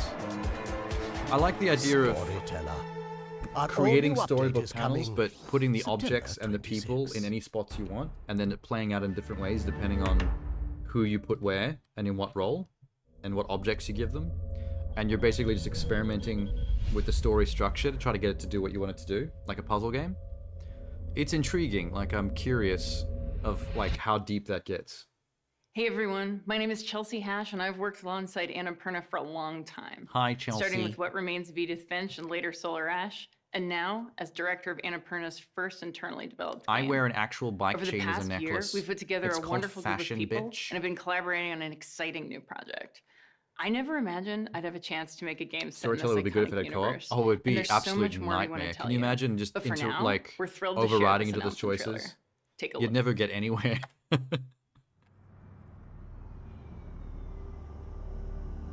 Oh, what is Lots of this? people lost This looks things in the cool. blackout. This is a vibe. I was lucky. It's got a vibe going on. I just lost the job. This feels like Blade Runner. Oh, it is Blade Runner. Wait, did I just call that? That is a spinner. But now, which is the name of the flying cars in Blade Runner. I recognize a silhouette anywhere.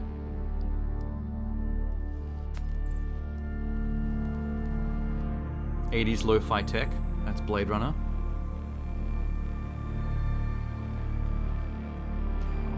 picking through the pieces. Going back through the memories in the CRT computer with the dial. That's Blade Runner. in places that no longer exist. That's where you'll find me. Searching. If I'm not right, in the land I'll eat my of the hat. dead.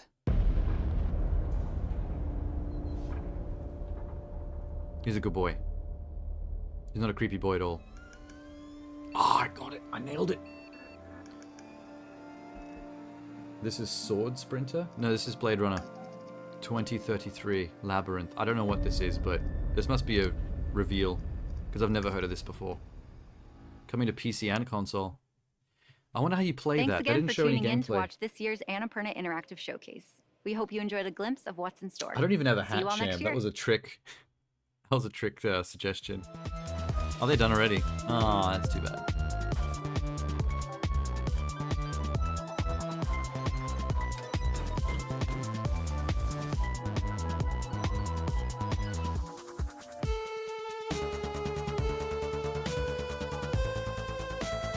Solid showcase. Yeah. About half of the things we knew about from previous reveals, but we just got to see more of it. And then a bunch of new wacky shit we've never even heard of. Good combo. And also, 30 minutes is a really good length of time for a showcase. Like the Guerrilla Games one almost goes for 3 hours, so that was getting a little bit grindy to me. I was starting to get a bit tired of it. Capcom needs to take note from their future showcase. I feel like Capcom already has the recipe for a good showcase because they've done it before. It's just, I feel like they didn't have enough ready to do the kind of satisfying stuff they wanted to do. And instead of pivoting, they kind of tried to force it, if you know what I mean. And that was a bad idea. I just think it was just poorly planned in terms of what they had to show. So they pretended like they had things to show, and then they didn't, which is kind of a shoddy way to deal with it. But like, I think Capcom knows what they're doing. I think they just dropped the ball. Like the next Capcom show, I bet was going to be 10 times better. Because we've seen them do it well. I mean, when they did the documentary style video for an announcement for Dragons 2, and I feel they need to do more stuff like that. Or you know what? You know who's been knocking out of the park for every single showcase expo every year? I think both PlayStation and Xbox have been doing a good job since E3 died. Because PlayStation and Xbox have gone completely away from the host shenanigans and the performances in between trailers. Like, they got rid of the show part. And they got rid of the BTS-y stuff and the interview stuff. And the entirety of the Xbox and the PlayStation showcases nowadays are basically just world-exclusive premiere trailer drops, one after the other. Like, boom, boom, boom, boom. You know what I mean? Which is stuff that people used to roast them for back in the E3 days. Because we were always like, why can't they just do that? Why do we have to sit through all the bullshit? And now that E3's dead, they literally are doing just that. It's like a new era. It's funny because Sony still seem to be known for having the most unique exclusives, but somehow Xbox seems to still have the biggest, most robust, most trailer-filled shows. Like, that's the weird imbalance. It doesn't make sense to me. Like, I feel like the Xbox show is always a little bit more impressive and a bit like full-on content that the Sony shows are, which are much shorter as well. But they still seem to have the most original exclusives of like AAA level. So there's a weird imbalance there. I don't understand. They did a better job at Jeff Keighley's World Premiere Formula for their showcase. Summer Game Fest was a bit slow with those mid-reveal interviews. Oh yeah, there has been moments lately where shows like Summer Game Fest, I guess, feel the need to pad a little bit.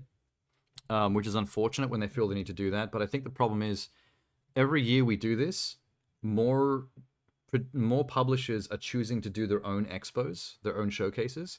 So rather than a few showcases having lots of trailers to show, we end up with lots of showcases having fewer trailers to show. But they don't want to shrink the size of their shows too much, so they start to put more filler in.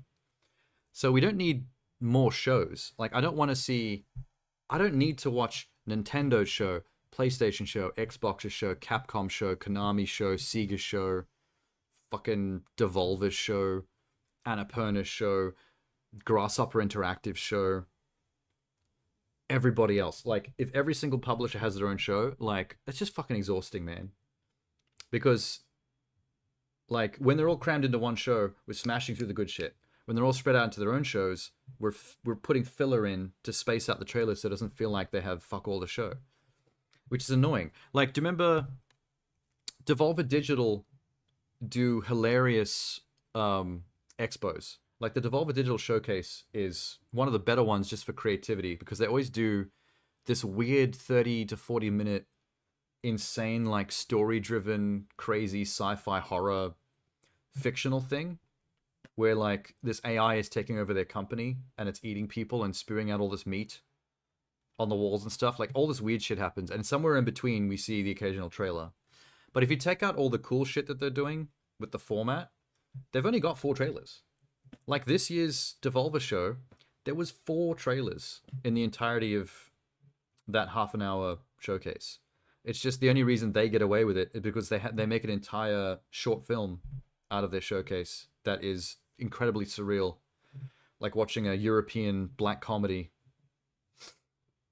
So I'll give them a pass on that, but everyone else is now doing that. Like, the Grasshopper interactive show only went for 10 minutes, but I don't recall seeing any games in it. I think we saw a screenshot of a TV that had a game that Suda51 was currently working on, and that was it. Yes. Devolver every year do it. It's always 30 minutes-ish, and it's always just some absolute surreal nonsense where you get the occasional trailer somewhere in the middle while all the weird shit's going on. This year they had like a robot they built that they had on stage that was like an AI-driven algorithm that makes games based on basic summary prompts. And they had the guy who invented it on stage, and it turned into like a horror thing where the robot started killing people and it took over. And then the guy had to like put down his baby, and it was a really dramatic moment where he was holding it and stuff. It got very melodramatic and a little over the top, but I love him for it. And Devolver make great games. I mean, not gonna lie. Annapurna might be the A24 of artsy, wholesome games, but Devolver make probably the coolest indie games. Like the real wild, creative, original stuff. Yeah, every showcase goes off the rails spectacularly and turns into some insane shit that gets weirdly gory. Like in one of the past ones, there literally was some kind of meat creature with tentacles that was like in their building, mind controlling people. Didn't Devolver make Fall Guys? I don't think Fall Guys is... Are you sure? Maybe. Wait, I've never actually looked into who Fall Guys is by. Hey, Eamon. Mediatonic. That's a developer. Who publishes it?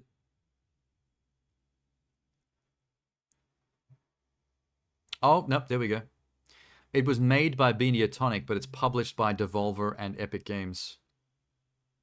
Actually, Devolver published it at first from 2020 to 2021, and then Epic Games bought it off them. And now they currently have it at present. So Devolver started the Fall Guys trend, and Epic bought them out. Yes, my friend Pedro would be Devolver. That's correct. That was fun. Wait, where's their games? Where they at?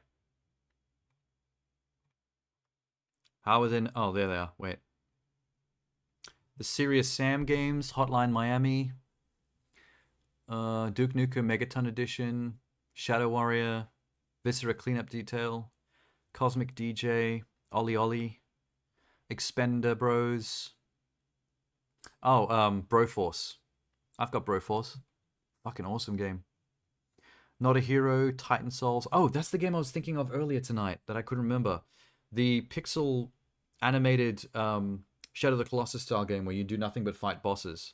Titan Souls. On the PlayStation. I didn't realize that was Devolver. Ronin. There's Broforce. Downwell. Hatterful Boyfriend, the game where you date pigeons. Enter the Gungeon. Enter the Gungeon is them as well. Didn't even realize that. Stories Untold. Absolver. Ruiner was cool. Talos Principle. Talos Principle VR. Genital Jousting. I've got that on Steam too. Crossing Souls. I played that. I think that was also on... I played that on my stream. The Messenger. Gris. Pikuniku. Ape Out. Katana Zero. Nice. Observation. I love that game. Gata Roboto. I played that on stream too. There's my friend Pedro. Gorn. Gorn is very cool. Exit the Gungeon. Sludge Life. Carrion. I loved Carrion. Olesia. I played that on my stream as well. Loop Hero. Got very good reviews. Death's Door. I'm playing right now. That's my current streaming game that I played yesterday and that I'm playing either tomorrow or the next day to finish it off. Inscription. That was really well received. Weird West. Same. Trek to Yomi. I've got that on my list to play on Game Pass. Cult of the Lamb was very recent. Phantom Abyss. God damn, they've got such a good track record. Angerfoot looks like fun. I like that trailer. Anyway. Oh, and Skate Story had a trailer earlier the year. That looked cool. That's like a Tony Hawk type game, but you're in hell and you're a one-winged angel. It was really smart of them to sell it because they kept it for when it was its most popular and got the bag for it. Yeah. Yeah, I didn't even know they did Hatterful Boyfriend. I played that as well with a friend of mine. That was hilarious. Sludge Life. I never played Sludge Life. Sludge Life 2. I did see the trailer for Sludge Life 2 in one of the other showcases this year, and it was intriguing me. Carrion was great. And yeah, Death's Door, I've been playing the last couple of nights on my stream, and I've got one more stream of that to go before I finish it. So that'll probably be on Tuesday. So not tomorrow. I'll take a break tomorrow to do work, and then Tuesday I'll finish off Death's Door. Sludge Life looks pretty trippy, though. There's a game that I loved that Annapurna did. I just want to remember the name real quick. I played it on stream, but I was mostly by myself for that one. The Artful Escape. The Artful Escape, the one where it's like a rock opera, where you're a dude like traveling through the universe playing electric guitar. I did that as like a one stream start to finish. I played the whole game in one sitting. That was so entertaining. I fucking love that game.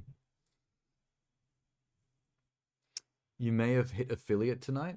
Oh, really? Have you been watching the stats, waiting for the moment you can actually apply?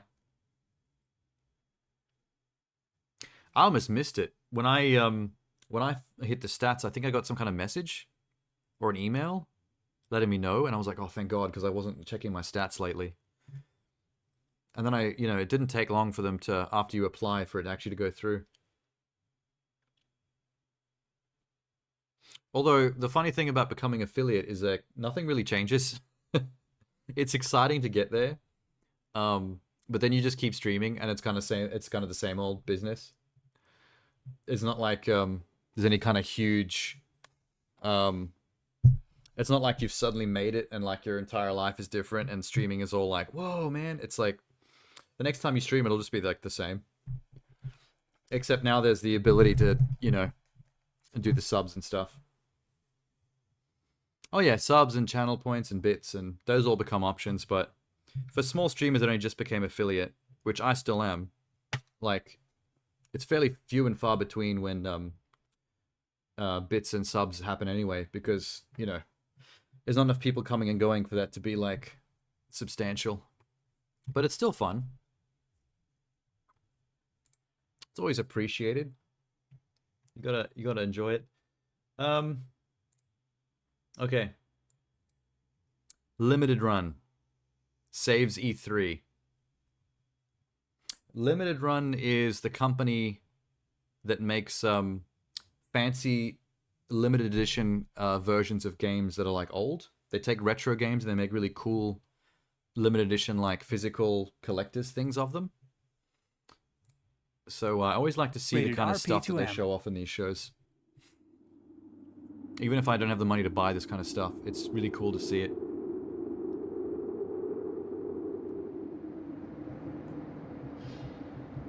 I also like to see what kind of games get chosen. What kind of old retro games get chosen for the limited run treatment. There's always a nice bunch of surprises.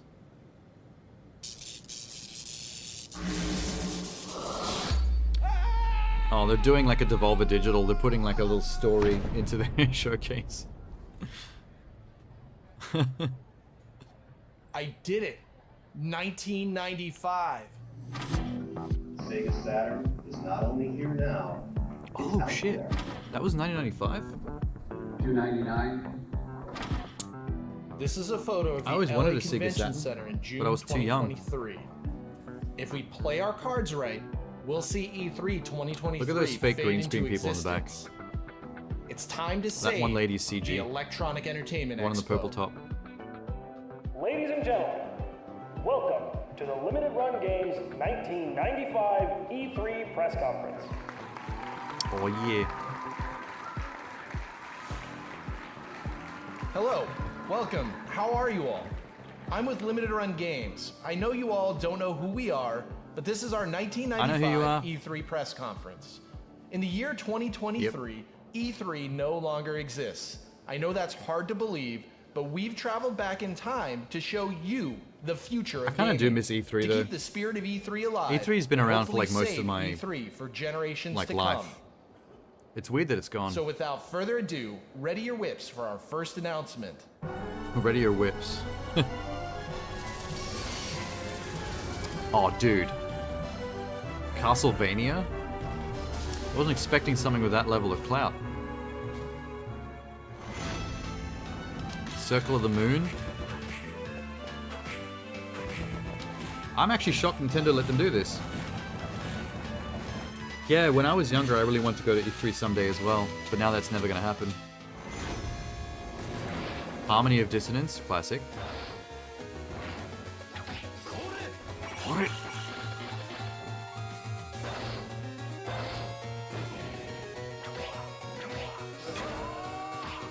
They don't need to show this much of the gameplay, to be honest.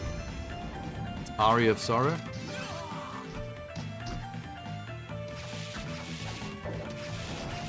Why he glow like that? Because he's ultimate fucking Dracula boy? Isn't he Dracula's son? Oh my god, Dracula X. What was this on? I don't remember what this was on, what console this was on. If we had no COVID, would E3 still be a thing? I don't know. Like, it was falling off for a while, up till then, and COVID was just the death shot.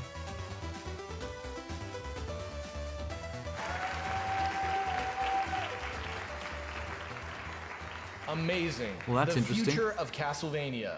And would you believe we have even more games to Yes, announce? Alucard is Drax's Here are son, yeah. two.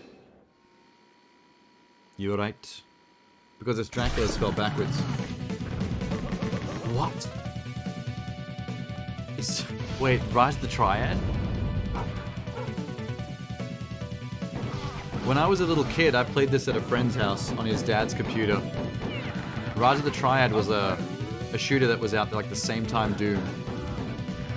It was part of the Doom era, but people forget this game existed.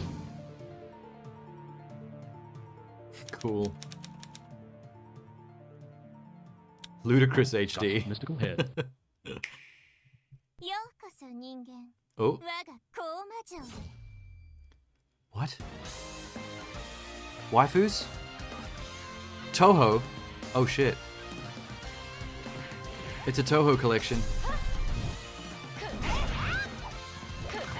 Oh my god. And Tenna's not in the chat today. I wonder if Tenna knows about this. He's gonna be mad that he missed it.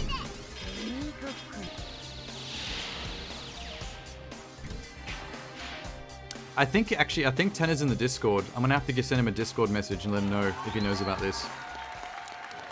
Wow, how did you like those two reveals? You heard now, Segoy and you're in. A legendary shmup from developer M2. M2. There's gonna be a bullet hell. For sure. Oh my god, the old box art. Rad. Port of a Toe Plan Classic Tiger. Oh, the Tiger helicopter games. I think I played these on Nintendo. At least one of them. I remember playing the one on the left. I remember that from somewhere. What was that? First time ever for Get Star to come to home consoles. I don't know. Some kind of Guyver suit.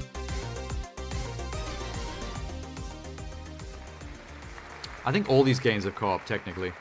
I remember playing one of the Tiger helicopter games. Definitive collection of an all-time classic. Brought to you kind by of makes it harder because there's more bullets on screen. You can't tell what's what. I'm excited to be able to preserve this masterpiece physically. It's a game that inspired one of the most popular genres of all time. It really stuck out as a precursor of everything that games would be. Before Prince of Persia was what? Karateka? Karateka called it. Karateka. Karateka? I called it Karateka.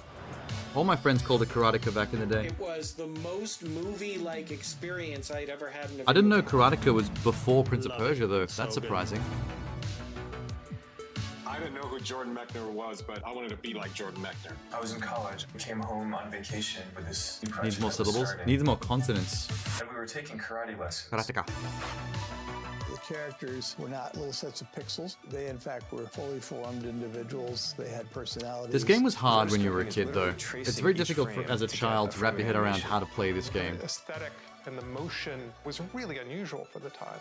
I knew how important music was to tell a story, but I wasn't a musician. So I turned to my dad. I said, well, why not have a series of beats that are tuned to notes? I thought he was going to say, I knew how important music was, but I'm not a musician. So the game's music was shit. I did a terrible job. Oh, remastered with more smooth animation. That full motion mattered, that human beings mattered. The story is, in most games, considered It does feel a bit like a documentary film trailer. Karateka will stand the test of time as one of the most elegant game experiences that's ever been done. It's amazing. Agreed. Oh, kinda. Honestly, when I was a kid, it was just too hard to play. I couldn't wrap my head around the movement system. Wow, how about that? It was Do complicated. You like music? Who doesn't? I love music. And if you're anything like me, you're gonna love this collection of vinyl soundtracks. Haven't heard of it till today. Featuring everyone's favorite that was heroes like in a NES half era, the original Nintendo. Oh my god. All the Turtle games. Yeah. That one on the right was ugly as hell. How many Turtle games are there? Stone Heist I haven't even heard of. I didn't like Tournament Fighters.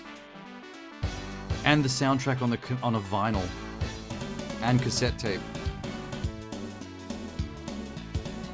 They're throwing everything in. Jesus. Wow. 9 incredible soundtracks released on vinyl, CD, cool. and cassette for the first time. You can listen to them at the gym. Any better than you that? can pump iron while listening to the original NES it soundtracks can't. to Turtles. This next game is a remastered classic for the Nintendo Switch. Oh, cool. Isn't Roller Coaster Tycoon 3 a bit old now?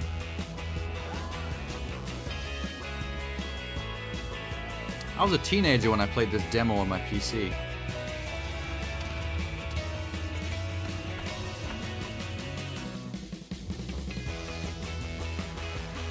The size of that wave pool, man.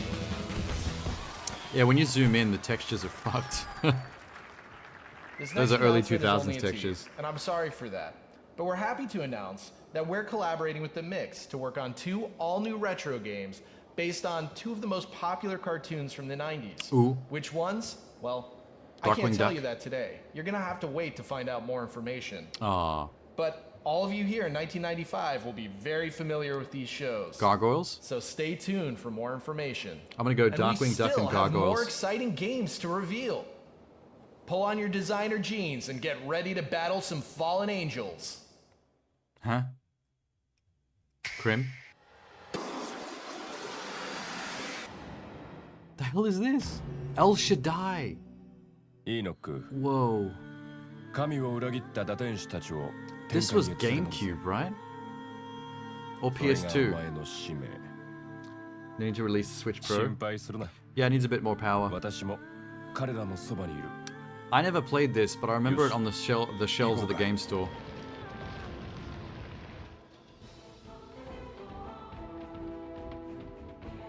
Looks like a cube. Yeah, I think I remember the GameCube case on the shelf.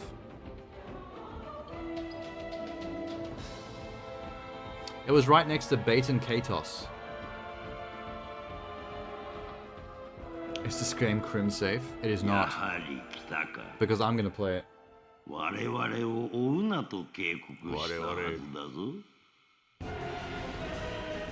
This game always looked super weird to me, and it got good reviews, but I never really understood what was going on. Like, this trailer doesn't explain shit. It's just lots of weird anime stuff happening.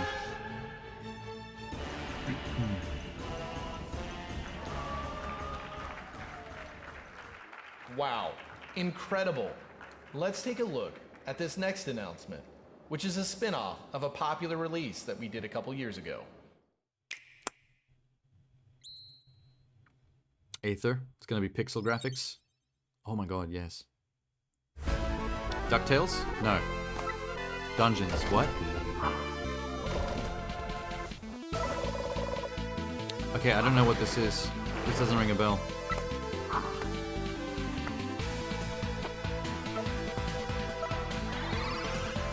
Also, you don't walk around, you just like teleport from room to room? The animations are amazing. I don't understand how the game's played on the overworld, but the art animation is top. Yeah, she kind of just teleports from room to room. Like you don't walk around.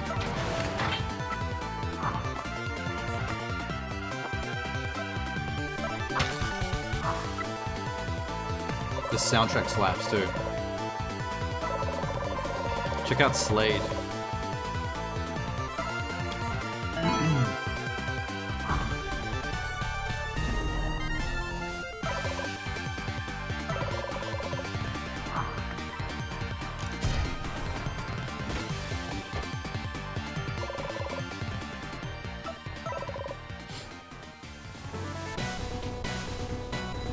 They kind of sexed up Slade a bit too much, I think. I don't know why Slade has to look quite that attractive. Jesus Christ. Slade's a bit of a hoe. I think the art wins on that one. I'm not really sure about the gameplay, but the art looks great. Genie hero. My name is Matt Bozon. I'm the creative director at WayForward.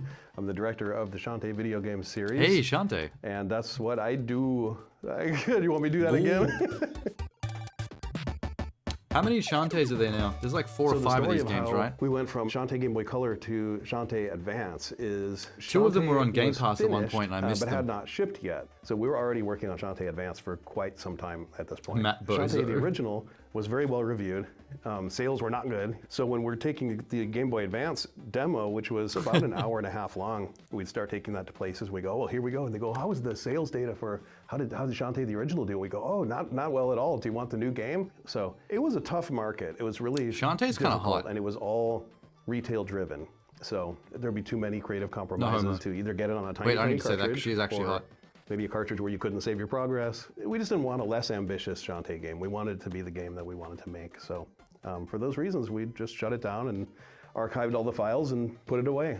He looks like the kind of guy that would design a female character like Shantae because he's horny. Release pieces of He's it a on the Coomer internet or developer. something.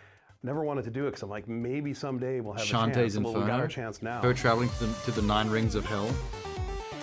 The game's title is Hey, I'd play the Shantae Lust Risky level. Revolution. Risky Boots has found Doing this cavern platforming jumps off underneath little Sequin floating Land. titties. And so she sets up this device that lets her rotate the land above, and landlocked towns that she could never plunder or pillage are getting rotated, and they're ending up at the coastline so she can attack them. What the so fuck? It's just a big silly idea, but you as the player get to control that. So you can shift the world around, it's like puzzle stuff, and you can ultimately foil Risky by using her machine. That's actually against her, really but cool. in the meantime, it's fun to slide the layers. That's clever. Risky Revolution is when a lot of the main cast meets, in some cases, for the first time.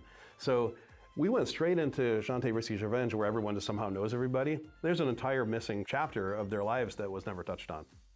One of the things we wanted to have in this game was link cable support, which sounds Link funny cable today. support It's fun. in It's an experience you don't get 2023? anymore. God you just damn. need one copy of the game. It sends it out to 3. Where the hell are you empty getting a devices. link cable from it's nowadays? lighthearted and fun and really silly. She's and I repping think for the players will small like it. Tibby I mean, game? to make a Game Boy Advance game in like this Ain't year nothing wrong with the is small tibbies. crazy. But I think it's a better version of the game than it would have been. But ain't if nothing it had wrong with come the big out tibbies in either. 2003 or Hey-o. 2004.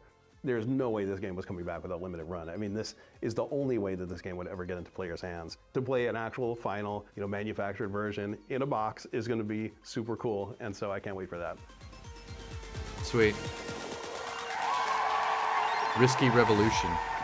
Wow. More like Shantae's Frisky Lost Revolution. Adventure will finally be available Nailed to it. play as a cartridge, releasing for pre-orders this September. Everyone Now thinking it's let's great, keep the but realizing none momentum of their friends going have a link with our cable. next reveal.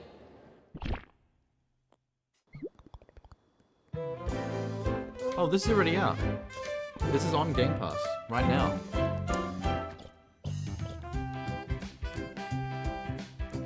I should play this, eh?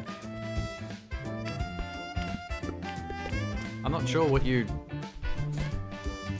doing and why. There's a lot of painting a Zelda map. I think that's what the game is like. I think it's a Zelda game, but where the world needs to be painted to solve puzzles.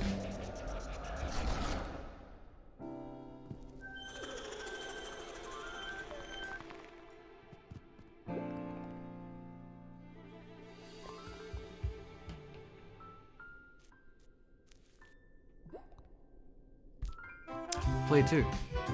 It's got co-op.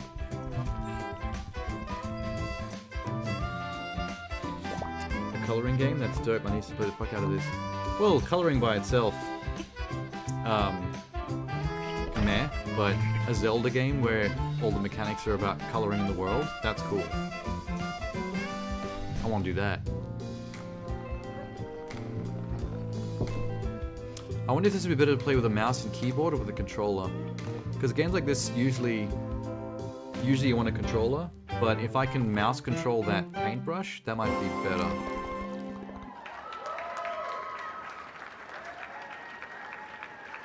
It looks like if you're playing it in co-op, one person can focus on painting while This the other next person can run trailer around. is for a game that is currently available for pre-order on our webpage. You can find us on the World Wide Web at www.limitedrungames.com, or for you back in 1995 at AOL keyword Limited Run. AOL. Yuck. The Grim Reaper is taking a dapper bear to hell. This bear does not fit in with his environment at all. What is happening? I swear we just saw screenshots from a horror game and now we're running a kitchen as a wholesome bear? I've never heard of this. You might get it on Switch so your niece can play that coloring game. Seems perfect for it. You've seen this? Wait, is this still the same game or have we left the bear game behind? Because this looks like a different game. Nope, there's the bear. Odenkat's Paradise Collection? Remember the CDI? Odenkat. Even though it came out 5 years ago, I'm sure you've all forgotten it. Multimedia. CD-ROM. Full motion video. The CDI promised us the future, and with Zelda, the Wand of Gamelon, and Link, Faces of Evil, We almost got there. Wand of Gamelon? Despite being the best games in these series, Annapurna these Interactive, classics have been forgotten and sidelined. But Limited Run Games never forgets a classic. So presented for the first time, the spiritual successor to those classic experiences. Of Zelda? Are we talking about the CD-ROM Zelda games right now? After 10 years of peace, Oh my god. the evil Dimer has Think returned. Death Parade? The anime? Oh my god, it is It's up to the Princess CD-ROM Arzette Zelda. to defeat him. But this looks a lot better. In this new interactive animated adventure, Arzette must explore the kingdom of Faramore. Okay, the game looks better, but the animated Slay fearsome sequences foes. still look the same jank as the Acquire Zelda games used powerful to. items. But that's Discover probably the point. secrets. They're doing a nostalgia Assist thing. colorful characters. Allow me to heal you. And defeat Dimer's minions. Here to challenge me. Featuring There's something about that backgrounds, Sega Saturn era animated CD-ROM scenes, animated sequence that looks like it was made in Microsoft Paint. an outstanding original It's so score, trippy. and talent from previous interactive adventures. Good. This will be a journey. No, you not won't wanna Newgrounds. miss. Newgrounds is better than that. This is Microsoft Arzette, Paint. the jewel of Faramore, coming soon to your interactive Newgrounds is multimedia Macromedia system. Flash animation. That looks better than that. Pay with something, will ya? So they're just doing a shout out to those CD-ROM games like Zelda that were trash. Wow. For some Speaking reason. of another bona fide classic, you've been asking for it, and we're finally ready Why to would you do reveal like the release nostalgia date. shout outs to things that Plumbers people Don't Wear hated? Ties, the definitive edition, will be coming to all major platforms in September 2023. I know this. This new version of the I know classic this. game will include full audio commentary. This is one of those a FMV slew games of from back in documentary the 90s. footage, and a Like ton Phantasmagoria of all and new Night features Trap. and unlockable content. Get ready. You know where it's all actual live action footage and you just click on things that come up on screen to make choices? Oh, God. Oh yeah, and Angry Video Game Nerd covered it once. It is the first American-produced visual novel. He came up to me and asked if I'd be interested in It's a doing really a weird video game. and I'm The like, story hell yeah, doesn't make let's sense. do It's it. nuts. We were just like Ed Wood on the run. Let's go do it, quick. It only became this weird cult classic through the sort of YouTube zeitgeist. I didn't think it was going to make a very good episode, but I tried anyway. Technologically, it's rather anemic. I mean, look at it. Either people love it. I'm giving it too much credit. Or they hate it. It is a grease fire. Or they think it's funny. I think This she's the game actress. sort of has a legacy Yeah, that's that very looks like her. special and one of a kind. I think you'll love it. I like that. I like that James gets to actually be in the on-disc documentary with the game. That's You're cute. probably rolling your eyes because we're announcing this He's game made for it, the man. third time. Well, I guess the first for you all here back in 1995. But I promise we're really releasing this in September 2023. So mark your calendars and get ready to plumb the depths. Of what? Here's another reveal. Plumb the depths of what? He didn't finish that sentence. Now I'm scared. What? Did that guy just say he's Shakespeare? Is this a Shakespeare JRPG? What is happening? Oh my god, Sailor Moon is here. Sailor Moon and Shakespeare?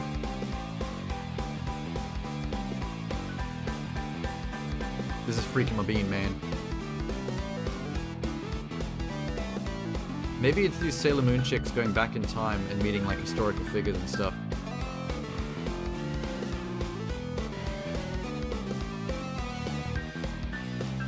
The song though, it's slapping.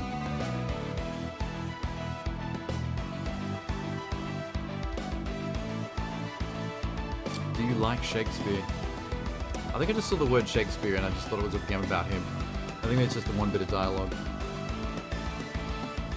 Oh, there's a character named Romeo though. That's a Shakespeare reference. Don't entirely understand what this is about. All I know is Sailor Moon.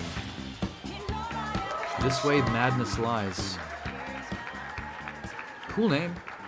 Doesn't explain much, but get ready to dope step name. into the shoes of Babyface and rid the city of crime. Plant Monster reminded me of Battle Kid. Oh my god.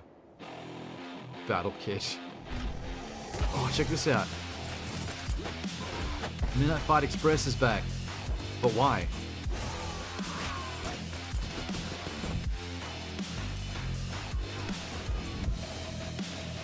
That was a good time.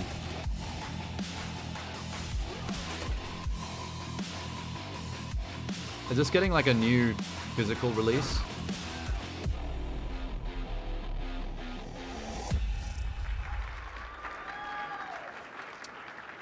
PS4, Nintendo Switch. This next game comes to us from the legendary founders of Sierra Online Systems. They didn't say much about it. They just showed the trailer and moved on instantly. Oh, this is that game, Something Dungeons. It's a remake of like a really, really old dungeon crawler. I know this. It's got a pretty basic name. I'm pretty sure it's Something Dungeons.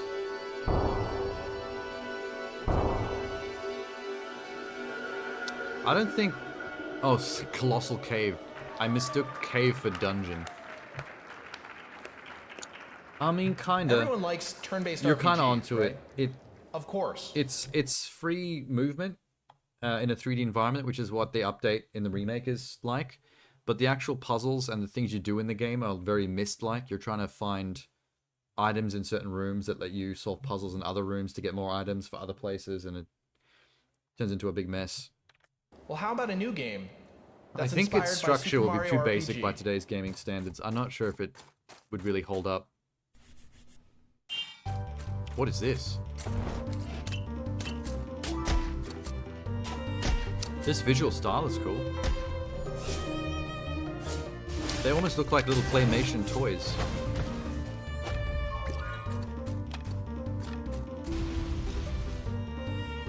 I don't recognize this though. I don't know what this is from.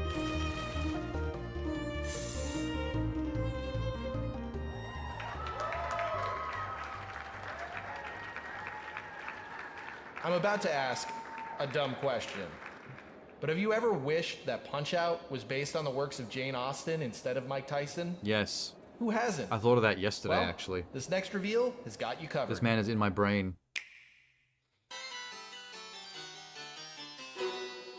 Who wouldn't want Punch-Out but crossed with Jane Austen?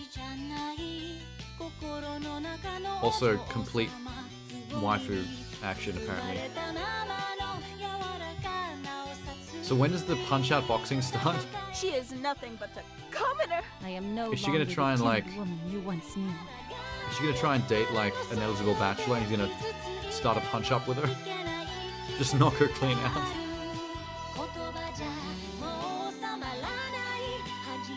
Oh wait, they're all gonna be like... Just because you were married into this family. Yeah, they're all gonna be like bitchy to each other and then the women are gonna like punch on. And that's the gameplay. Yes! It's slapping. Oh my god, it's a dramatic slapping game. I shall make you obey me. It will be a piece of cake for me to dodge your slaps.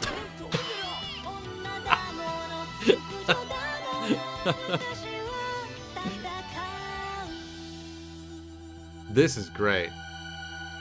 Rose and Camellia. This kills me. Collection. Coming soon on Nintendo Switch. Oh my god, bring it to everything. Rose and Camellia collection. 1,000 years ago, I need to look that up superstition later. and the sword ruled. It was a time of darkness. It was a world of fear. It was the age of... Gargoyles? That's right. We'll be handling the physical release of the upcoming Gargoyles remaster. More details Didn't I will just... be coming Didn't I soon. predict this earlier? This next game I literally is said inspired Darkwing by Duck and classics Gargoyles. like Mischief Makers, Klonoa, and Tomba. That is a weird coincidence, dude. Out of all the cartoons I could have said, Gargoyles of all things. I don't even know why that was in my brain. Everyone forgets that Gargoyles is a thing. Everyone was too busy watching Tailspin and Marshall Bravestar.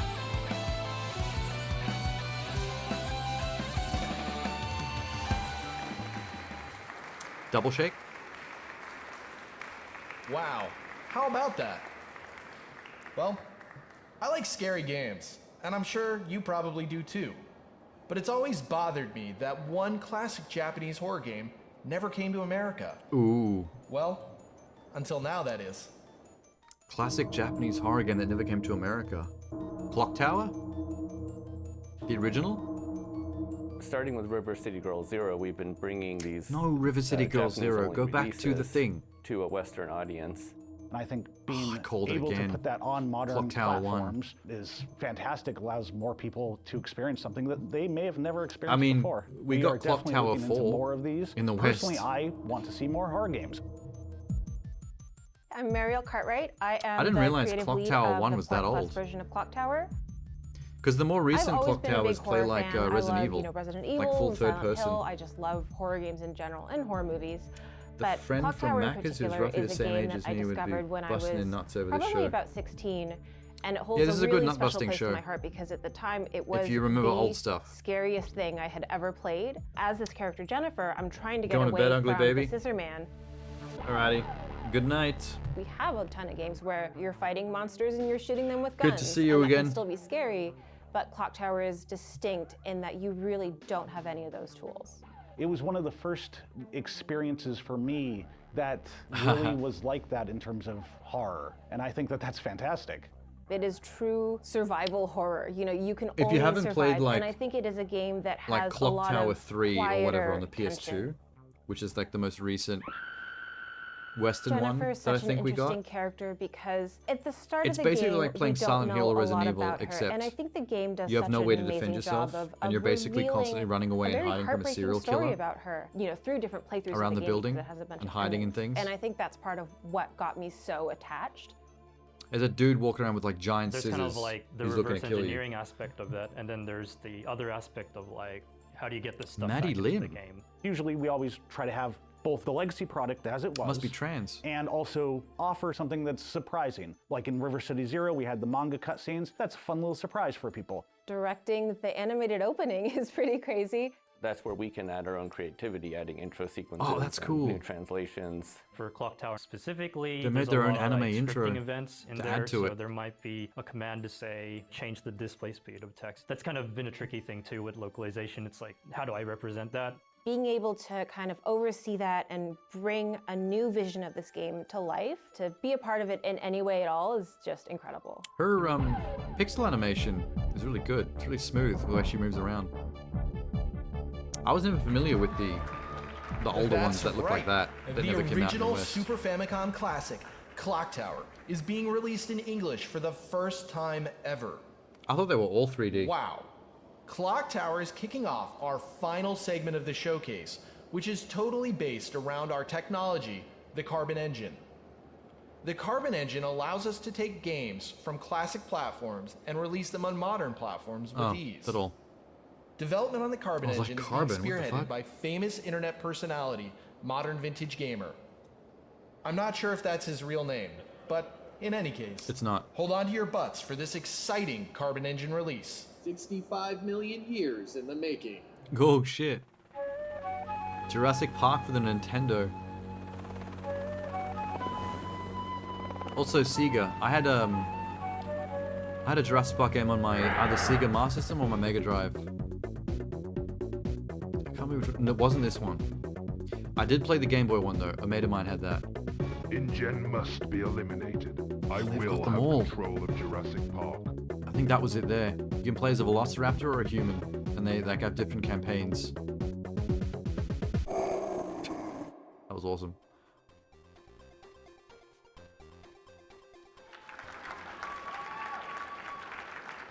Those games are cool as. The Game Boy one To was hard. celebrate the 30th anniversary of the iconic Jurassic Park film, LimitedRun Games is collaborating with Universal Games and digital I think platforms I collect to release eggs while not getting collection eaten of by the classic T-Rex. It Jurassic was like Park fucking impossible when I was 8-bit little. and 16-bit games for modern platforms, which will be available to pre-order on September 1st. If you're not excited yet, you will be about this next one.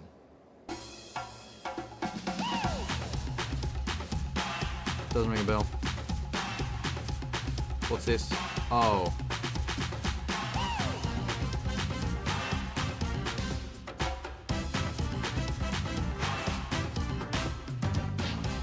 Not a big fan of this art style.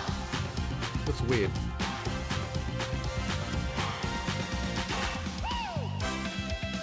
Why am I not able to remember the name of this?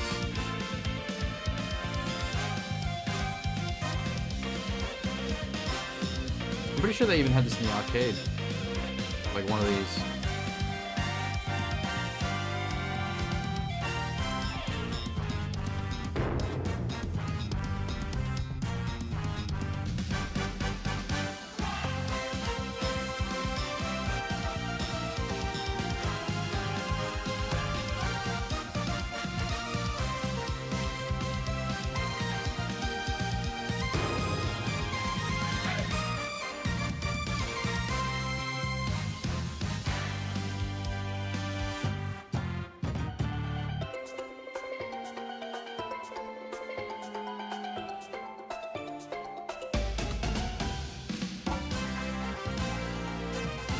This is a long trailer. I'm just vibing at this point with the jazz band. Tumba.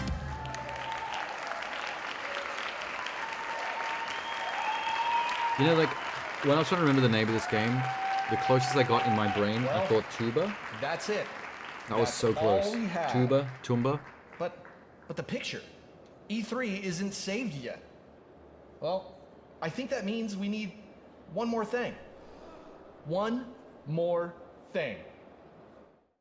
Make it good. Show the gargoyles footage. The big bad wolf has been turned into a caveman game. There were a few of those games back then, I remember them. What? Oh, it's Gex. They tried to make us think it was James Bond. Someone else? I don't remember his voice sounding like that. Gex was cool, actually. Gex on the PlayStation 1 was actually kind of rad. Every level was like a movie parody. And look at that! Gex saved E3. E3 2023 happened. And now, that means E3 2024 is saved. Because of you and Gex. Thank you, everyone. I'll see you at love E3 whenever 2024. Donkey talks about Gex. Gex is a good time.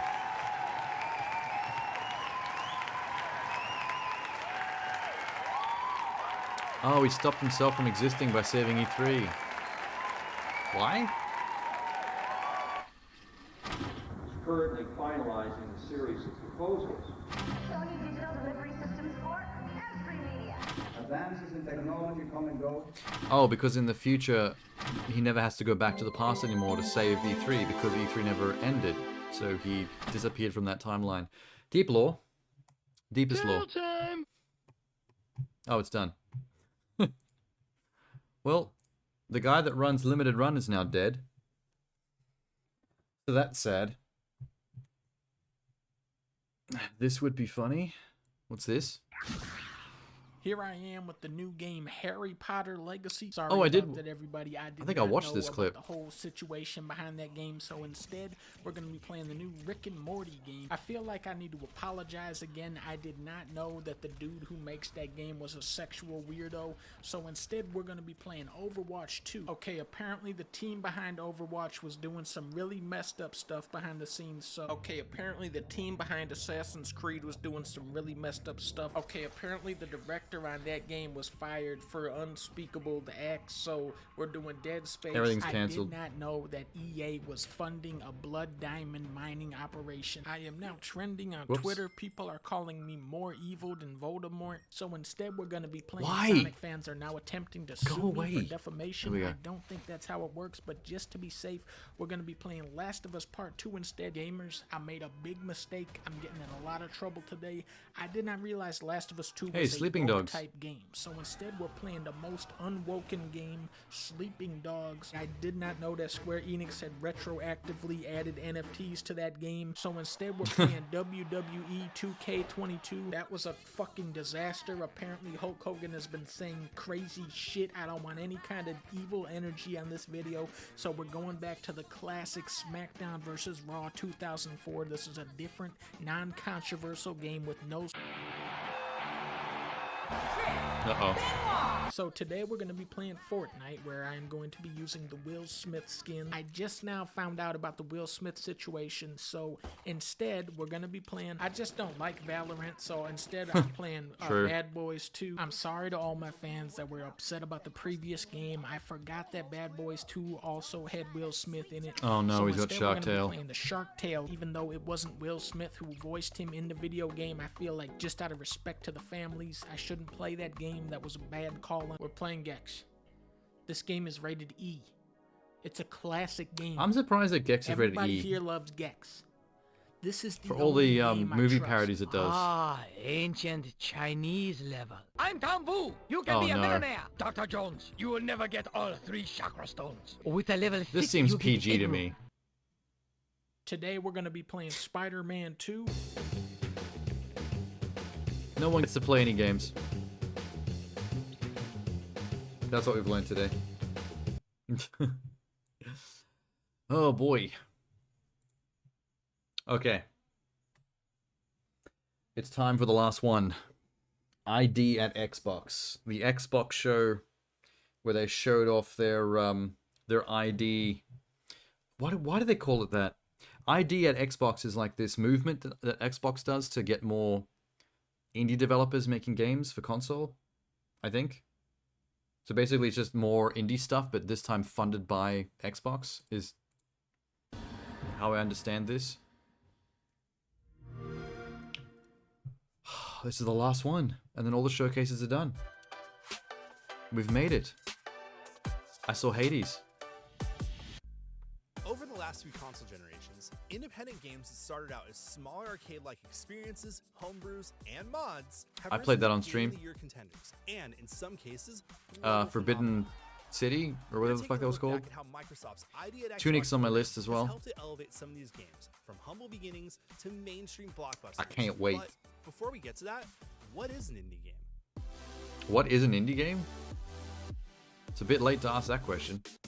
It may seem like a silly question, but it's important to highlight. Yeah, I that was good at Geometry Wars. Smaller team, unlike I the smashed ones that game. Working on a AAA release. Similar to independent films, the absence of financial backing on the level a AAA studio can provide will often result in a more nuanced and creative approach to game development. Louder. This includes independently developed but monumentally successful franchises such as Rocket League and Cuphead. Can you really call Rocket League existed indie for as long anymore? as video games have Rocket been League's around. huge. From their early days as text-based adventures created by hobbyists in the late 1970s to the age of floppy disk shareware and Doom He mods literally in the guessed early what you 90s, said. and later on, the web-based era of flash games and smaller online-only Yeah, titles. the first time I ever But it played wasn't Alien until the Hominid was on mid-2000s Newgrounds. that indie developers would get better access to the critical game-making tools at affordable prices, and more importantly, would have the means to distribute their games to a wider audience via online services like Xbox Live Arcade. Thanks to this open economy of distribution, independent developers are It now may able seem to like a showcase silly their question. creations to a significantly wider audience, giving We them share a one better brain. chance to blow up. That's what's happening. And as a result of this often bare bones and Scornfold. generally creative approach, indie developers I haven't heard of have some of made these. pretty mind-blowing and sometimes very unique and memorable games, such as Hey, Among out of the Us, rally. High on Life, I and 1000G'd that. Beasts. Since 2004, Microsoft has been helping support these visionaries bring their games to life through programs such as ID at Xbox and the ID at Xbox Developer Acceleration Program. Back in 2004, Microsoft launched a service on the Xbox 360 called That's Xbox nostalgic. Live Arcade. Initially, I it remember was set to those be an innovative Blade digital menus service on the where people could 360. play bite-sized arcade games such as What a Ms. Pac-Man, time to be Beach Ball, alive. and Joust. As the years progressed, the service grew to include notable indie games such as Braid was one of the Superboy, first Castle Crashers, and indie games I Geometry played with an ending that actually The like service shocked was me heralded in the as way a that like it was financial and critical surprisingly success, deep. and helped bring more genre-defining independent games such as Alien Hominid, You're not sure how the Shadow big Complex, companies feel and about it. Limbo From to a what I've heard, much indie larger devs like Game Pass Fast because forward of to 2013, just wanting to when get the Microsoft games out. released the successor to the Well, Xbox that's the thing. 360, Like, the Xbox One. Microsoft changed the name of they make Xbox more Live money Arcade from the and made contract indie game development even more accessible, to be on Game thanks to the Pass than they feedback would had from received just selling the independent game, developers who had because of how used much more Xbox Live people Arcade in the past. Independent developers it at gets in front Xbox of by being on or Game Pass ID and at how much Xbox they get paid not to only let it on helped there. developers with game distribution across Xbox and Windows, but also gave developers Like bigger access games, to it's not the tools same such as because bigger Xbox games are Dev going to Kits, sell the option to add anyway. achievements, and the ability to update their games for But free. if just no one's like gonna, if barely anyone's gonna find your These game anyway tools because you're save indie, developers a ton you might of as well money, get and let when it a comes to million people independent find it on art, Game every Pass penny and then saved still is get a make penny more money earned, off Microsoft. or a penny poured back into the development of the game. More So it's kind of recently, win-win for Xbox everybody. announced the ID at Xbox Developer Acceleration Program. And the more This successful they program are with is their dedicated earliest to indie helping games on empower Game developers Pass, from the more it underrepresented sets them up to be able diverse to backgrounds, get more unique their own voices. audience And for their that's pretty follow-up cool, games because now games people should are be aware made of by them everyone, and they for get to make bigger Over the games last 10 from their years, success. Thousands of games have been released with the help of ID at Xbox, such as Tune, How was that? Unpacking, Moonlighter, Vampire Survivors, Someone just Dead got a hit and Cells, run. and the game that everyone likes to look at but never actually beat, Cuphead. Cuphead's not on Game Pass. Outside of I've these looked. mega hits, notable releases through ID at Xbox include Untitled Frog Blues Game, Detective. Inside, and about 2,994 other games, which have earned a collective payout of 2,000? over $4 billion to over 5,000 devs in over 100 countries. Not bad for a Damn. bunch of games made by small teams of people who, just a few years ago, would have had to sign I over guess an arm that and a Ghost leg Bike game is funding coming to Game necessary Pass since to they make just a showed it there. hand-drawn video game where a gambling addict Cupman and his enabler brother fight the devil to pay off some debts. So, I want ID to at stream Xbox, Cuphead. What's next? I need to double check Game Pass to see if it's there. ID at Xbox is here. IGN and Xbox are teaming up to give you an exclusive look at some of the coolest upcoming indie games in a brand new showcase that's You got two jam-packed bosses with and realize trailers, how never frustrated it before made you seen and gameplay, uninstalled. surprise I mean, that's reveals, probably common and with more. Cuphead. Plus, stick around after for a deeper dive into gameplay from some of the games revealed in the show today. Why are there so many fish? The future of indie games has Well, I arrived. won't be doing and the it all deeper starts dives. right here, right You can now skip on those. IGN. I don't want to sit around watching 4 people play a game for half an hour just rambling to each other. Here we go. Now we're talking.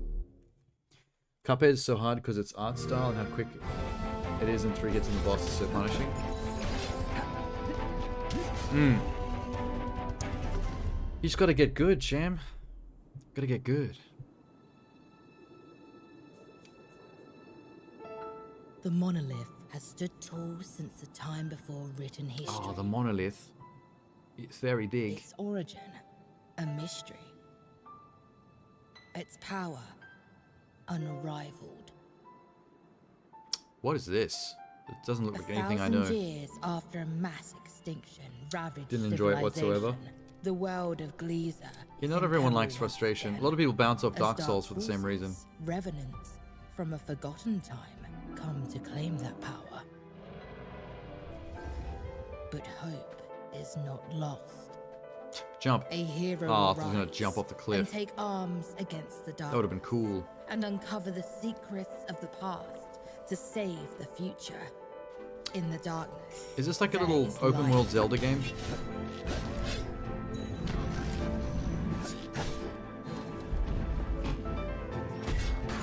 It's kind of cool.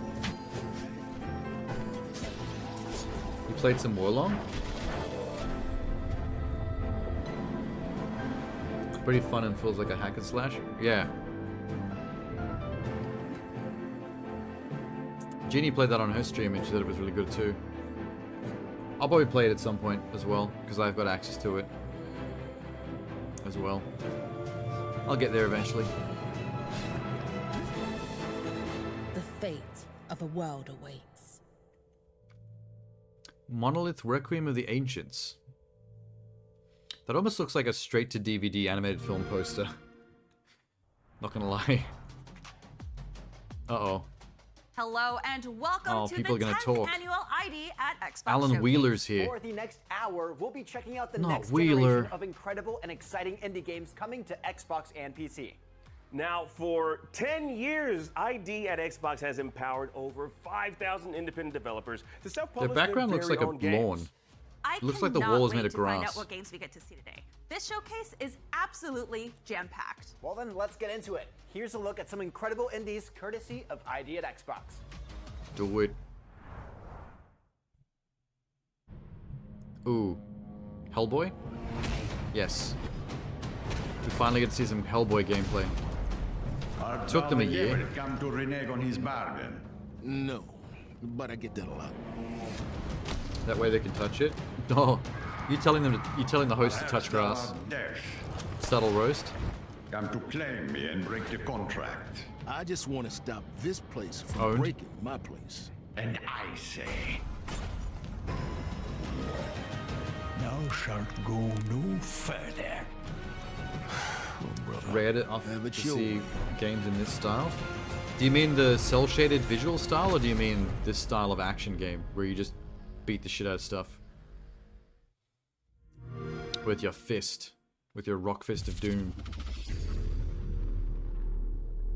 Reminds me of old multiplayer game from the Xbox era. It reminds me of a lot of games from the Xbox era. There was a bunch of like cel-shaded action games during the original Xbox console. Like that one that was like a first-person shooter in cel-shaded graphics. I think it was called 13, the Roman numeral.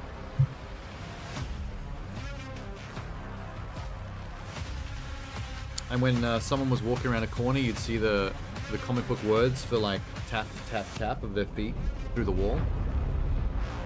So the comic bookiness of it actually made the stealth playable.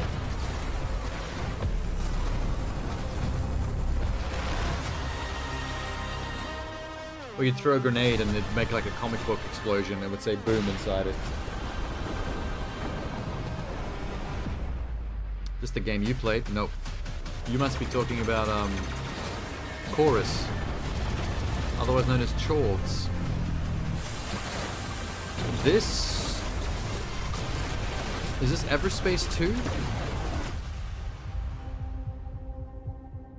This might be Everspace 2. Fuck. God damn, I'm good. Why does that one dude look like Seth Green with more hair? Yeah, Everspace 2's been on Steam for a while in early access for like years. So I think it's going gold soon. Like it's coming out like its first like alpha release, like finished. From the creators of The Messenger. Sweet. That is some clout.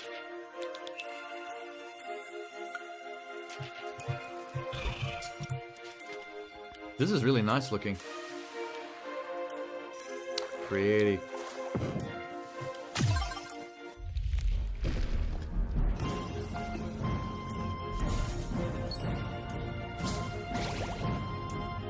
This looks great. Like it's retro, but like the slickness of it feels modern. Like the lighting and the crispness of the animation. What the fuck? That was cool. And the music, yes. If I had to tally it up to 12 calls in the games before the title shown, maybe. I would have guessed maybe 8 or 9. This is crisp. Got some crunchy pixels. I don't like that poster. I think the actual game looks better than that poster. That poster looked a bit cheap compared to the quality pixel graphics. Things are starting to move.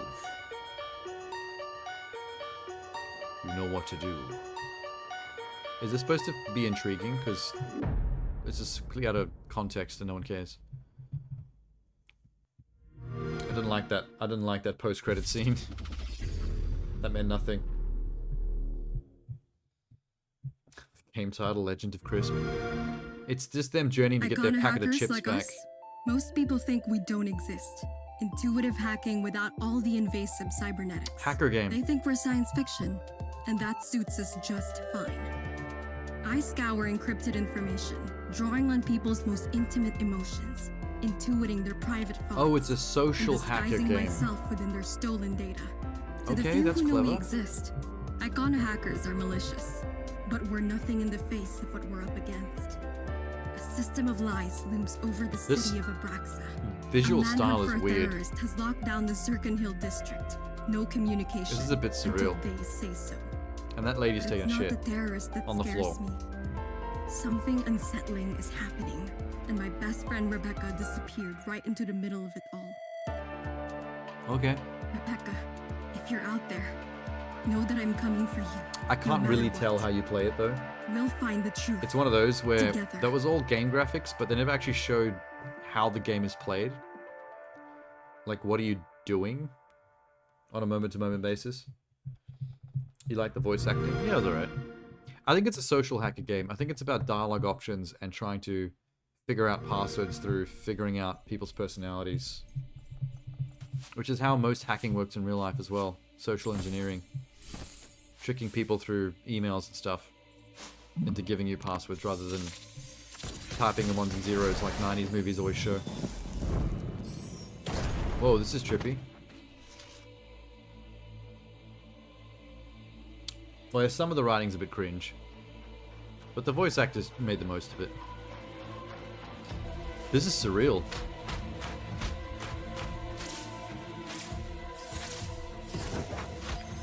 It's kind of cool. Like, it's an abstract art style, but it's smooth. It reminds me of that game where you're like the black hole that forms like a rock body around it, and it's like a Metroidvania. I forget what that's called, but I saw another trailer for it the other day, like recently.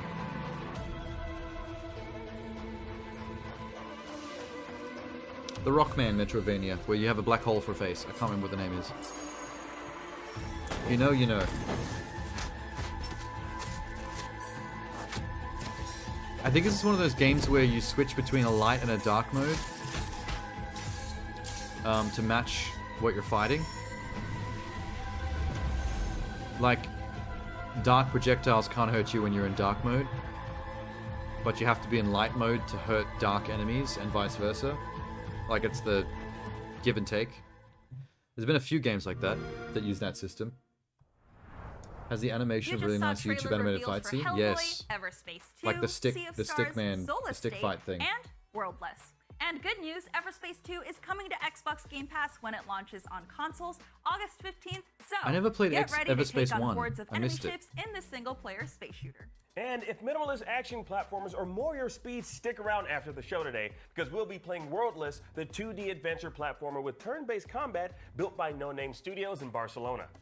ID at Xbox is all about supporting indie studios and empowering creators to make Has she their got a games crescent moon reality. tattooed Since 2013, ID at Xbox on her partners chest, have released right where that over gap in her shirt is? 3,000 games, and nearly 600 have been made available via Game Pass. And Or is that there's just a even coil more of Oh, her in the hair works. stuck Let's under take her a look shirt? at some indie games coming your way. No, I think it's a tattoo. Or it's a tapeworm, currently feeding on her blood. I missed Game Pass so much, it sucks too because a handful of games I bought on Switch are on Game Pass. Yeah, if it's multi-platform, it's usually always better to do it on something else instead of the Switch. Try entering the castle this way. The Switch is just great for exclusives. Like Nintendo first-party stuff, you gotta have a Switch for that shit. Come down and face us. Oh, I know this. This is the teaser for this was in a different showcase I watched recently. It's meant to invoke Saturday morning cartoons like G.I. Joe and He-Man. Tear them to pieces, my minions. But it's 4-player co-op.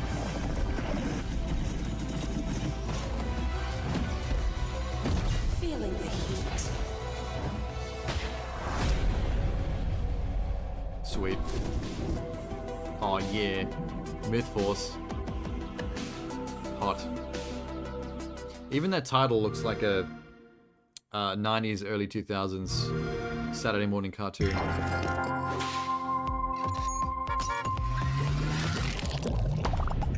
Huh? Uh-oh. Rhythm gaming? Trivia night 2023. No, rhythm gaming. No trivia. Bring your own Brachiosaurus. Time Jinx. Coming to Jackbox Party Pack. Oh, it's Jackbox. Oh well. I thought it was a new rhythm game. Hello. For the next 60 seconds, focus on my voice. Your mind Yeah, when I first saw the teaser on one of the previous showcases, I had no clue it was going to be first person. Games called A good surprise. Hypnotorious. What is Hypnotorious? It is a game where I, a master mentalist, free your psychic being from your corporeal trappings, then hypnotize you into believing you are a completely different person or even an inanimate object. Did they make a game that hypnotizes you? Won't all be hypnotized to be the same That's dangerous. thing. Oh no. You'll have to discover each other's hidden identity. And how will you do that, you might ask? Why, with silly questions, of course. Oh no, this is like a board game. This is like a trivia night game with your friends, but in opportunity to find your actual digital game. And reject those who feel like they don't quite belong. Sounds fun, doesn't it? Hypnotorious is part of the Jackbox Party Pack 10, coming this fall. Yay? Question mark?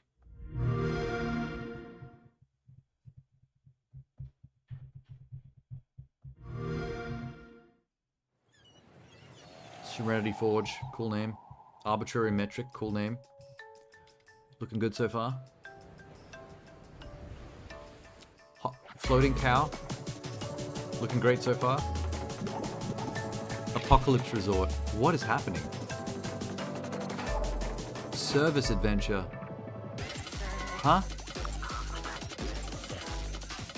Are you a bellboy in an apocalypse resort? What is happening? Hairdryer obtained, newspapers obtained, bag of ground coffee obtained, making coffee.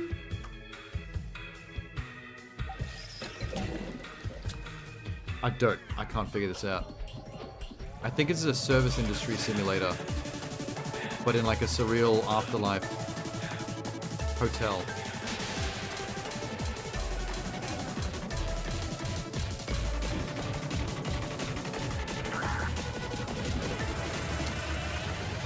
It's going too fast. From the studio behind Paratopic. Isn't Paratopic like a weird psychological horror game? Dreaming. We were sitting out on the balcony in the sun, like we used to. Legs dangling off the edge. Cars going by on the street. Is this still the same game? Our upstairs neighbor must have I'm so had the window confused. open. Is it a hentai pool boy simulator? Someone's dog. I hope so. Through lungs filled with plastic. That makes coffees for rich people who live in an apocalypse hotel? Sounds like they're set up for a Japanese movie. Featuring voice acting from a Twitch streamer. What is it called? Roman Sands Rebuild. I don't get it. They showed us so much and I've still got no clue what that is. It may as well be a Suda 51 game. Oh, cool. I don't know if you've seen this one before, Sham, as well, but this entire game was hand-stitched. Every one of those frames of animation you're seeing was like hand-sewn with real fabric and then scanned into the game. Those are like all real fabric woolen textures.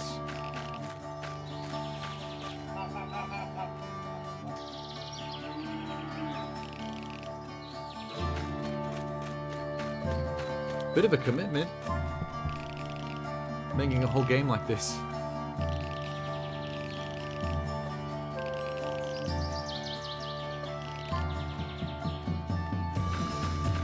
I think it's kind of Metroidvania-ish as well. The vibe I get from some of the gameplay anyway. But just heavily story-based. Was Goose Game too long? They pulled a Frog Fractions on us.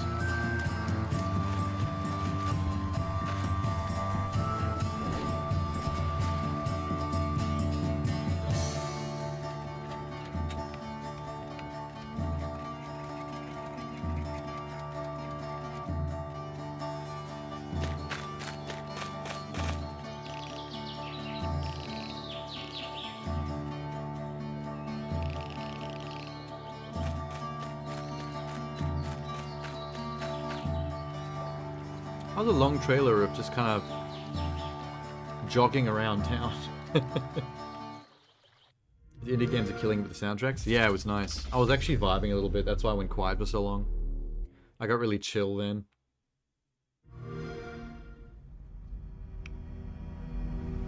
Oh, I remember this. Apparently this game's quite hard.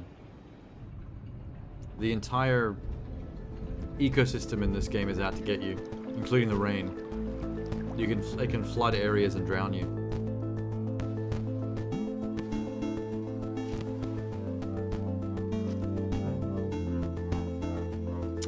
I don't know why they're showing a trailer for it though, because I'm pretty sure this has been out for a while.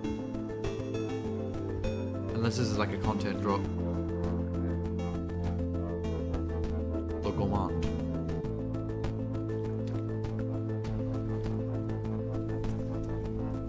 The creatures in this have really nice animations too. Quite smooth.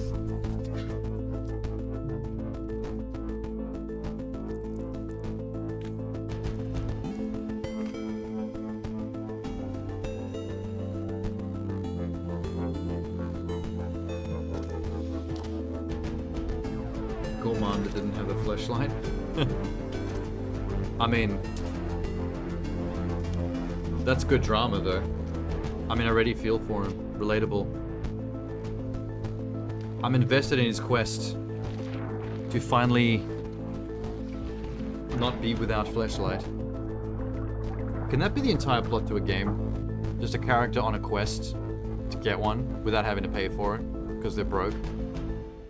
And at the end they finally get one, and then it's like all wholesome and like, no, no, no, no, and he's like, yes, my life is gonna be changed, and then it hard cuts to him just slamming into it, and it's disgusting and really gratuitous, and it just comes out of nowhere. The sloppy slapping sounds with the hard grunting and pulling like an ugly face. And then it goes straight to credits while you're mortified and traumatized. You're watching the 10th annual ID at Xbox Showcase. You just saw brand new trailers for Myth Force, Jackbox Party Pack 10, Roman Sands, Scarlet Deer Inn, and Rain World. I want to ask her about her moon tattoo. You won't have to wait tattoo. long to play those games, but you especially won't have to wait long to play Rain World Downpour, and that's because it's available today, right after the stream. Surprise! All right, let's keep I also want to ask him if he thinks his tattoos on his arm make him look hard. It's the smash hit Vampire Because Survivors, they and don't. it's getting a brand new couch co-op mode. He looks like a nerd that Missed the tried to look announcement trailer? hard. Let's check it out again right now.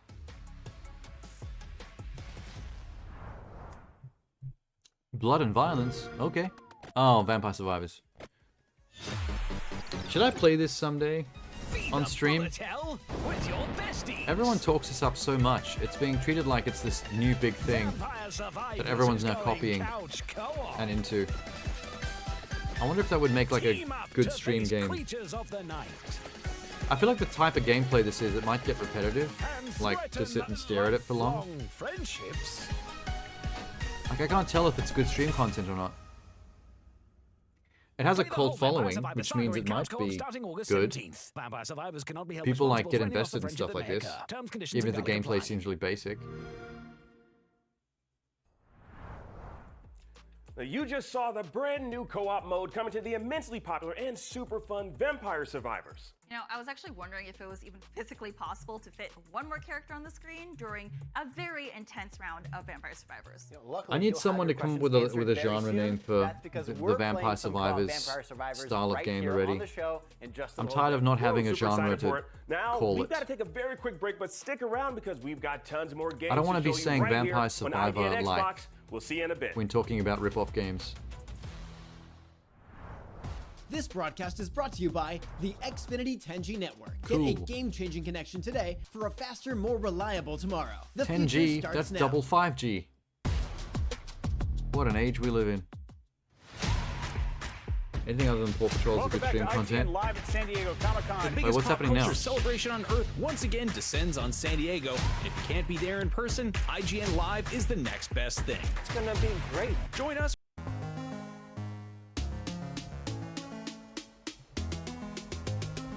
We're getting ads with t-shirts and shit. A list. No. Each episode will reveal one of the movies. Did I rush it? Felt like I rushed. That was good. I liked it. Talk about why it belongs. Even I don't want ads for other Super things. debatable. Argue. Get back to the show. The There we 2023 go. ID at Xbox Showcase. Let's get back to the games. Here are some weird, crazy, bold, and scary games coming soon Yes. to Xbox and Let's PC. see the scary ones. Check it out. I want to see some new stuff. Wheeler. Maybe they can call Vampire Survivor style games. Maybe they can call them auto attack games. Because that's like the main thing, right? Your character just auto attacks, and it's about upgrading them to make them more self-sufficient as you move around. They just kill everything. This is interesting. There's a lot going on here, including mowing the grass.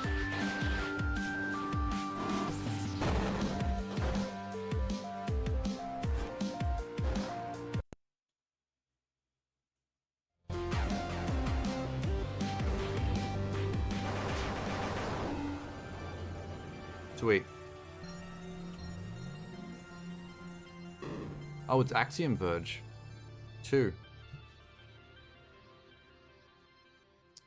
I think Axiom Verge 1 used to be on Game Pass, I'm not sure. I remember seeing it around a lot after the reviews first came out for the first one.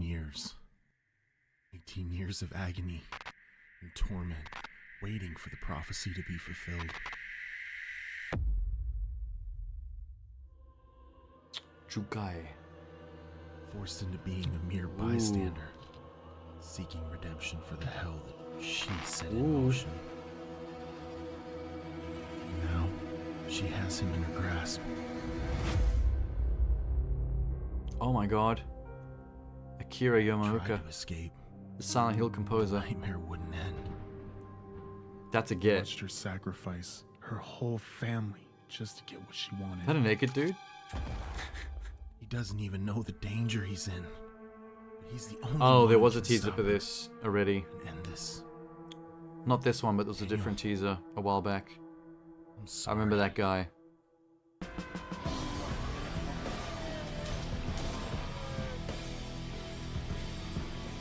The shooting looks a bit clunky. But I like the atmosphere of games like this, just the wandering around, exploring and trying to do puzzles. I'm not really into these games for the blasting of the zombies. Or the demons.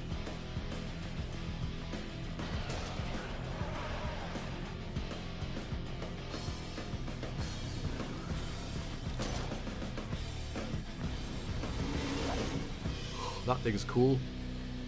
Stray Souls. Nice poster though. That is a cool poster. I think I put more money into that poster than the game. Although that game could have been made with acid flips. You can make horror games pretty easily with asset flipped 3D models from the Epic Store. This is weird. Collect bones and organs to build a partner. Why? What are we doing? Is this a Dr. Frankenstein simulator? It's weird how everything reacts to your mouse as you glide past stuff. That's trippy.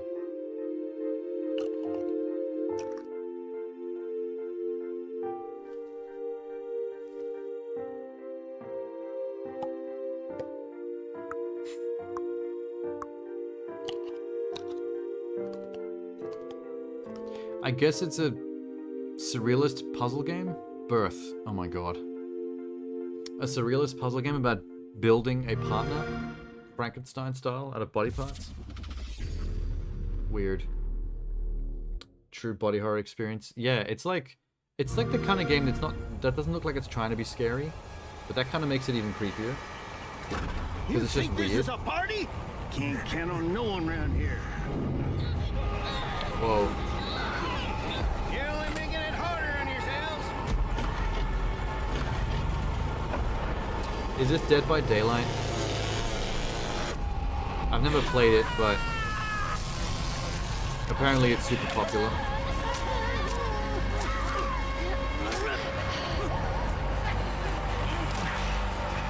What is going on? Just a little farther. Oh, Texas Chainsaw Massacre game. Okay. I have to make it. I thought it was just like Texas Chainsaw Massacre DLC for Dead by Daylight. It's an actual Texas Chainsaw game, for real. Now you just saw Axiom Verge 2, Stray Souls, Birth, I mean, that's and basically the Texas just Chainsaw Massacre. Now the fact that all of those games just the Friday the stood 13th toe-to-toe game with or the Leatherface Evil and Dead game. survived is a testament to just how It's awesome that same they shit, all right? are. Oh, and good news, Action Verge 2 is available on Xbox 4 human today. players versus Finally. 1 killer. That Now, stuff. That it's time for genre. us to check out some more games. Let's roll right into it. And now that Killer Clowns from Outer Space game is going to be the exact same thing as well. They're running that genre into the ground. What if my grandma lives in a big city? She would wake up early Your and drink city a morning looks like herbal tea in a shit. cozy cafe. Your city looks like shit, Austin. Then she would have a slow stroll downtown and take a cable car to the bustling port market for her weekly shopping. What is this?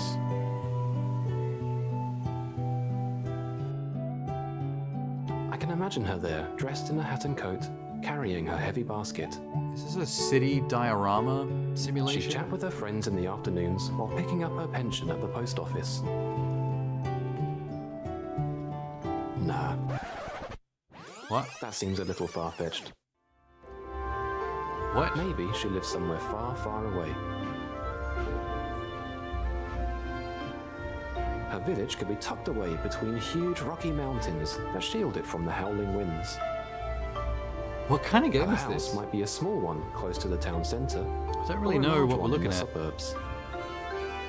Is this the Sim City? On her walks through the snowy forest to the icy shore, Is this a she'll town be able builder? to see my island on the other side of the ocean.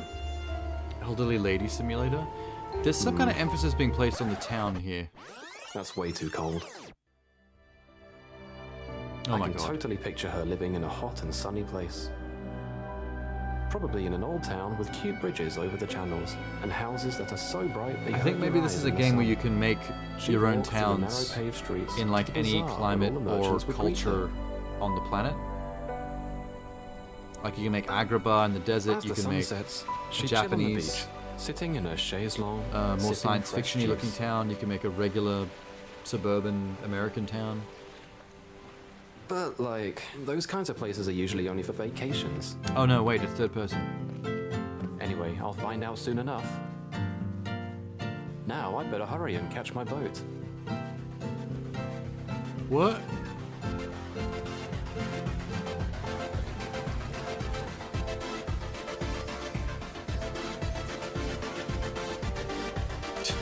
They just did a drive-by on those 3 people on the beach. They whipped the boat way close to that shore just to splash them. Dreamers, what is this? They didn't explain what kind of game that is. Is it a game where you and your friends co-op ride boats to different cities just to look at them and be like, wow, look, a city. Isn't it pretty? Oh my god. PvP online competitive waifu shooter. Yeah?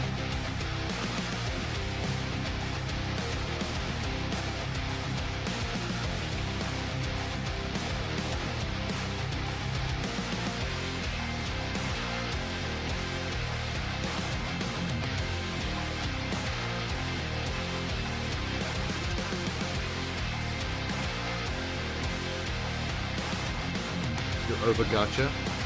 I mean, at least it came with a banging soundtrack. The game's losing its mind on that guitar. Oh, it's Tenor. Oh my god, Tenor, I actually mentioned your name earlier tonight. No joke. I think we were watching the LimitedRun showcase, and they had a trailer for some from some Toho thing.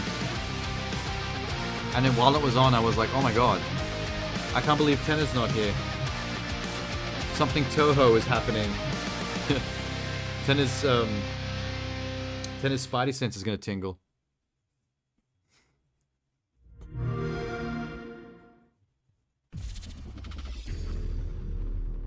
Any game that doesn't have game volume in their trailer you get sus about? Oh, there's plenty of reasons to get sus about these trailers. So many reasons. Is this Fall Guys? Is this a rip-off of Fall Guys? Toho New World? I can't remember actually.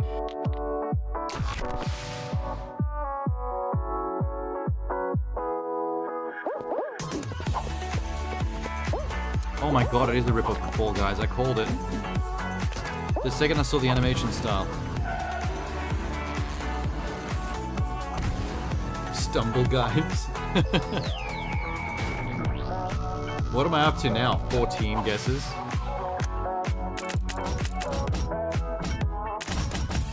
They're trying to one-up Fall Guys by trying to get more like gameplay styles in the game. But no one's gonna care.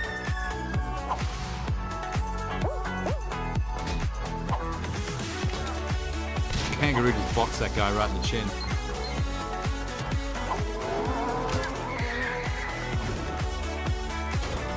Fall Guys Roblox edition? Yeah. I feel like games like this do get a million plays easily though, because like 8 to 12-year-olds will jump on this stuff. Especially if they let you have it for free or for really cheap.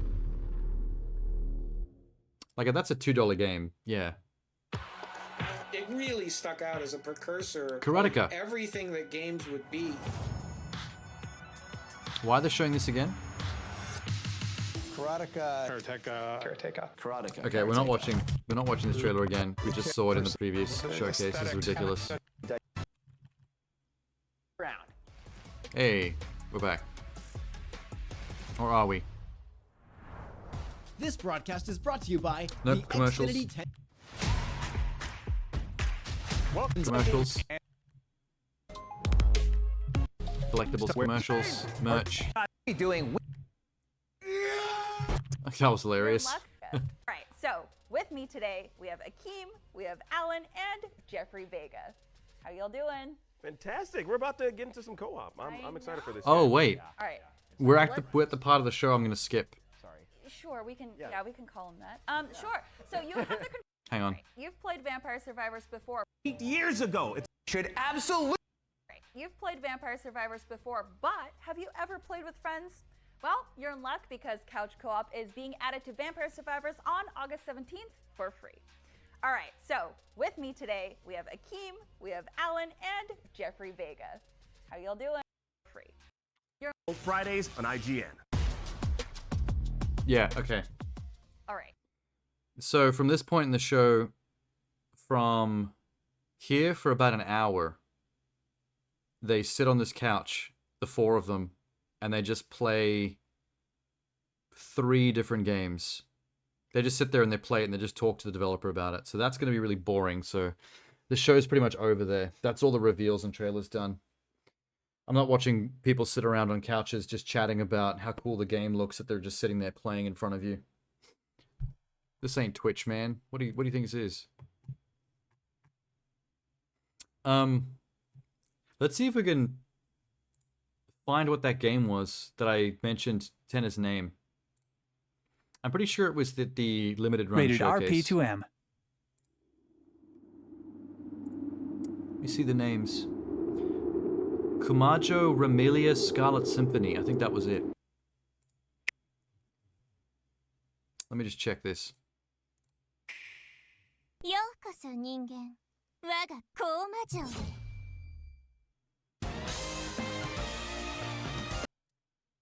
The legendary Toho action game is here. That's what popped up that made me go, oh shit, Tenna.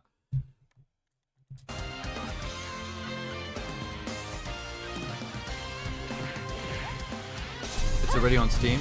Yeah, this is from the Limited Run showcase. They're a company that that takes classic games and they make limited edition physical versions of them so you can collect it. That's what this entire showcase is about.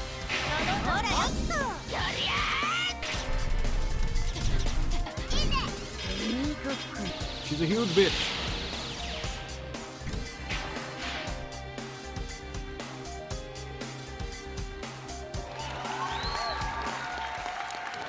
Wow. Yeah, so they're doing a limited edition collectible Switch disc version. Kumajo Ramelia 2 is much better. They released only the first game. Well, if the first game does well enough, they'll probably do the second game as well. Ooh, okay. Boom. Boom. What did Sham send? IBS promptly formed a committee tasked with investigating the cause of the incident in Katoa. What's this from? The beta? One of the cutscenes.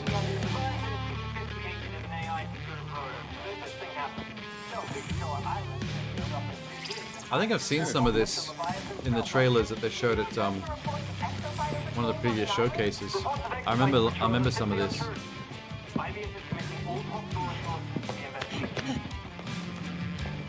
It happened. We don't exist. Hey, what do you think this is? Banks boarding house? You want something to do? Go get that suit of once over.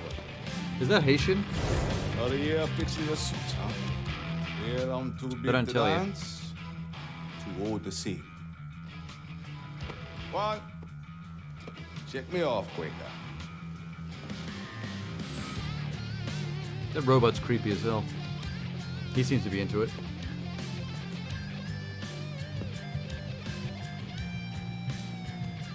Absolutely not. What's the matter, Ace?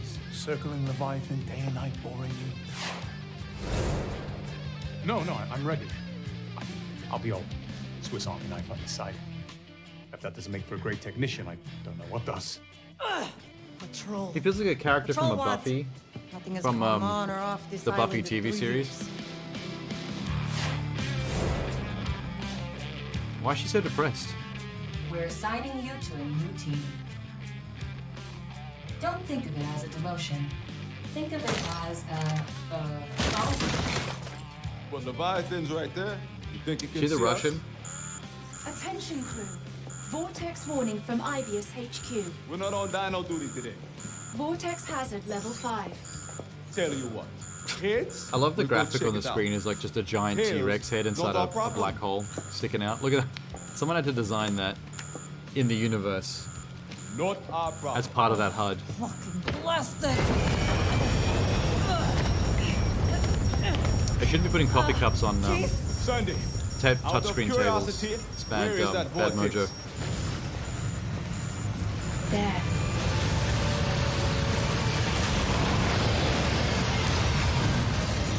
It's too heavy. Suit drop now.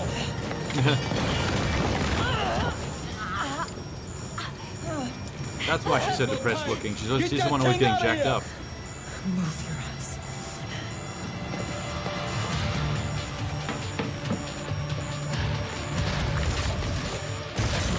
I wonder if the story's going to give a pretty decent reason for why the dinosaurs are all mean.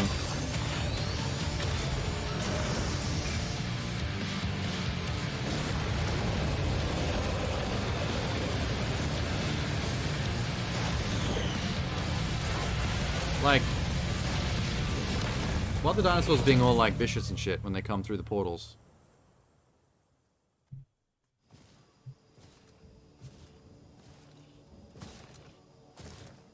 Your AI guide. Welcome to Bikitoa Island. Oh, he's got a Cortana. Did that skip tutorial gameplay? Under my supervision, between the two IBS cutscenes? conducts its most important research at this facility. Oh, is that guy? Well, that guy didn't talk. He's the You protagonist, have and been they didn't give him a granted voice. permission to I participate didn't even in ongoing clock IBS that. research and development. I thought he just happened to not say anything. I will allow the employee. Your compliance is our expectation. Zordon? Initiating dimensional integration. Oh, it's a big Zordon.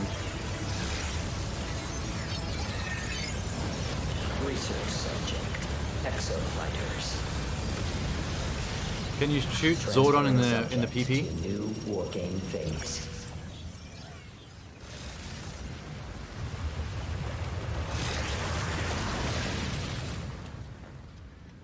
Wait, Welcome to my research he's facility. dropping you in war games to train you in how to do this shit? Is that part of the tutorial, or is that like just how the game is structured? That's Island.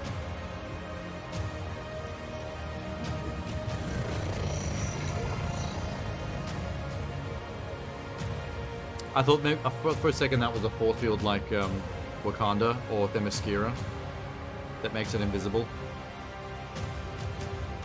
It was just a regular old force field to keep the mosquitoes out.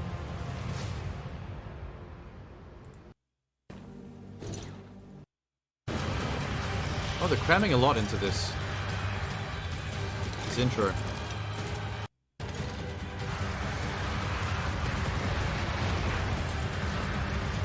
This way. Just shoot him. Just go what's that Earth Defense Force? Just go full Earth Defense Force on them.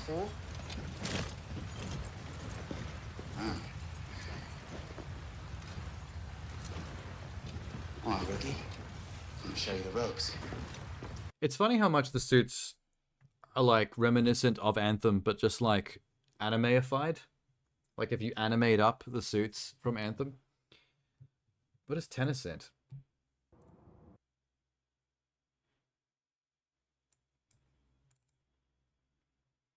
Oh, we watched this. Yeah, we watched the entire Future Game Show on my previous Summer Game Fest streams.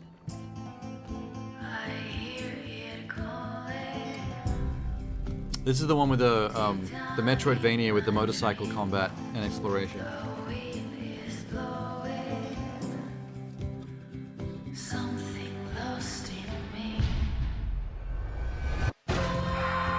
I do like the flips he does on the motorcycle while shooting people.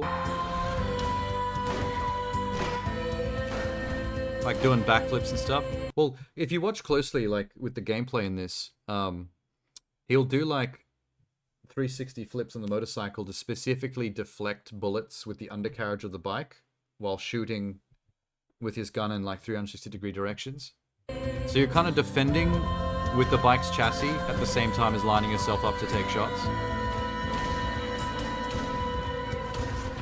See that? He pulled the bike up into a wheelie to block the bullet. Like underneath it.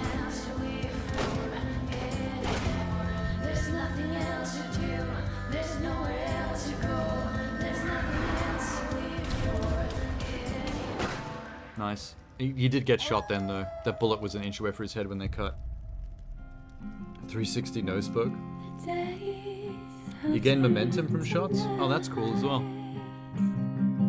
Yeah, that was a long show. 2.5 hours. I sat through that whole thing. This is my 5th Summer Game Fest stream.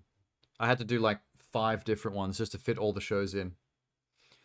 I think the Future Game Fest was like my day 3, and this is my final one, day 5. We just finished the last one. I finally get to walk away from Summer Game Fest. It's been like a month of letting them build up and then doing long streams of watching a couple in a row, like 3 or 4 in a row. But it's been efficient.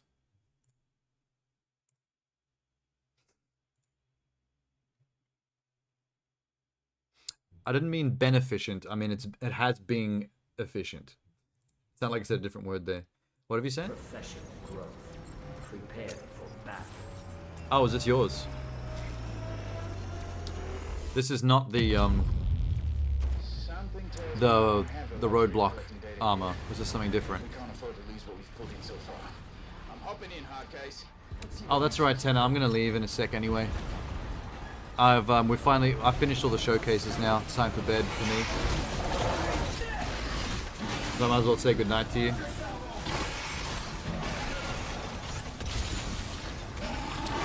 Oh, it's a Carnosaurus. Those are meant to be pretty vicious, like the real ones. It's full on. So what suit is that? You didn't write it in? There's no description, Sham. Oh, Zephyr? In the title? I'm guessing it was the Zephyr one. What is Zephyr all about? Is that like the fast dagger rogue type class?